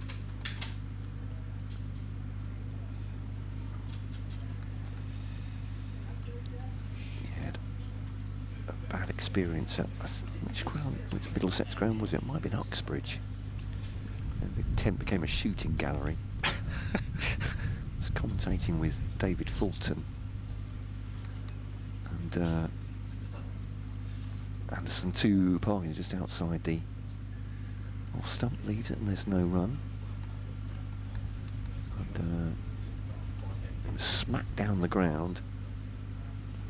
I've been having a jokey conversation saying, you're the former cricketer, David, and a very fine fielder as well. I'm expecting you to save me if it comes anywhere near us.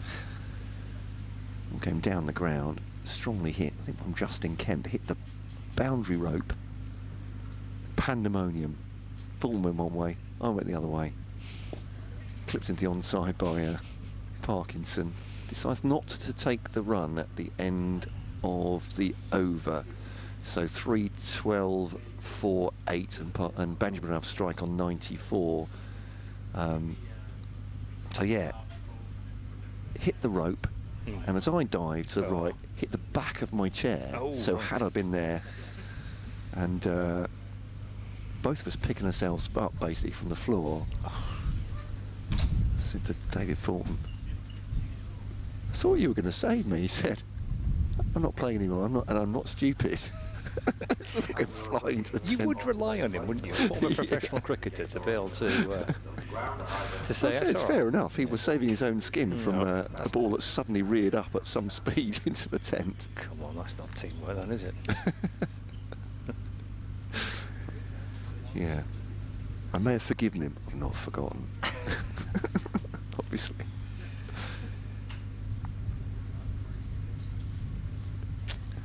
So it will be George Balderson, and Chris Benjamin is 6 short of a century here.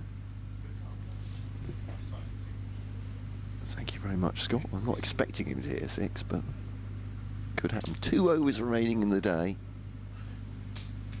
We're going to get through all 110 today. And Lancashire will be wishing it was much shorter of that at this point. It's been Kent's day, all ends up. Balderson to Benjamin, swings, and he might get 4.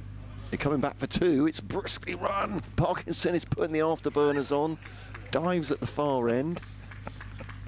We might need a minute for him just to rearrange himself and get back up. He's great fun, isn't he? He's just arranging pads and jumper and waistband. Got back in, didn't he? Too. Got back in, made his ground. He did. Threw himself headlong into his crease at the far end. That's ruffled him. 314 for 8. Benjamin on to 96. Goes for this one. It's wide outside the off stump. It's just a single. Yeah, the fielder there. Paul Coughlin there as well. Thrown it in. So it goes to 97. Nervous energy from Benjamin, who just stretches the calf out. And I think from his body language, he's thought, oh no. I think he was hoping, well, ideally hoping for a 4 there. Parkinson's back on strike. All this is sort of a subplot, of course, to Kent's lead here, which is 406 and 315 for 8. They are. It's Balderson bowls to Parkinson.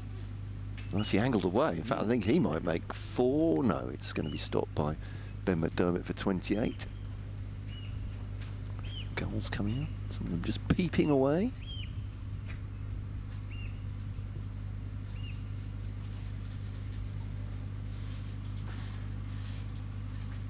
Benjamin is back on strike then. 97, 3 for his ton here, 316 for 8.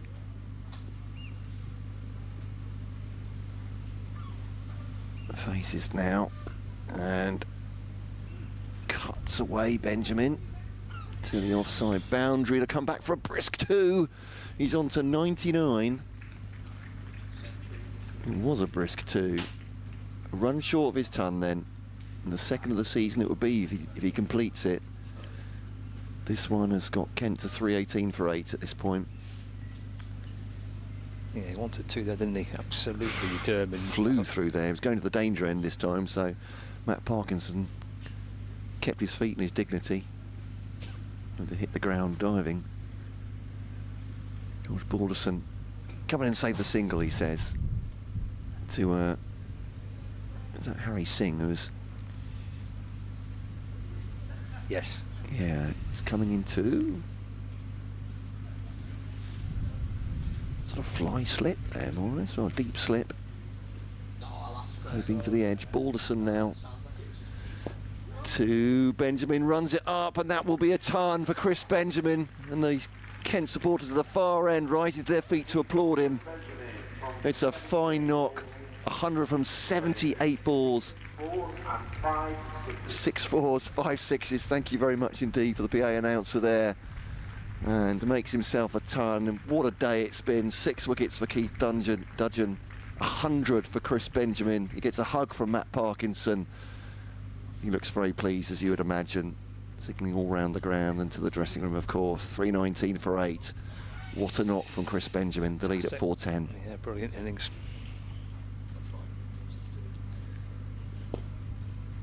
Balderson to Parkinson, blocks out the last delivery of that one. And an over remaining today, so Kent will be 9 down at most tomorrow, won't they? They'll still be batting tomorrow, I think. Yes. Yeah. Right, that new rule has not been brought in yet, as if the county cricket is that you see out every ball of the final over of the day. Benjamin will have strike in any case. What was the tea time score, it was 1-4-3 for 2. Right? Yes, right? yeah. Wow. Goodness me, they put on a ton of runs again, haven't they? The century in the session for Chris Benjamin. Yeah. Final over of the day. Inside edge. Ball that trickles away towards the leg side. Yeah. Fabulous performance by Chris Benjamin. Got to 50 of 46 deliveries. 5 4s and 1 6. Yeah, 176 in the session so far. Scoring something. But yeah, he's got a ton of them. Anderson to Benjamin. Looks to cut it in the bottom edge. Bouncing out towards the offside. Benjamin moves to 101, 320 for 8. 4 balls remaining. Of a long day for Lancashire, a fabulous day for Kent. And they'll head into tomorrow in a position not so sure that many Kent supporters would have dreamed of. 411 runs in front. Forward goes Parkinson, defends it. Back to Anderson, and there's no run. What I would say for Lancashire supporters, I feel like I'm clutching at straws here too much, but we talk about the stats on this pitch, haven't we, when it has flattened out in previous years, and Durham got 400 plus in the final innings, and Kent has scored 320 for 8 here. But, you know, there still is a hope for Lancashire here, albeit the scoreboard pressure is high already. Anderson to Parkinson forward and plays it back where it came from. I'm not saying it's an easy task, but it does look like this pitch has lost a bit of its bounce, hasn't it? Maybe its nip. As you say, Matt, when you start, it's an enormously daunting figure to chase. Yeah, that's half the issue, isn't it? Half the problem. 2 balls to go. Again, Parkinson defends, pops it in towards the offside. And there's no run, so 320 for 8. It's a day for Kent supporters to remember, and it's certainly a day for Chris Benjamin. Outstanding century. Could not have gone any better for Kent. Lancashire's innings melted away in the morning, losing 8 wickets. In a blink of an eye, they were pulled apart by Keith Dudgeon, with some able support from Matt Milnes and Hassan Mahmood as well. And despite losing Ben Dawkins with the first ball of their second innings,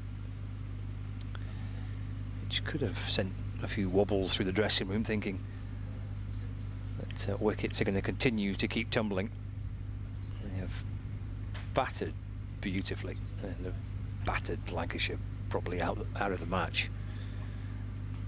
Final ball of the day, left by Parkinson and through to Moores.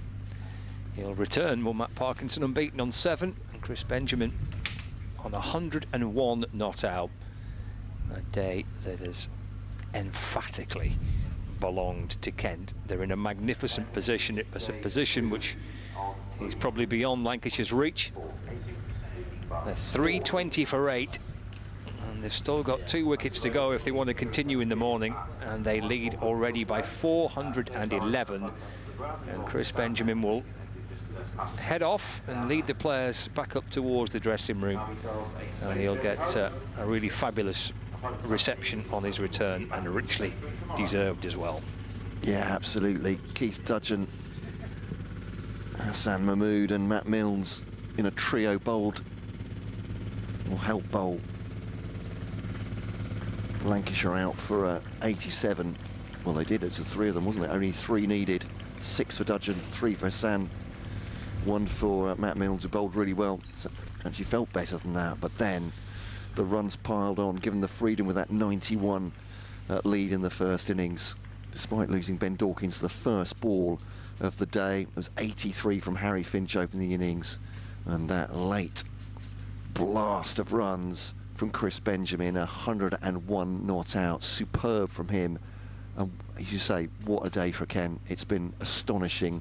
Lancashire have to fight back tomorrow, take these 2 wickets quickly, and then put on a heck of a chase. There's all sorts of time to do it, and if this wicket's flattening out as well, it's a possibility what we've seen in the past.